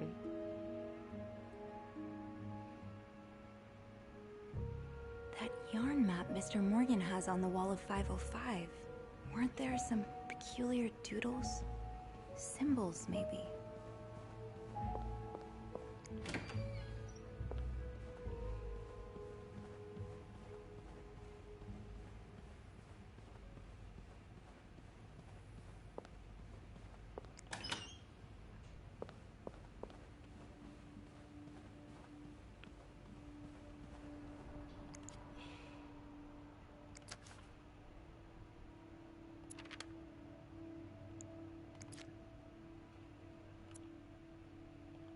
Yes, these are part of the same set. I think I can use this. Yes, these are Okay. part of the same set. I think I can use this.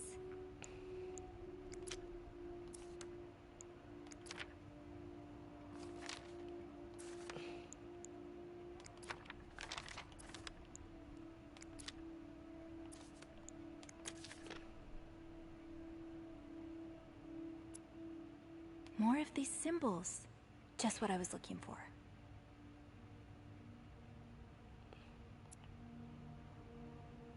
Okay.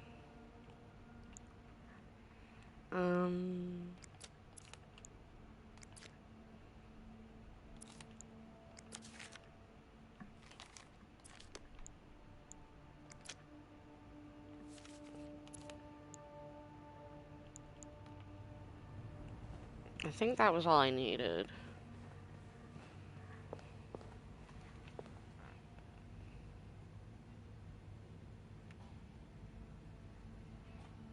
Okay, give me just a second, guys. Sorry about that. I'm trying to be a good friend and be in my friend's streams.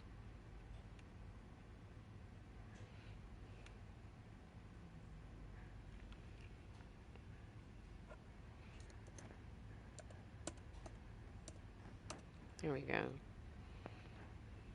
Okay, and then let's do one more.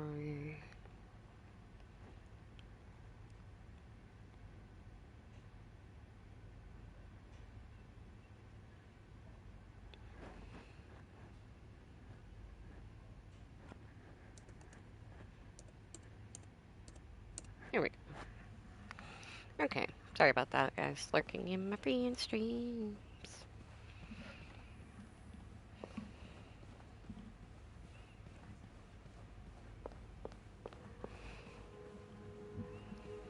Okay. So...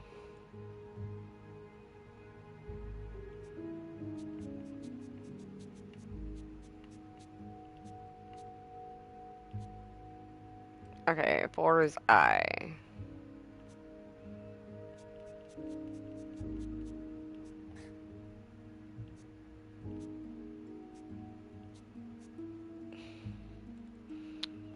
W.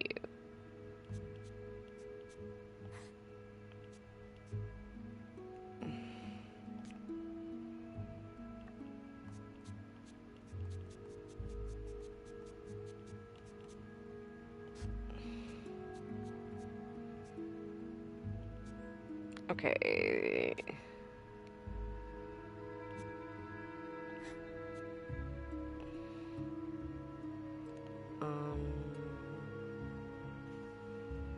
This funny little G symbol. I don't have. Oh, okay. I'm guessing that's a V.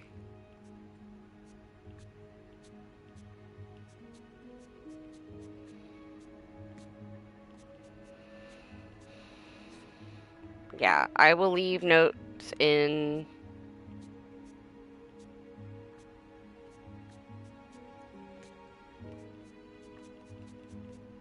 the vent next to your room. I'm assuming. I will leave notes in the vent next to your room.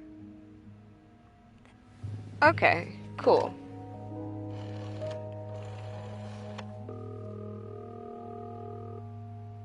I knew I'd figure it out eventually. Clarington Hotel reception desk, Beth speaking. Hey, Beth. It's me. Hey, so, how did the snooping go? Find anything? I did. I found a message written in strange symbols. A kind of secret code. A secret code? Well, spill the beans. What did it say? I will leave notes in the vent next to your room. In the vent? Who the hell does that? I don't know, but whoever the message was intended for went through a lot of trouble to hide it. It was torn in 12 pieces and scattered in 3 different trash cans. So the Cruises are keeping secrets from each other. Do you think one of them's having an affair? I don't know. It really looks like blackmail. Blackmail? What makes you say that?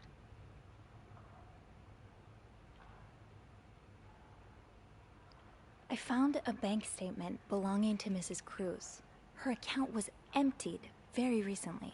Ooh, that's interesting. But it could mean a lot of things. What do you mean? Well, people need their money, especially when they're traveling. Although I have to admit, withdrawing all of it does seem a bit strange. Right. Is that all you've got to back your theory? I also found a letter from some sort of company, Fernie and Weissman. It mentions a security breach. Targeting the Cruzes? Just the wife. It seems some of her private information was stolen by someone. A large withdrawal and a security breach? That can't be a coincidence. Maybe they got something on Mrs. Cruz. Something so bad she had to empty her bank account just to shut them up. Yeah, Right. that's what I'm thinking. I see it, yeah. It could be blackmail for sure. Do you think Mr. Morgan's the blackmailer? Ooh.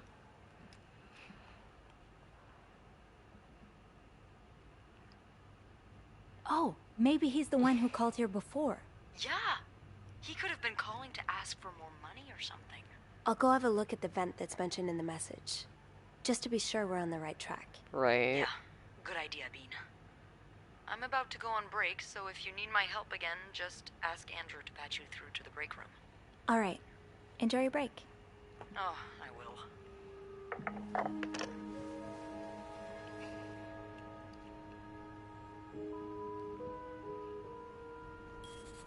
Enigma Machine Trophy. You solved the secret code puzzle in room 509.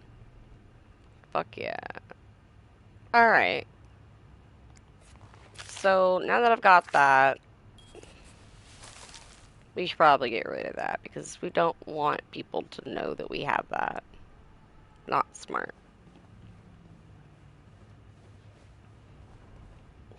Locked. It looks like the code is made up of 4 letters. I will leave notes in the vent next to your room. But which vent? Okay.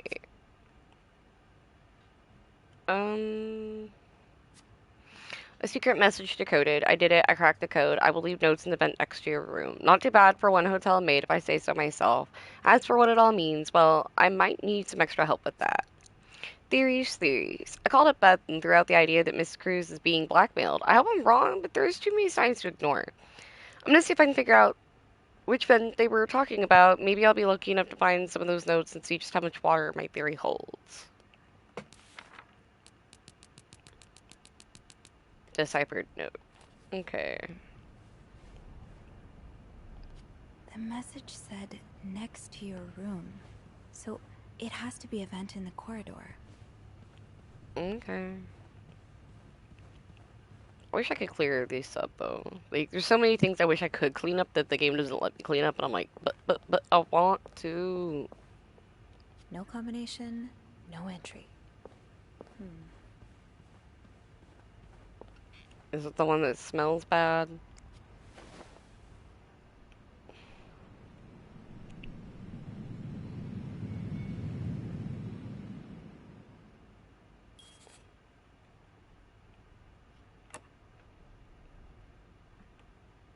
Can't open these without a screwdriver. I might be able to find a screwdriver in the janitor's closet. Screwed. I guess I was hoping that whoever's leaving these notes had left the vent grid open, but no such luck. I'll need to find a screwdriver to get it open, which shouldn't be too difficult a task, I think. Janitor's closet is right nearby, after all. Very true. Hey, look! Another one of these! Guys, where in this hotel haven't you made up? Oh, I found all 3 of Wendy and Jacques' kissing spots. So, the writing's on the wall. I got a trophy for that. Fuck yeah. Alright, folks. I'm gonna take another quick break. I am in need of one. I apologize, guys. So, on that note, if you guys need to hydrate, please hydrate. If you guys need to get a snack, please go get a snack. If you need to stretch, move around, get all loosey-goosey, please do so. Oh gosh. Stretchies myself. If you need to take your meds, please take your meds because self-care is important. And if you're playing a game that needs saving, save the fucking game. I'll be right back.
Hello, my darling dears. I am back. Okay.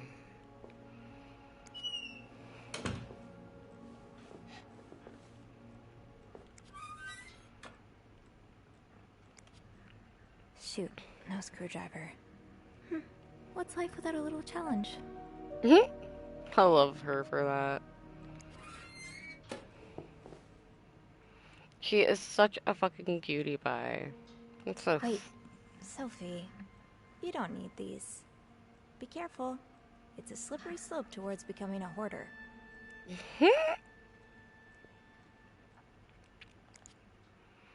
Oh.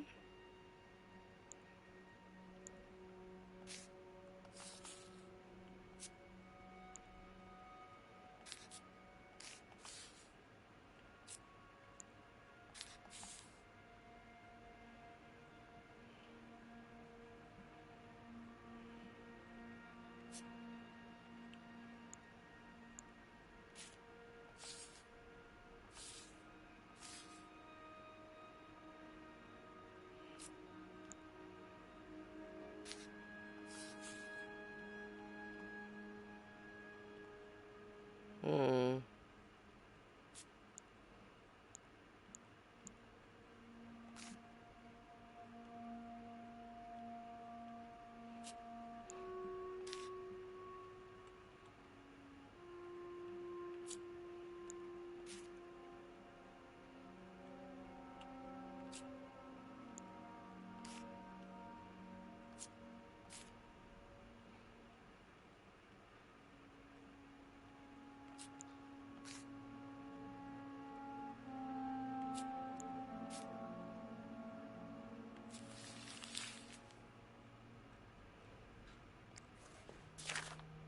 Highest priority, huh? That means Eugene's probably working in Bernard's office right now. Eugene, Bernard tells me there's a cold draft coming from his window and it's turning his office into a freezer. Fixing this should be your highest priority today, Linda. Interesting. Eugene must be down in Bernard's office. I should go ask him for a screwdriver. Okay. Destination, Bernard's office. According to a note from Linda in the janitor's closet, fixing the broken window in Bernard's office is to be Eugene's highest priority today. Since he's not around, he must be dealing with that. He knows better than to ignore a direct order from Linda. Time to head into the lair of the beast, I suppose. Sounds like Eugene asked Bernard to stop opposing the construction of the new psychiatric hospital. And Bernard was Bernard.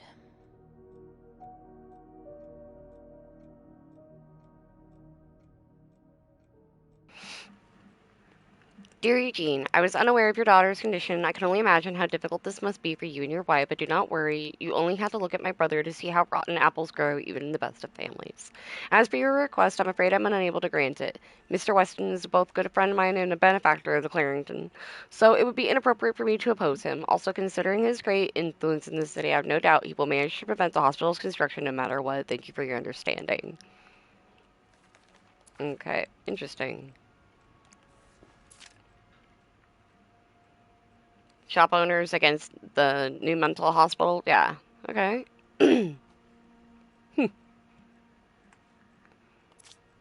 Yeah. Oh no, lunatics next door. Oh, Eugene. I had no idea. Dear Eugene, a friend of mine has heard from his hairdresser who'd heard from their sister-in-law who works as a secretary to the mayor that the city plans on building a new mental hospital right next to the Clarington. Imagine, Denise could get the care she needs while staying close to home. It's almost too good to be true. I don't dare get my hopes up, but still, I'll keep my ear to the ground and keep you posted as soon as I have more news. More wishes, Joyce. Damn.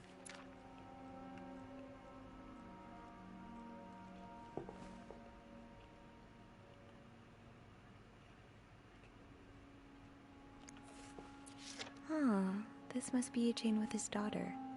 He looks like a caring father. Aw.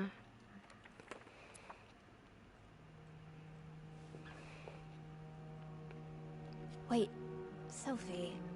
You don't need. Eugene's a pro at fixing the fuse box whenever there's a power outage.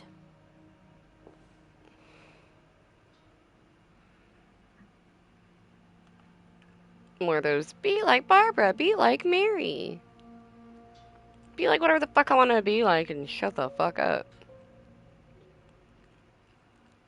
That's just a personal preference, of course, but still. Sorry, I'm just making sure there's nothing I can, like, you know.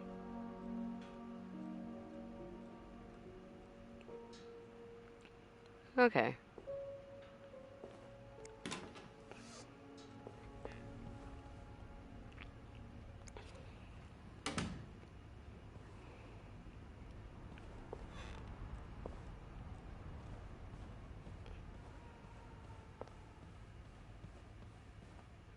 I'm supposed Back down to go. to the lobby, Sophie.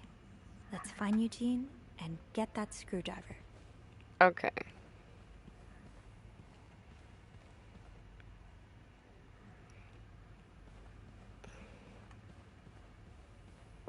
Oh yeah, that reminds me. Didn't I have dirty towels to put in the cart?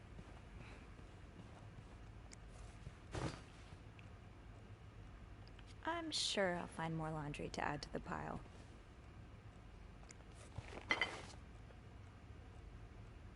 Okay.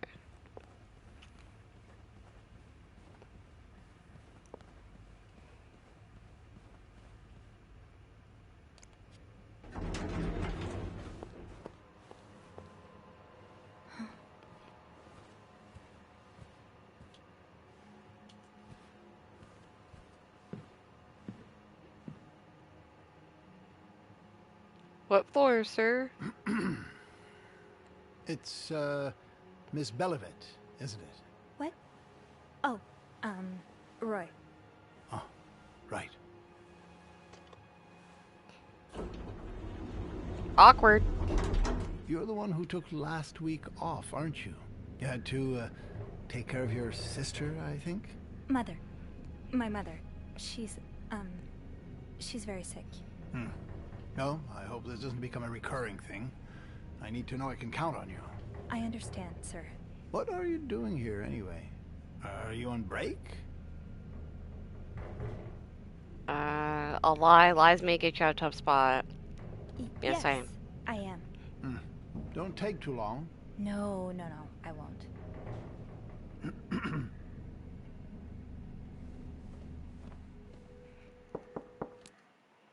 Elder, man, I wish I had the attention span to stream for 5 hours. Oh yeah, I am coming up on 5 hours, aren't I? Darn. Yeah, no, I've done really long streams before. It is not my first time. I've streamed for 16 hours in one day before. Especially if I really enjoy a game, I don't mind because this is my job. So, this is how I'm trying to make extra cash to take care of myself right now. So every little bit helps. That's why I stream in itself. But for me, unfortunately, I just, you know, hold on a second. Biscuits, were you wanting? Aw, guys, give me, oh, that is so cute. Okay, I don't know if I'll be able to show you guys or not. Hold on. I'm gonna take a picture of her. Give me a second.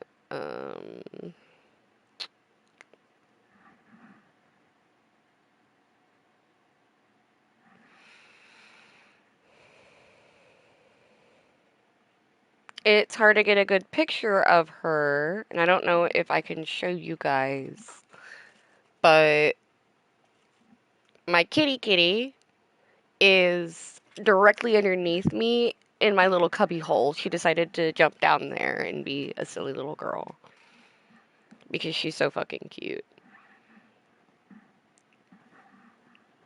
My adorable little kitty girl decided to jump down there. Aw, that is so sweet. Anyways, but yeah, I'm doing this so that way, you know, I can get the hit payout on Twitch. And in order to do that, I either need a decent amount of views or I need to be going long enough that, you know, the few people who do show up through watching the ads and stuff like that, that I get, you know, the payout I need. And unfortunately, that means streaming a lot because ads don't pay out very much. Anyway, that's why I'm extremely grateful to anybody who hangs out in my streams, because every little bit of help counts. Just every little bit. And I'm extremely thankful. Anybody who watches, who chats, who lurks, you guys are helping me.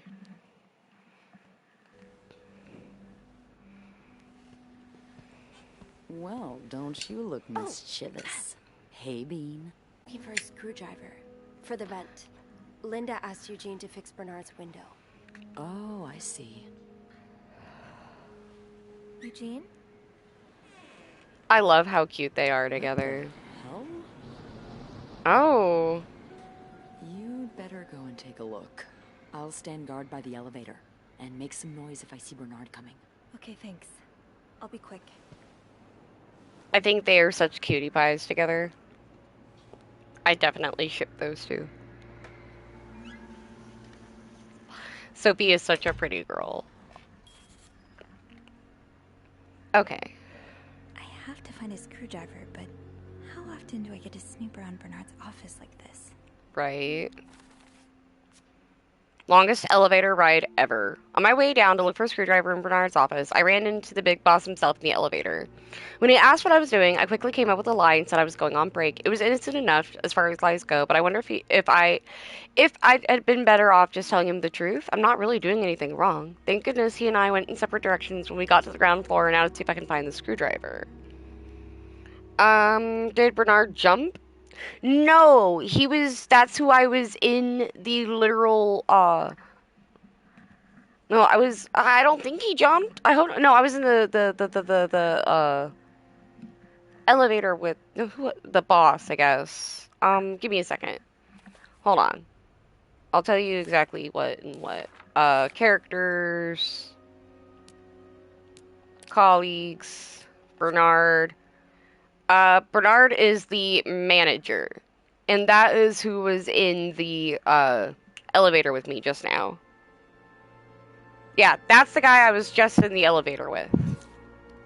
And this is his office. Back to what I was doing. Progress. The Lair of the Beast. Beth offered to keep a lookout while I poke around Bernard's office looking for the screwdriver. I had the rare opportunity to do a bit of snooping on my boss. What fascinating things would Bernard keep behind closed doors? But I have to be careful still, especially with Beth on the other side of the door. I don't want to jeopardize her either. Yeah, elevator man. So no, he didn't jump because he's, like I said, he went a different direction. He walked away. That's her boss, and I'm trying to snoop on the boss at the moment.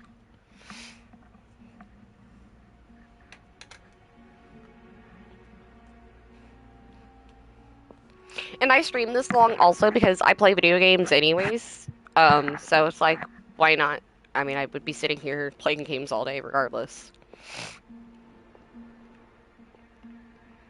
Okay, I can't just like look around in the cabinets like I want to. Damn.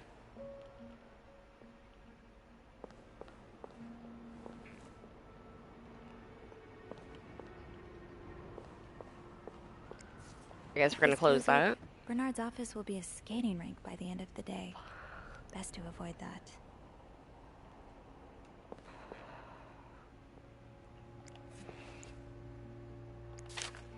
Opposing something that could help so many people just because it's close to your hotel? This is ridiculous. Right.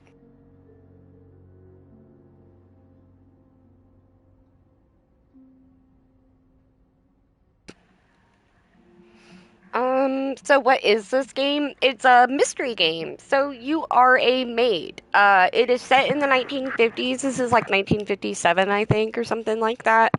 And you work in a hotel.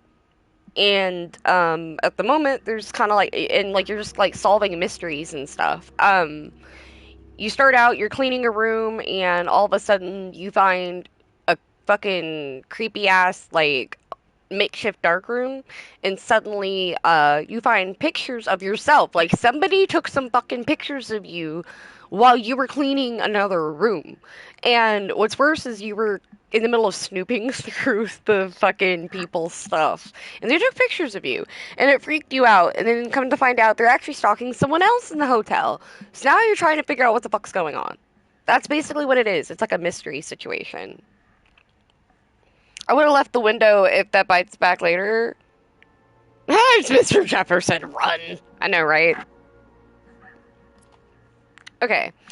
Dear Mr. Weston, I would like to thank you again for agreeing to this partnership between the Clarington Hotel and Weston's department store. Thanks to your generous help, renovations are well underway and the hotel has never looked better. You should come visit soon when your busy schedule allows it, of course. On another note, it's come to my attention that you formed a group of local businessmen to oppose the construction of the new mental hospital. After working so hard to elevate the Clarington standards, I cannot allow a band of cuckoos to move into my backyard. Should you accept it, it would be an honor and a privilege to join your fight. Yours sincerely, Bernard Leduc. Handwritten by Eugene. Enjoy the cold, you cold-hearted prick. Oh my god, okay. So the maintenance guy, Eugene, fucking left the window open. So, I take it the open window was not an accident. Can't say I blame you, Eugene. Damn.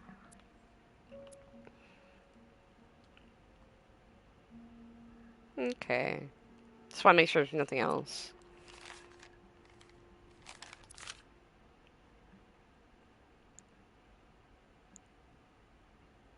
Aha! Let's get you to that vent. Perfect. Okay, that's mine. We're gonna throw this away.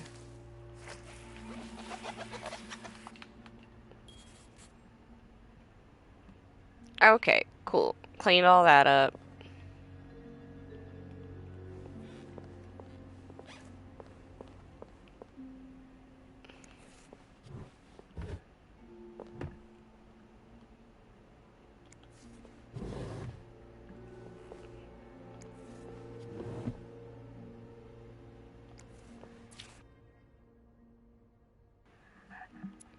Okay, Mr. Leduc, my employer has made the following requests. To avoid unwanted attention, his identity should remain secret to both guests and staff. Temperature in room 602 should be kept at exactly 22 degrees Celsius. What is 22 degrees Celsius? Hold on a minute.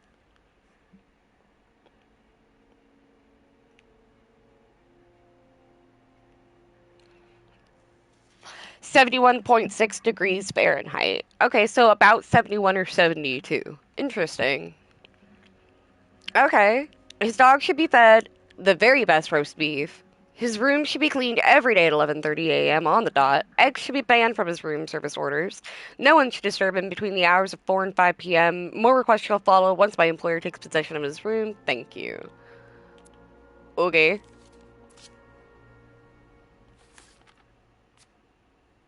Cold, cold heart. Enjoy the cold, you cold-hearted prick. Something tells me the open window was not an accident. I think Eugene left it open on purpose as a way to get back to Bernard for being, well, Bernard. Got what I came for. Looks like my hunch was correct. Eugene was here to fix the window, and lucky for me, he left his screwdriver behind. I get the feeling he won't be needing it anytime soon. Getting the vent open should be easy enough now. So, did I want... Okay. We should close that. What's in the last drawer? Anything interesting? No. Well, just look at these distinguished gentlemen. And a young Bernard.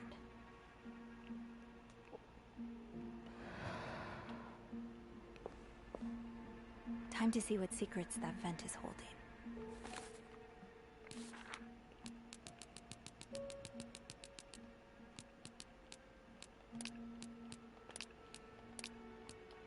Raymond. Raymond Leduc is Bernard's brother. Before Bernard ran Clarington, the hotel was in Raymond's hands. From everything I've heard, Raymond's style of running hotels is as different from Bernard as day is to night. Okay. Clarington Hotel changes hands. Sounds like the hotel was very different back then. Raymond Leduc retired yesterday after more than 20 years at the helm of Clarington Hotel, located in downtown Montreal. Founded by Leduc's father, Ferdinand, and in 1921, the hotel was one of Montreal's most respected establishments until the Great Depression, and Ferdinand Leduc's death in 1929. Ever since, guests have noticed a drop in hotel standards. My wife and I used to stay at the Clarington every year for our anniversary, said Mr. Grayson, who first visited the hotel in 1925. We stopped coming 2 or 3 years ago because of all the unsavory characters hanging around. My wife was quite afraid. Despite Raymond Leduc's retirement, the establishment will remain in the Leduc family, as his brother Bernard is now taking over the reins after many years at the hotel's as the hotel's concierge. Interviewed in the lobby, Mr. Leduc promised great changes would come for Clarington. Okay. Interesting. Okay.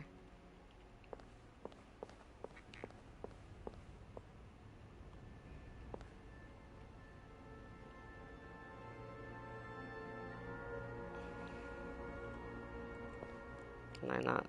Okay, I can't open these.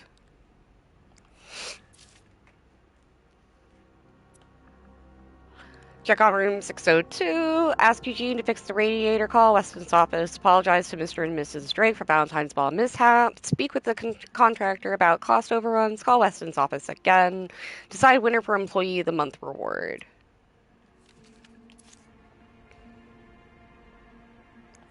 Okay.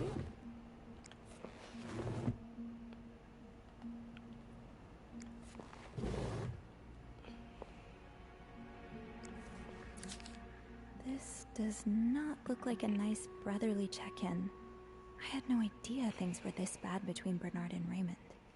Okay. I'm gonna sleep. You have a good stream. Good night. Good night. Thank you so much for being here. Rest well. Okay.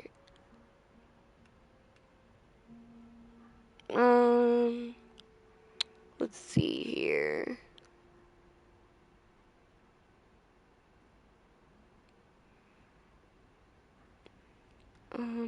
Golden Dragon's still on. Another Gamer's still on.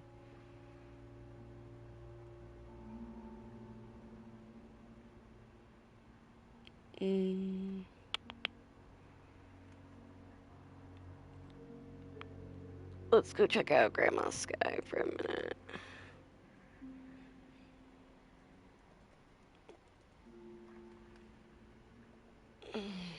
Hey. Lurking. So she knows I'm around and I care. Okay.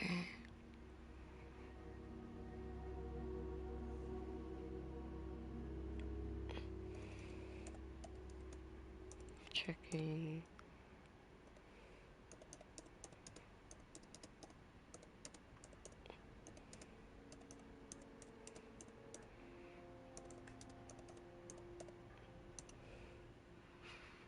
Okay.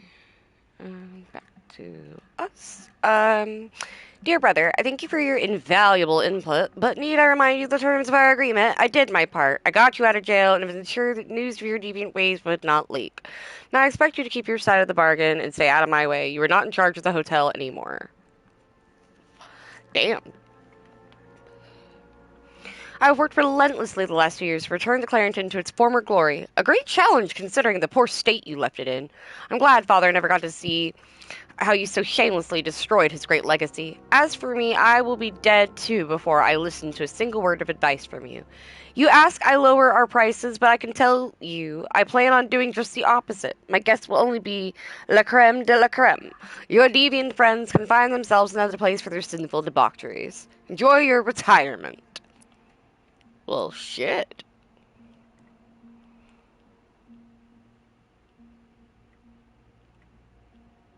Oh, Bernard. So close to doing something altruistic, but here you are holding it over your brother.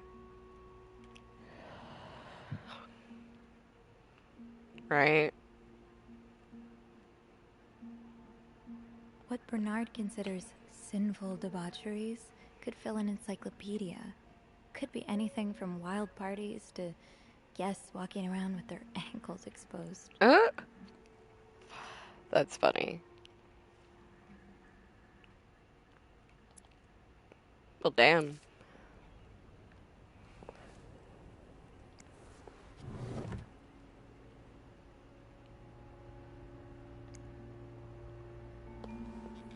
Okay, I don't see anything else we're grabbing there. Oh! Ew. Is this Linda's? Oh my god! I found a bra in the fucking... What the fuck? Why is there a bra in his drawer? And why is it likely her boss's? Oh my god.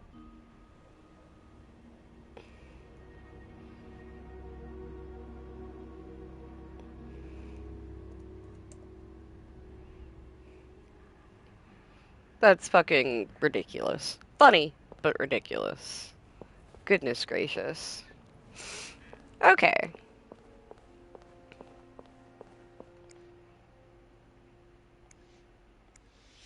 Surely your break is over by now. No, it's not. I came by here not too long ago, and Andrew was already covering for you. That's because I was in the ladies' room. That's no excuse to... It's my time of the month. You're married, aren't you? So you know how it is. I have to go more often, and sometimes I stain the furniture, and don't get me started on all the... That's enough details. Miss Belivet, what were you doing in my office? Oh. I was simply closing the door. Someone left it ajar. Really? But that doesn't explain what you're doing on this floor. You know very well the cleaning staff isn't supposed to wander around the lobby for no reason. You wouldn't be lying to me, would you, Miss Belivet? No. Well, fuck. No, I swear, It's my fault. I asked her to come clean up a mess I made. Spilled coffee. Coffee? Oh, Miss Lambert, you're not supposed to have beverages at the front desk. Yeah, well, there are so many rules here, I lose track. Come with me.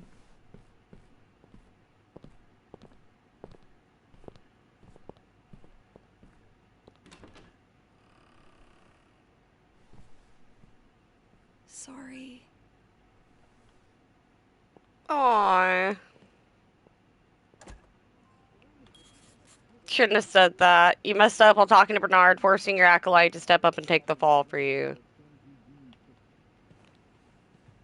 Now, as I was saying,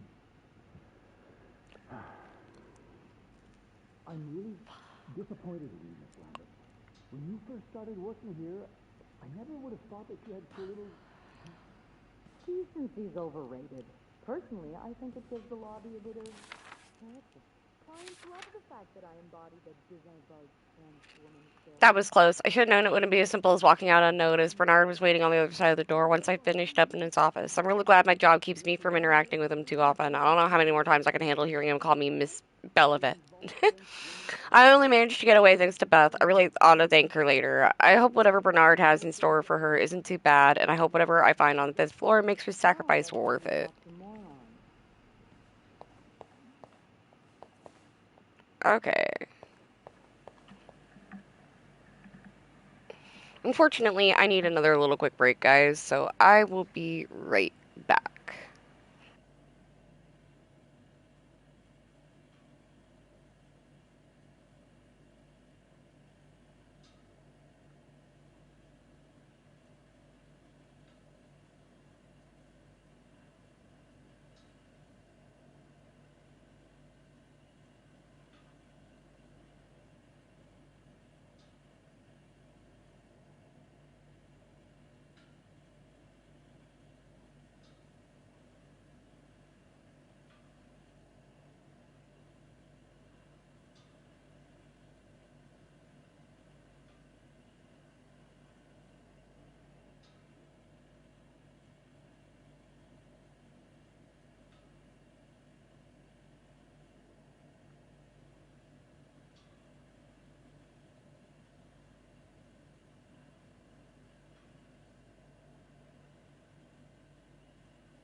I'm back, guys. Okay. What am I I'll supposed be to be able doing? to open the vent upstairs now. Oh yeah, the vent. That's what I'm supposed to be doing.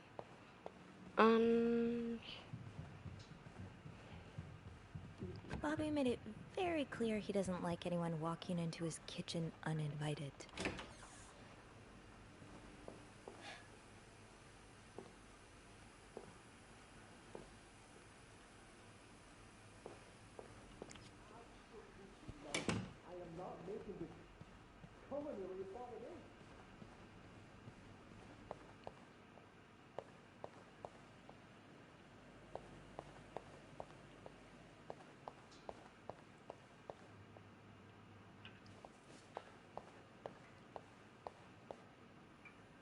Sorry, ma'am. How big did you say your party was again?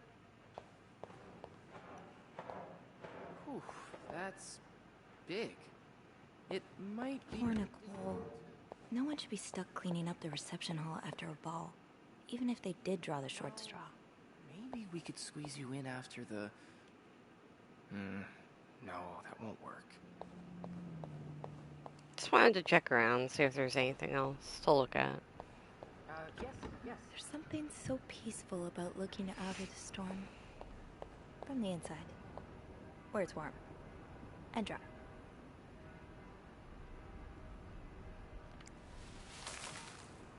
I know. Yeah. Just give me a moment. Maybe... that's not good either.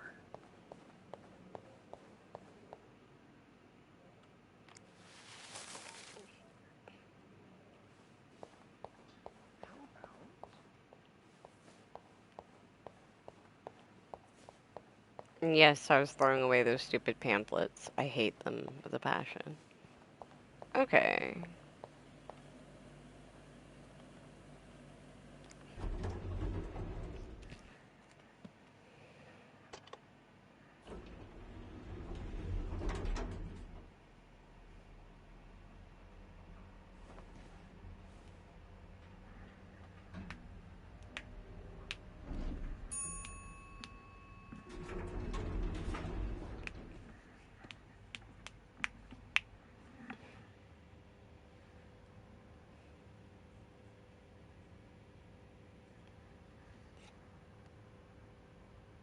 Okay. All right, let's open the vent.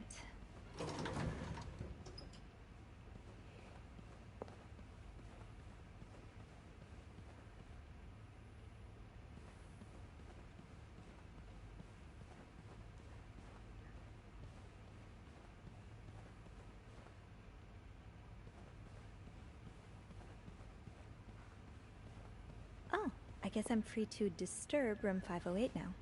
But that's where Bernard and Linda were. Ew.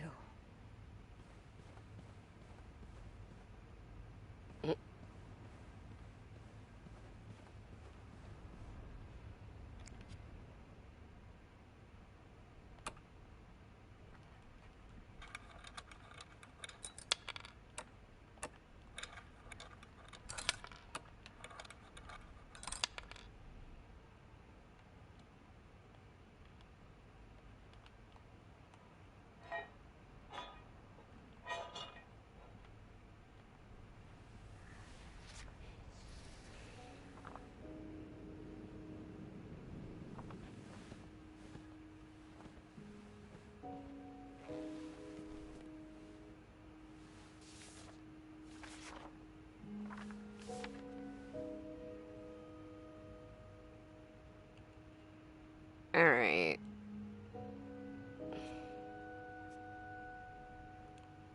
The dash is an M.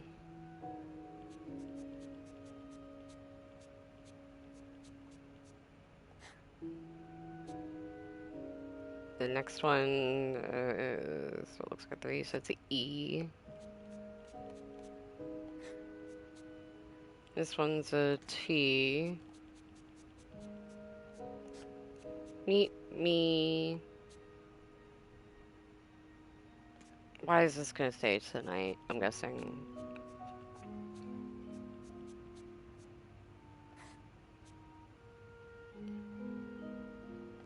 Yeah.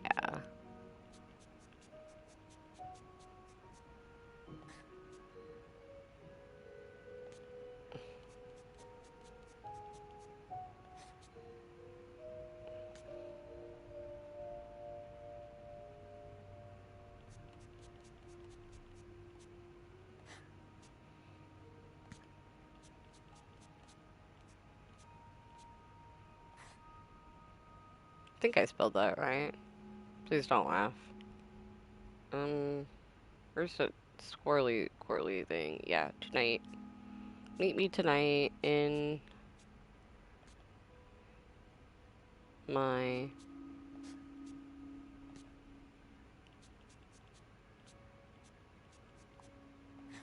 room. Meet me tonight in my room.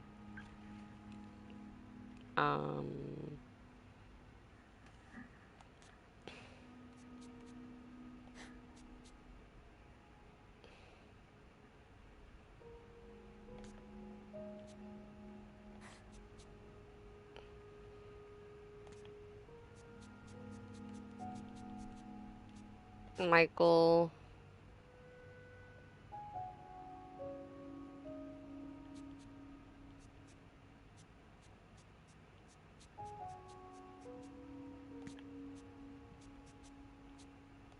Will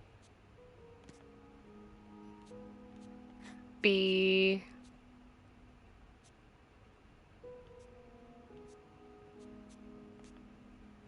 what's the equal sign? S.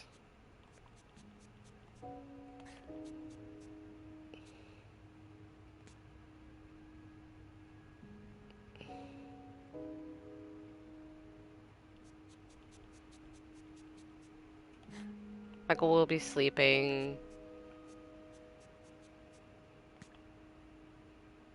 We need to discuss our plan. Okay.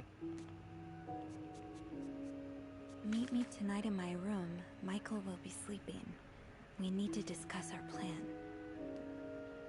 Interesting.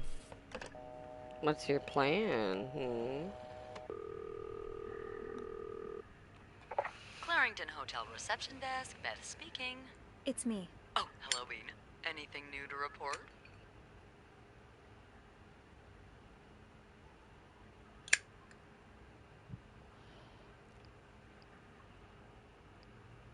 I found another message written in secret code.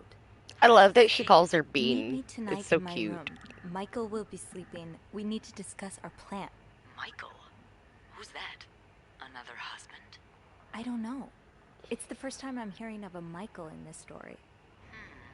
Let me check. Dun dun dun. Who the fuck is Michael? There's a Michael staying in room 507. Mrs. Beaumont's room?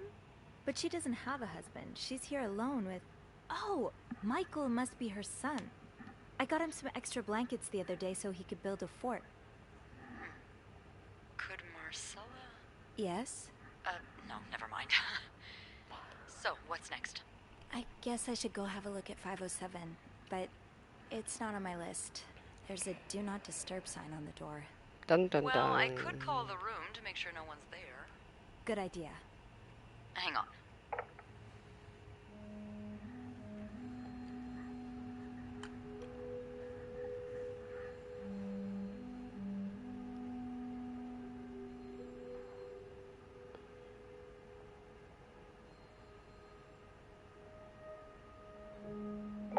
You've got the all clear, Bean.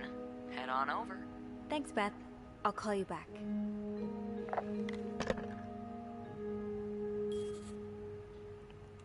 Trophy earned. You opened the vent and decoded the second secret message. Heck yeah.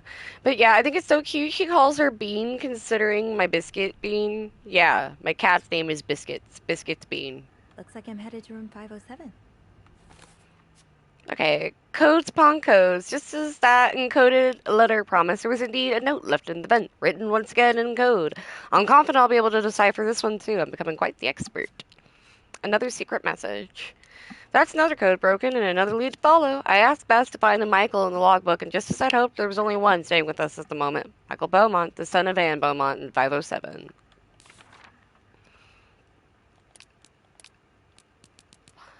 Okay. Anne Beaumont is one of two guests staying in room 507, the other being her son Michael. He's a divorcee. I don't know how that information got out the first time, but since then, Linda's made sure we wouldn't forget it.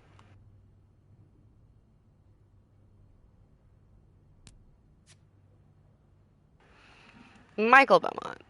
So Michael is Anne's son. I thought his name was Mitchell this entire time, probably because anytime we've interacted, he's been either racing down the hallway mid-sentence or talking through a mouthful of sugar-frosted pops. No wonder I didn't recognize the name at first. I think Michael must be around 8 or 9. He's a sweet little boy, and he's grown a lot on the maids around here since we've been seeing him for around a month now. I think a lot of us would be sad to see him go. His mom asked me for extra blankets once so that he could build a blanket fort. I'm glad he's been enjoying his stay at Clarendon. Staying at hotels when you're a kid must be such an adventure. Aww. I hope you find something interesting in room 507. It's worth taking a look at least. Right.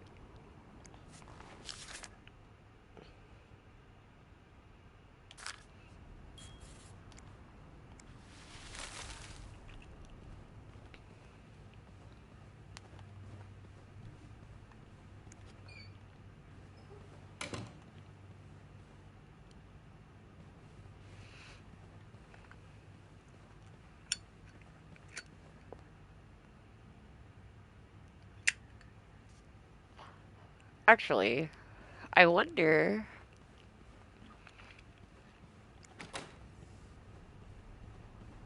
Locked. Still locked. Okay. It looks like the code is made up of 4 letters.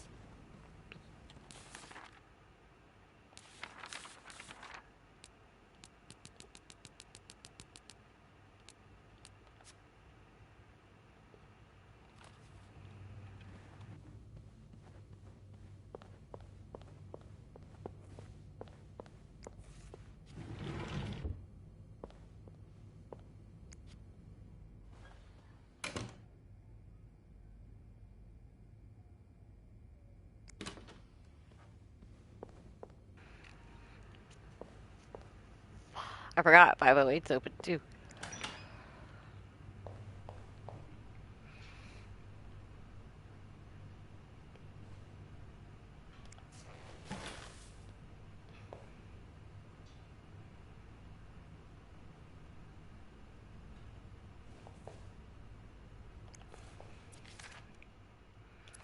Another fucking one. God, how many of those annoying things are there gonna be?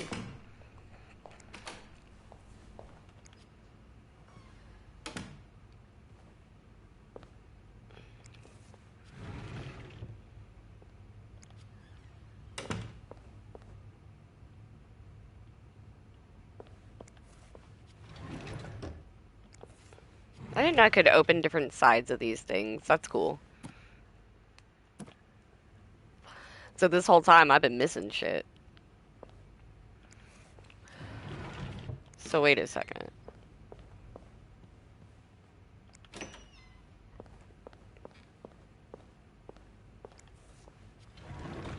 Yeah, see, this whole time I could have been opening the other side and not knowing it. I didn't know that was a thing, and I feel a little silly now. But that's okay. I've literally never played this game before, so how was I supposed to know? Is there a closet in here? No, there was not. Okay.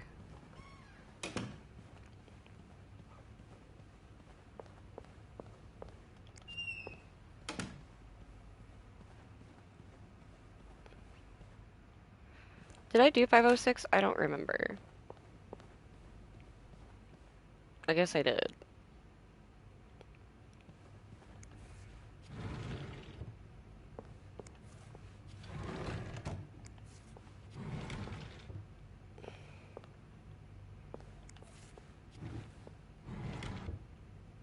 Okay.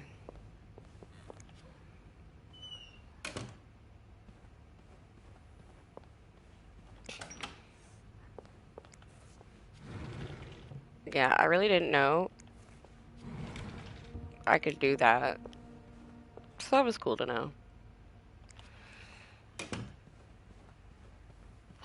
Just a little extra.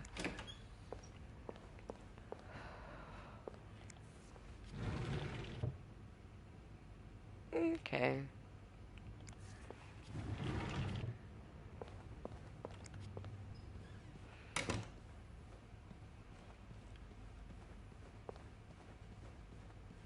Back to what I was doing.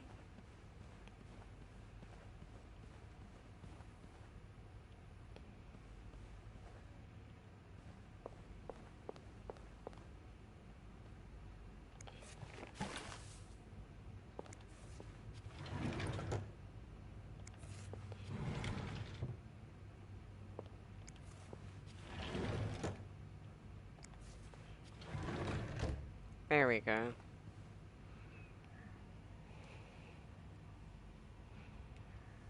I had the doors all fucked up. Oops.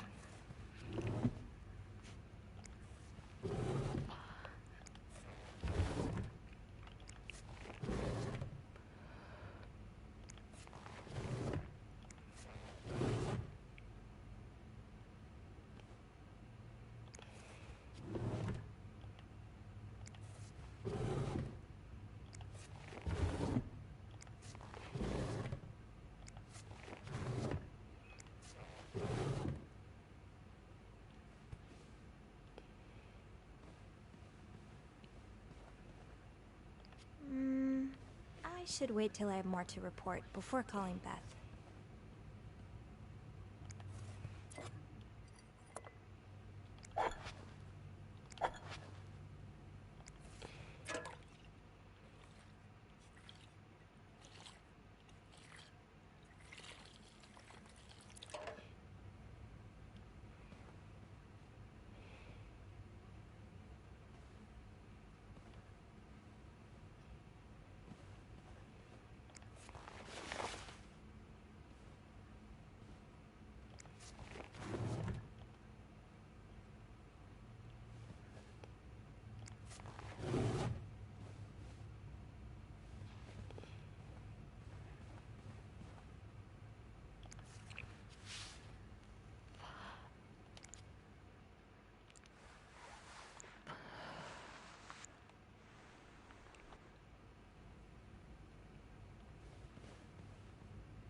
Okay.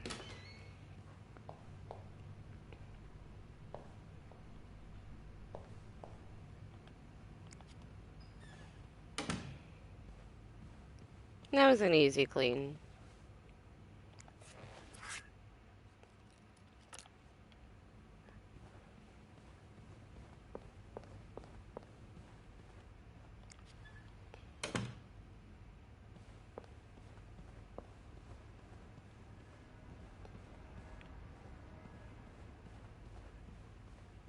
Looks like I'm headed to room 507.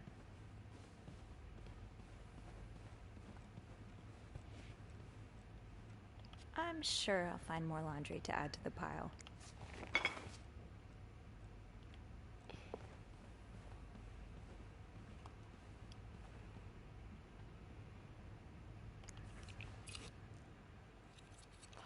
I wish I could pick it up and then, like, take it back and put it where it belongs, since I know it's obviously the kids.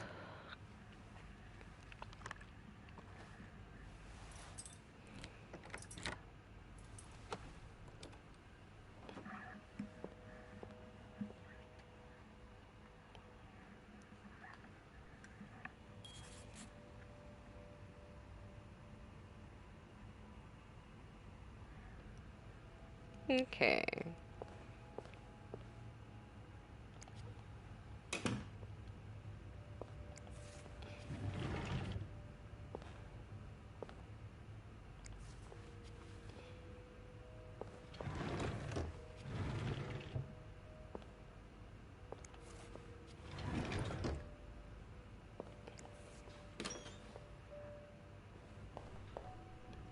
Okay.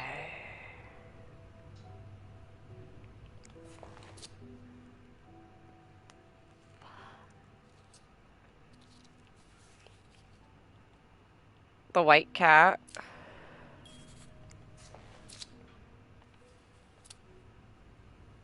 Let's get to the bottom of this and find out what links these rooms together.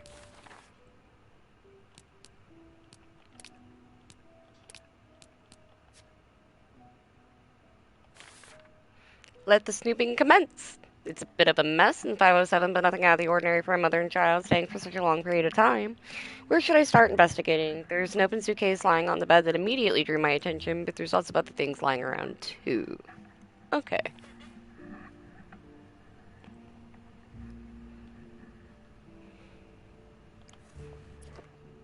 Aw, it's just a kid's little toy boat.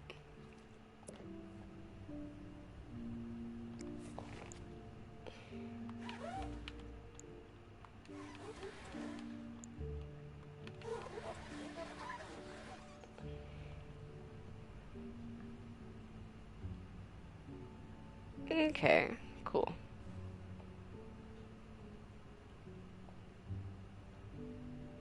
Got plenty of TP. Place some towels.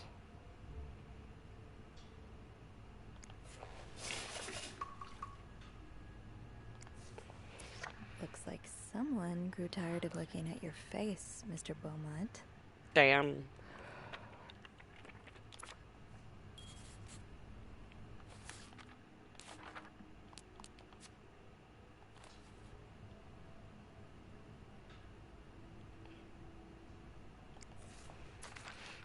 He's all but outright threatening you. Oh, I hope you can stay as far away from him as possible. I just met with your damn lawyer. You've got some balls to accuse me of all that, as if you were so irreproachable yourself. Do you think I don't know where you spend your nights? But worst of all is that you won't let me see my son. You won't even tell me where he is. If you think you have a chance to get custody, you really don't know me well. I won't let you take Michael away from me.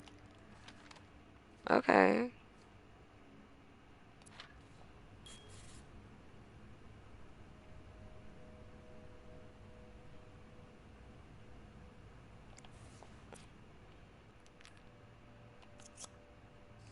That's a cute lipstick tube. A lovely shade of lipstick. Right?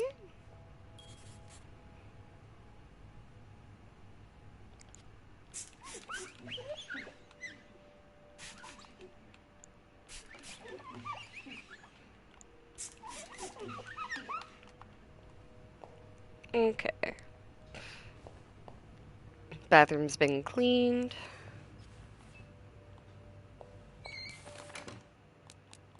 Husband's angry letter, her lipstick.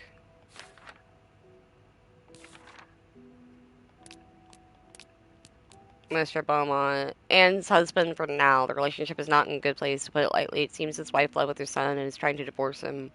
Mr. Beaumont is clearly hurt, but a wounded, cornered animal could be just as dangerous, if not more. I hope there's nothing behind his threats, but knowing that Anne and Michael have to hide out in a hotel for a month isn't encouraging. No, that is not encouraging at all, to be honest.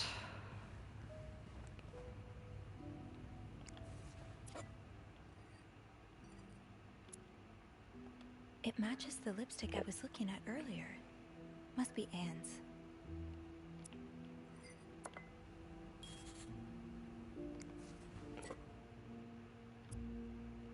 I know lipstick marks are a pain to scrub off, but they're kind of charming.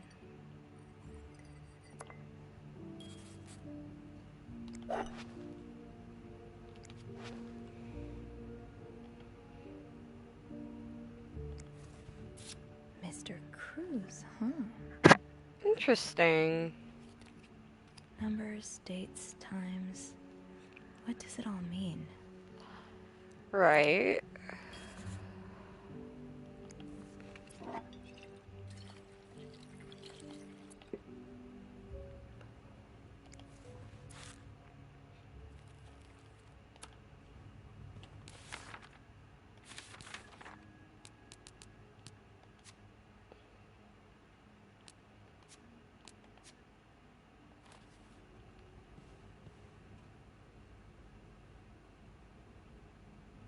Okay.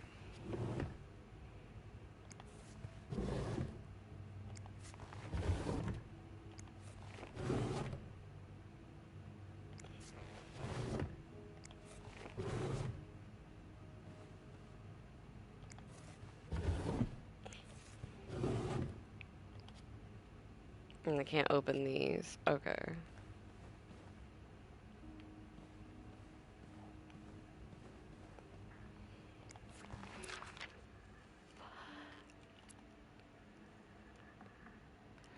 The winds and the leaves that day made a sound that sounded like really Anne.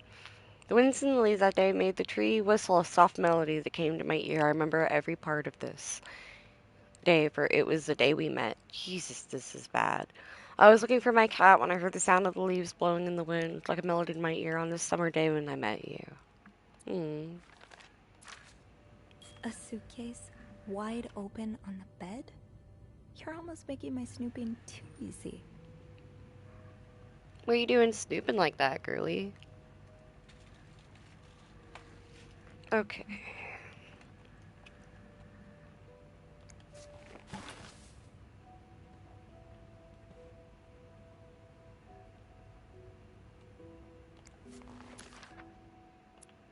This letter's been sent to you and has been around the world 3 times. The one who breaks the chain will have bad luck. Mr. Smith received the letter in 1953, made 33 copies, and sent them. 3 days later, he won the lottery. Mr. Jones received it in 1956, made 33 copies, and sent them. 3 days later, he discovered an old treasure in his backyard. Mr. Williams received the letter and burned it. His wife and 3 kids died in a fire that very night. Mr. Green forgot the letter in a drawer and lost his job. When he found the letter again, he got a job better than before. In no case should this chain be broken. Make 33 copies and send them. You will experience great joy within 3 days. Guys. The old chain texts and chain emails as a fucking letter. I love this so much.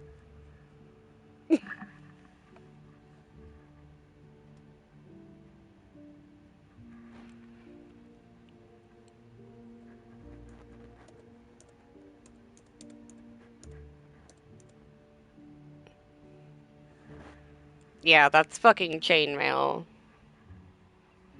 I love that.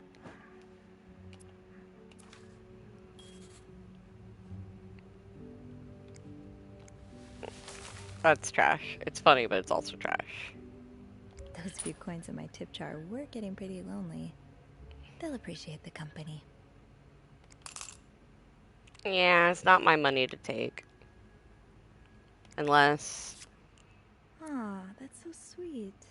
I didn't do much, but I'm glad it meant something to you. Okay.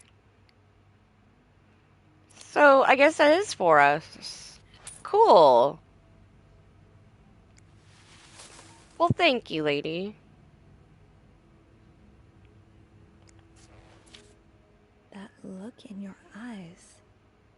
What does it mean? And who is this from?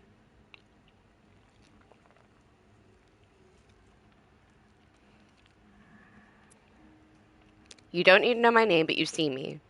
I've recognized that look in your eyes when you checked in. You and I don't need to make a fuss out of this. You keep your wits about you, and I'll do the same. Oh,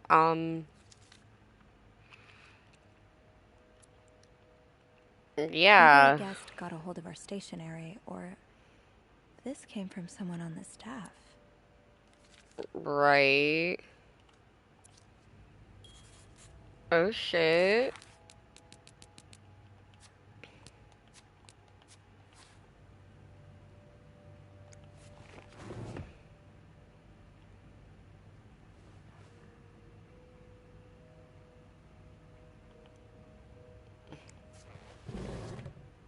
Okay.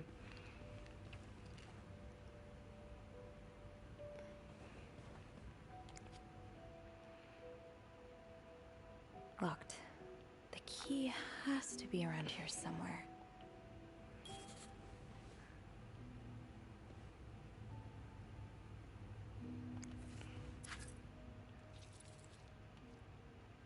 Greta, huh?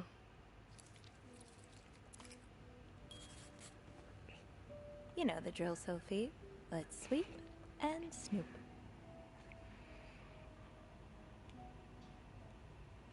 Give me just a second, guys.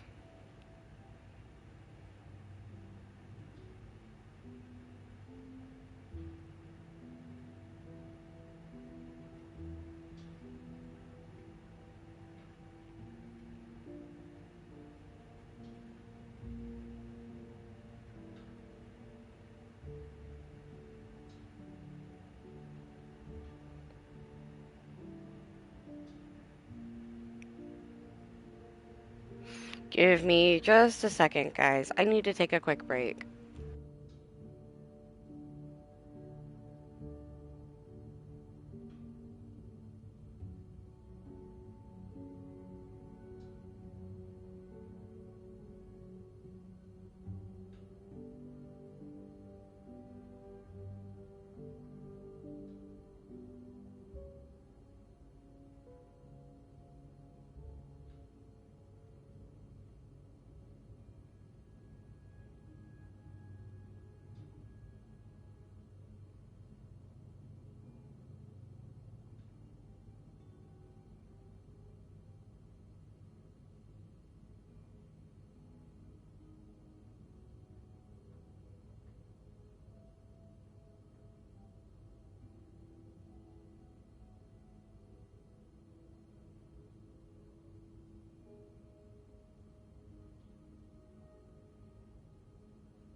Okie dokie, guys. I am back.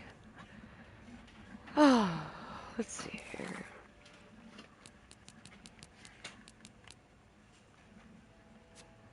Cat collar, a worn leather cat collar with the name Greta.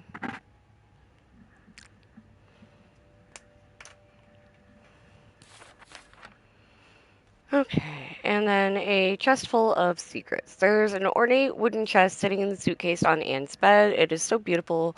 Reminds me of Grandma's jewelry box, the one she bought in Quebec City from a street vendor who chiseled all of his own wares. Something that beautiful must be holding something of value, right? If I can find a key, I can take a look for myself. Give me just another second, guys. Sorry.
Okay, sorry about that, folks. Did I look at this already? So a husband can abuse his wife and just get away with it? And people like Linda still think divorce is wrong? Ugh.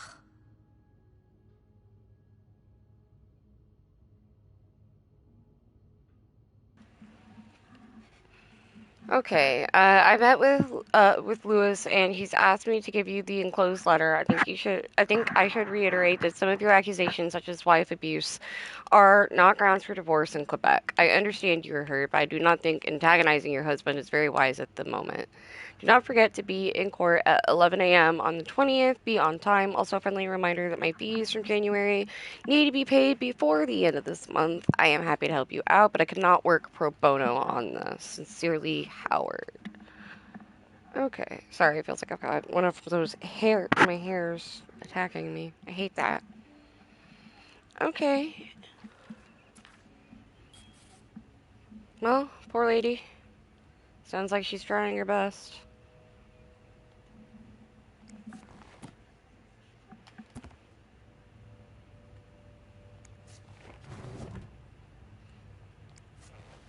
Oh, Adam or Eve? Interesting. A confession of a shocking and forbidden love. Can she resist the ultimate temptation? A heartbreaking decision. Should Rose stay in a marriage that no longer makes her happy or seek refuge in the arms of the woman who truly understands her? She has tasted the forbidden fruit years ago, and now she is all she can think of. But what will her family and society as a whole think of her if she turns to a life of sin? Should she be condemned for even entertaining the thought of leaving her husband, or pitied for having to make such a heartbreaking decision? Bridget Boswell is the pro-life author behind novels such as And They Were Roommates and The Lonely Girl. Adam or Eve is her 7th novel. Okay. Bridget Boswell. Yeah. Didn't I see that name somewhere earlier? Hey, look. Ah, so Fernie and Wiseman are publishers. Okay. That's cool.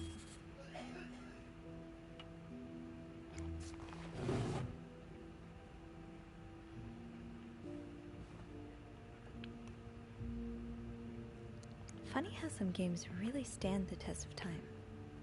I used to play this with Mom all the time. Aw.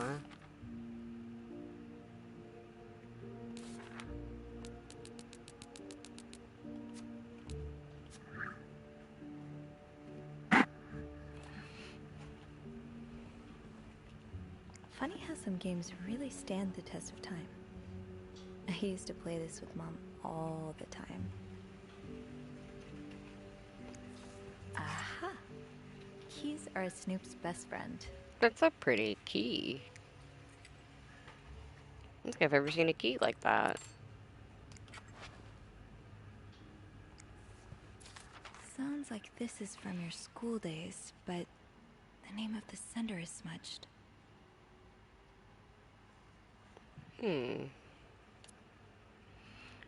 Dear Anne, you were right. I miss the snow already. It's so hot right now in Texas. It's quite a shock after the cool weather of Montreal. My family has never seen snow before, and I could not find the words to tell them how beautiful it is. They don't understand what they're missing.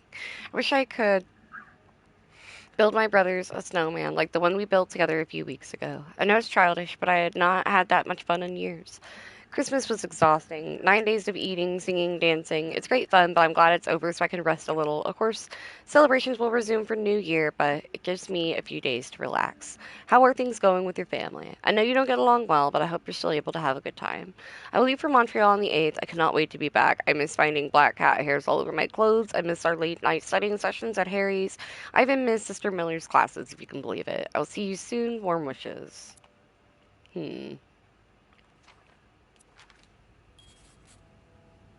Interesting.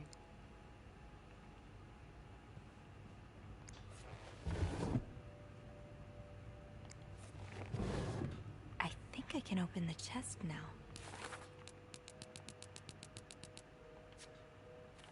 A letter from M.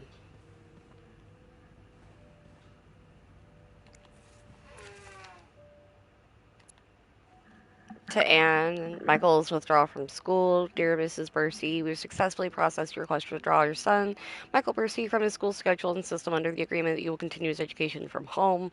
Following this letter, you will receive the list of books and school materials you need to purchase in order to follow the curriculum from home. Social worker will be in touch to help you understand our milestones so that your son can benefit from our programs from the comfort of his home. Thank you for thinking of your son's education, Director Donald Byron.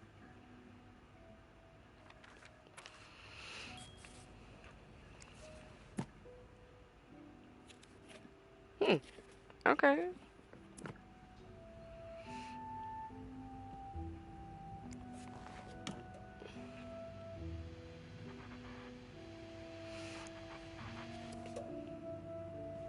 Darn.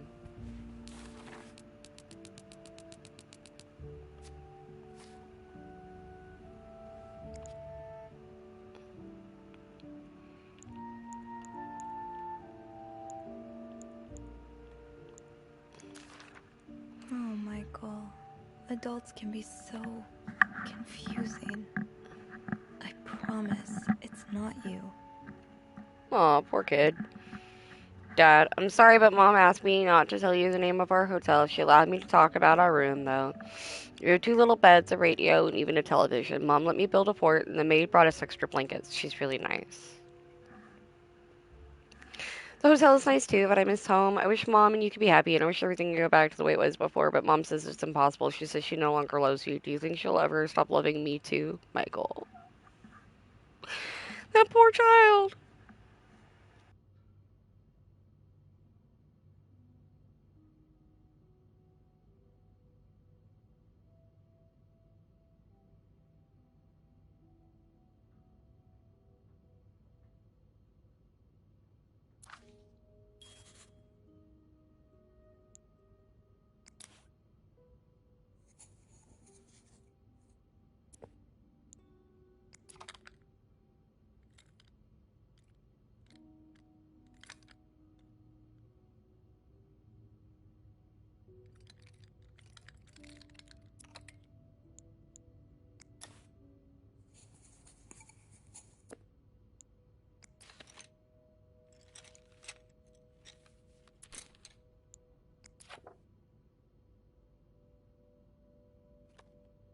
So you were eager to set up a meeting, but didn't want anyone noticing.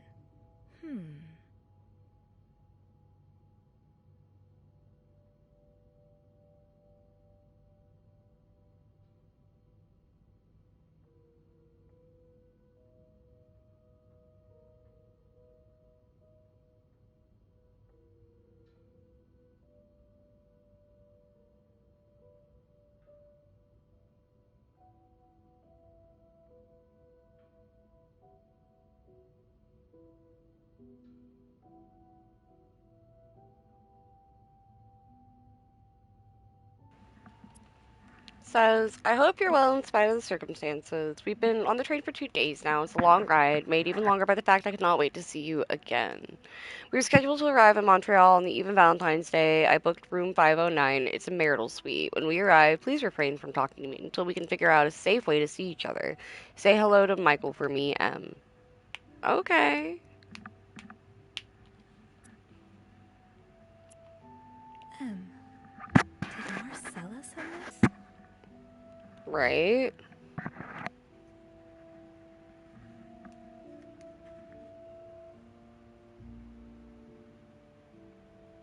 Interesting.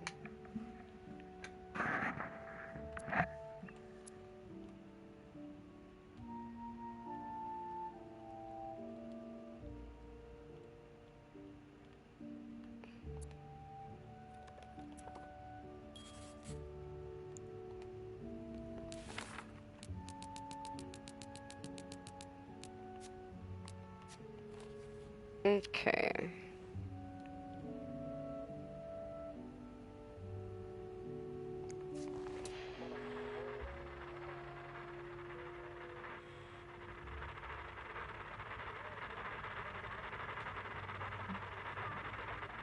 Well,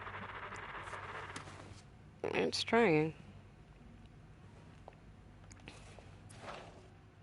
Free yo-yo inside. Yep. That was definitely the yo-yo from... Okay.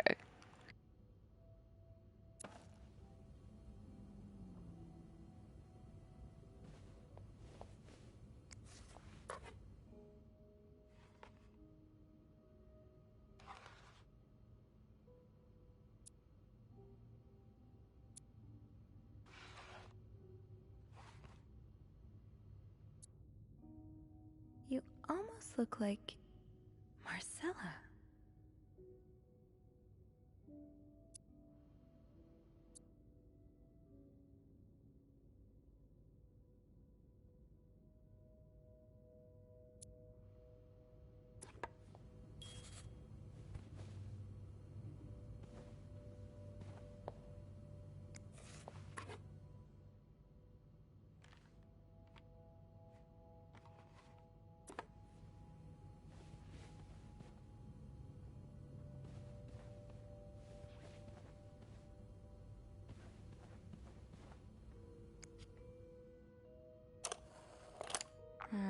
I'll need another key to unlock this.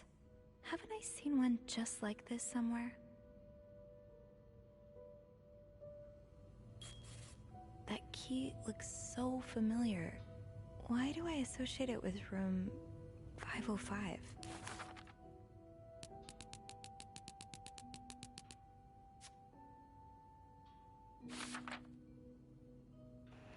Two keys are better than one. Keys, keys, keys. I don't think I've ever used so many in one day. Not content to open with one key, this fussy chest requires two.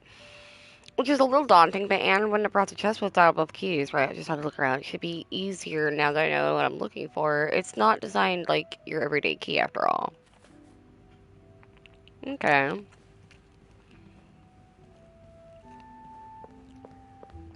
Room 505 I shall go to then.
I don't think I'll need this again.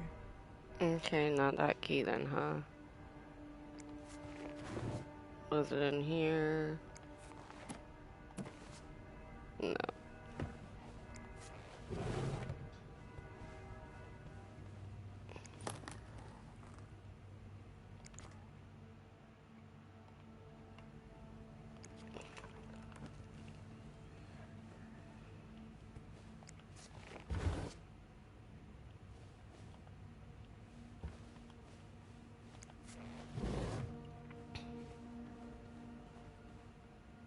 I have no idea where this key is.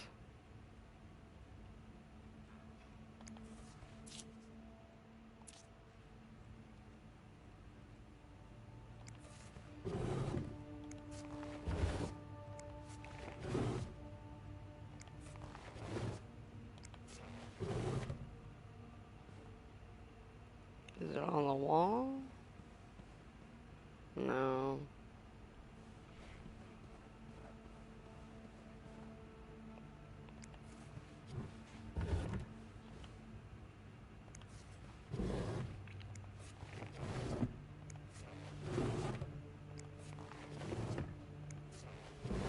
Think, Sophie.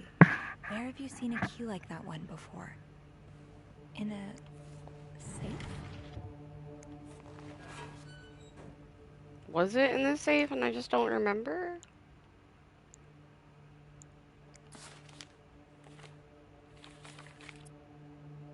Ah, there you are. With Marcella. God knows where she is.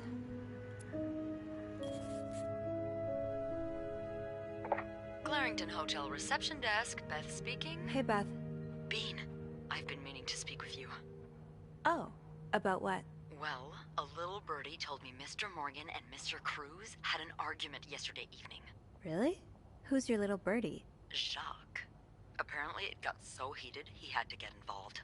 And listen to this. It sounds like I was on the right track, 'cause he heard a particular word thrown around quite a lot. Wanna guess what it is?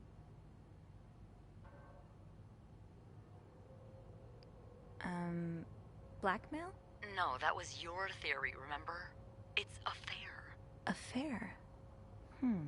Did Jack hear Dun dun anything dun. else? From what he told me, it seemed like Mr. Cruz was accusing Mr. Morgan of having an affair with his wife.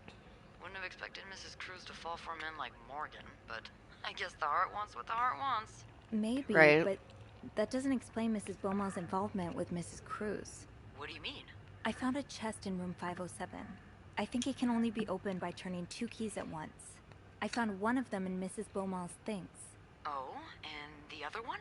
Well, I remembered seeing a similar key in one of Mr. Morgan's stocking pictures, so I went back to check. Mrs. Cruz wears it as a pendant. It looks identical to Mrs. Beaumont's key. Wait, so Mrs. Beaumont and Mrs. Cruz own identical keys that are both needed to open a mysterious chest. Yeah, there's definitely something going on here. Right. I think they're Mrs. having the Cruz affair. and Mrs. Beaumont might be the ones having the affair. That's an interesting theory. Did you find any clues that might support this? Nothing concrete. I mean, I did find a letter that suggests they may have gone to college together, but they could just as well be good friends, right? Yeah, that's one way to put it. They guess were we'd just know for sure if roommates. we could have a look at that chest, but I don't think I'll be able to open it. I've looked around room 509. I would have seen the second key if it was there. Mrs. Cruz must have left with it this morning. Yeah. We were so close. I can't believe it all ends here. Well, hold on. I may have an idea. Get me a candle and some plaster, and maybe I can do something about that pesky chest. How? I'll tell you later. Just find me those things, and I'll meet you in the basement as soon as I manage to leave my post. All right. Thank you for not giving up. Come on, you know I wouldn't let you down.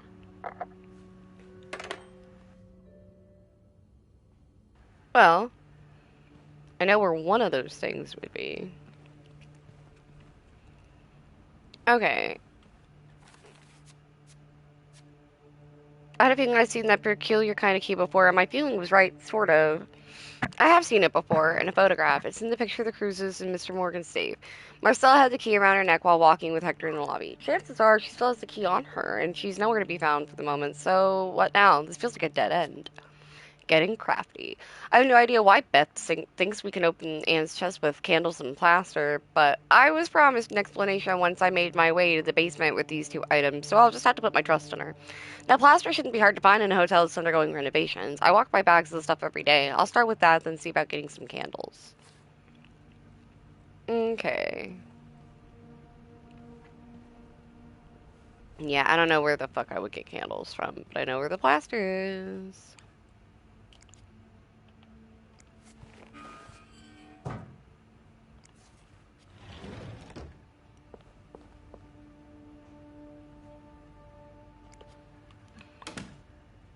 Plaster and candles. Well, half the hotel's under renovation. I should be able to find plaster somewhere around here. Right.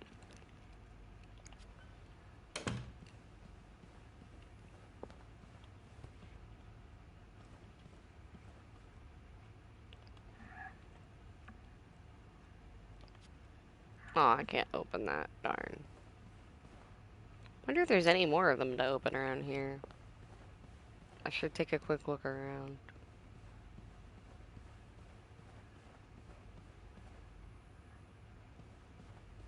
I don't think there are for now, but you never know.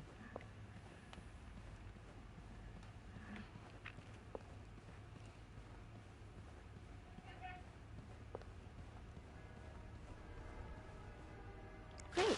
This takes care of half of this little scavenger hunt.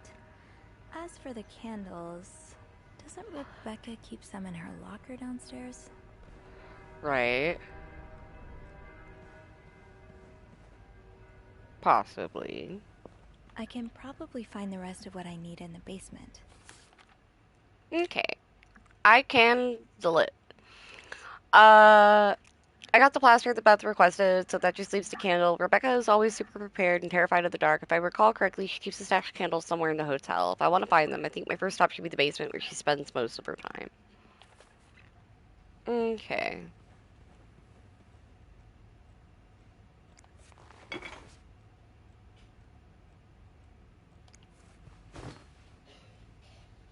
Okay.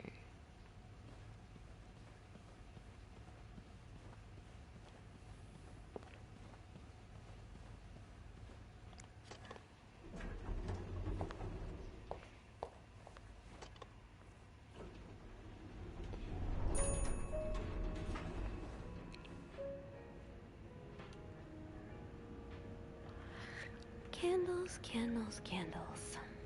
I think Rebecca keeps a stash of them, but where? Okay. Rebecca.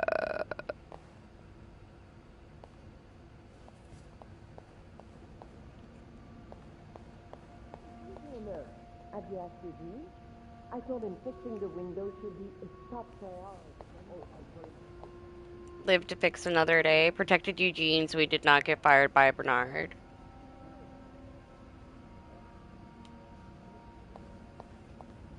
It's locked. Darn. Completely off. Shock, leaving luggage carts everywhere.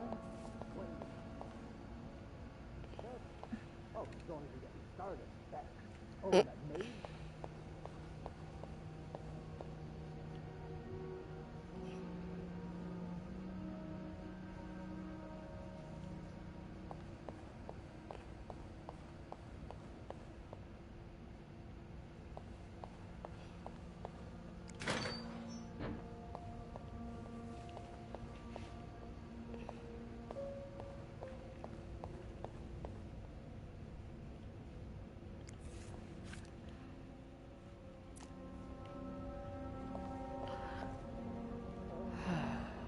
Ew.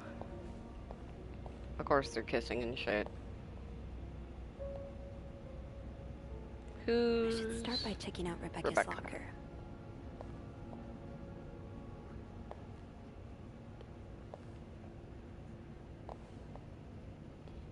Aha.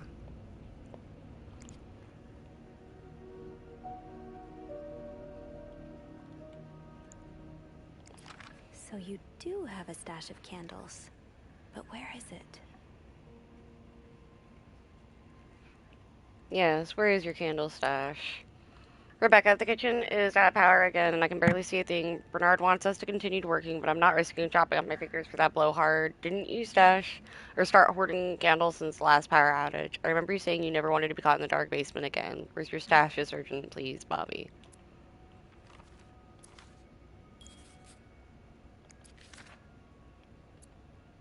Rebecca, the VIP guest in room 602 is getting on my nerves. He keeps ordering food that's not on the menu. We don't usually do special orders, but Bernard was adamant we make all of his wishes come true. They look like a goddamn genie. That's not even the worst of it, though. Every night, he barges in the kitchen as if he was at home asking for meat for his precious little terriers. He feeds dogs $4 roast beef. I can't even afford $4 roast beef for myself, Bobby. Damn.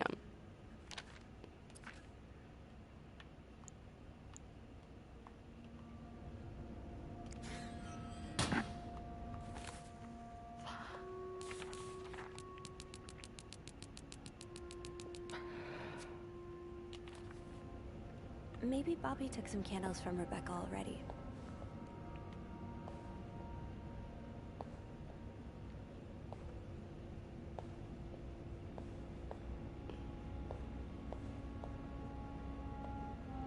Okay.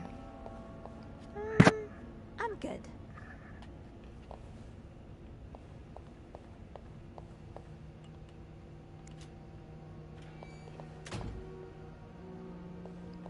Oh, right. My keys are still in the break room.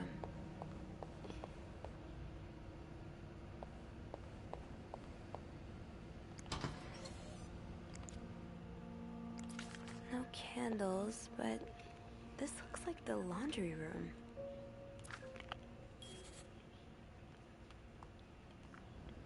Okay.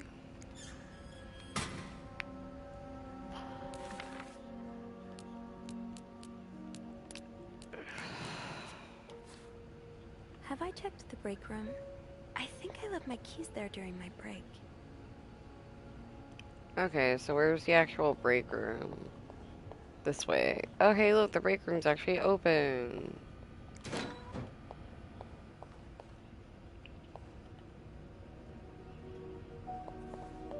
Oh, shit. Barbara always wears appropriate makeup. And then instead it's like, nah. I love that. Tempting, but every penny adds up, Sophie. Now's not the time to pick up smoking, Sophie. But what if I want to?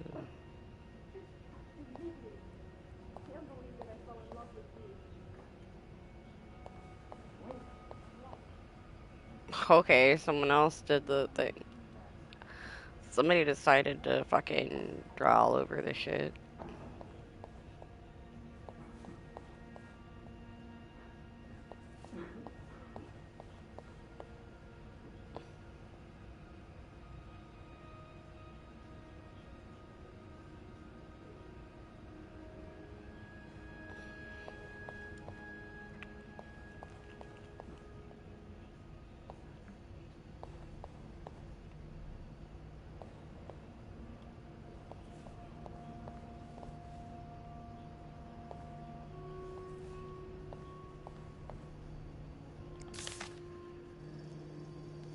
To whoever keeps stealing my lunch, I want my Tupperware back.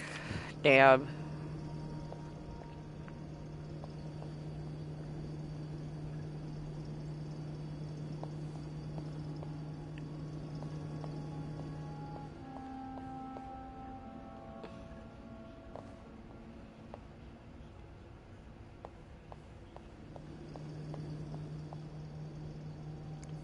Don't worry, Gossiper. I'm coming back to you. I still haven't learned all of Gracie Jones' secrets.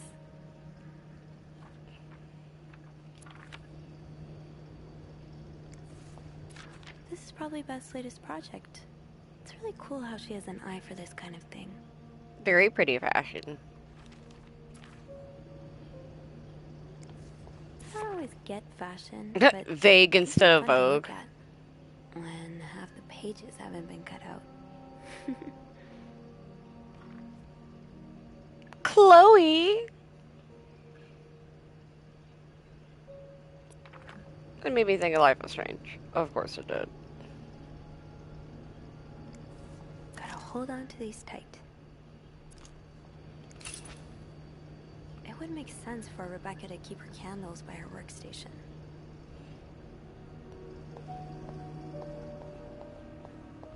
Okay.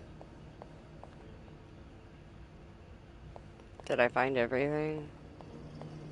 Because I don't want to leave if I haven't found everything.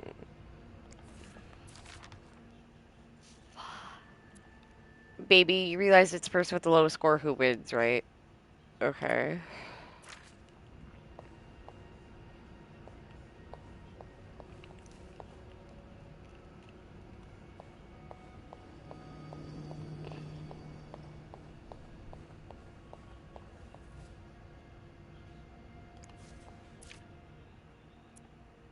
Have you heard there's a famous movie director staying in 602? Yes, I was there when he checked in. I don't know who he is, but he must be pretty important because Bernard was almost licking his boots. He even let the man bring his dogs in the hotel.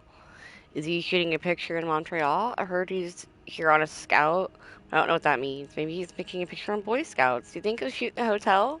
I hope he does. Imagine we could meet famous actors like James Dean. Let's hope the director has supernatural powers because Dean's very much dead. What? James Dean is dead? Damn. I should probably throw that away.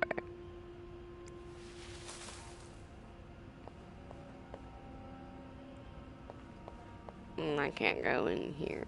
Okay. Alright, guys. Honestly, I think I'm gonna save and probably end it here for the night.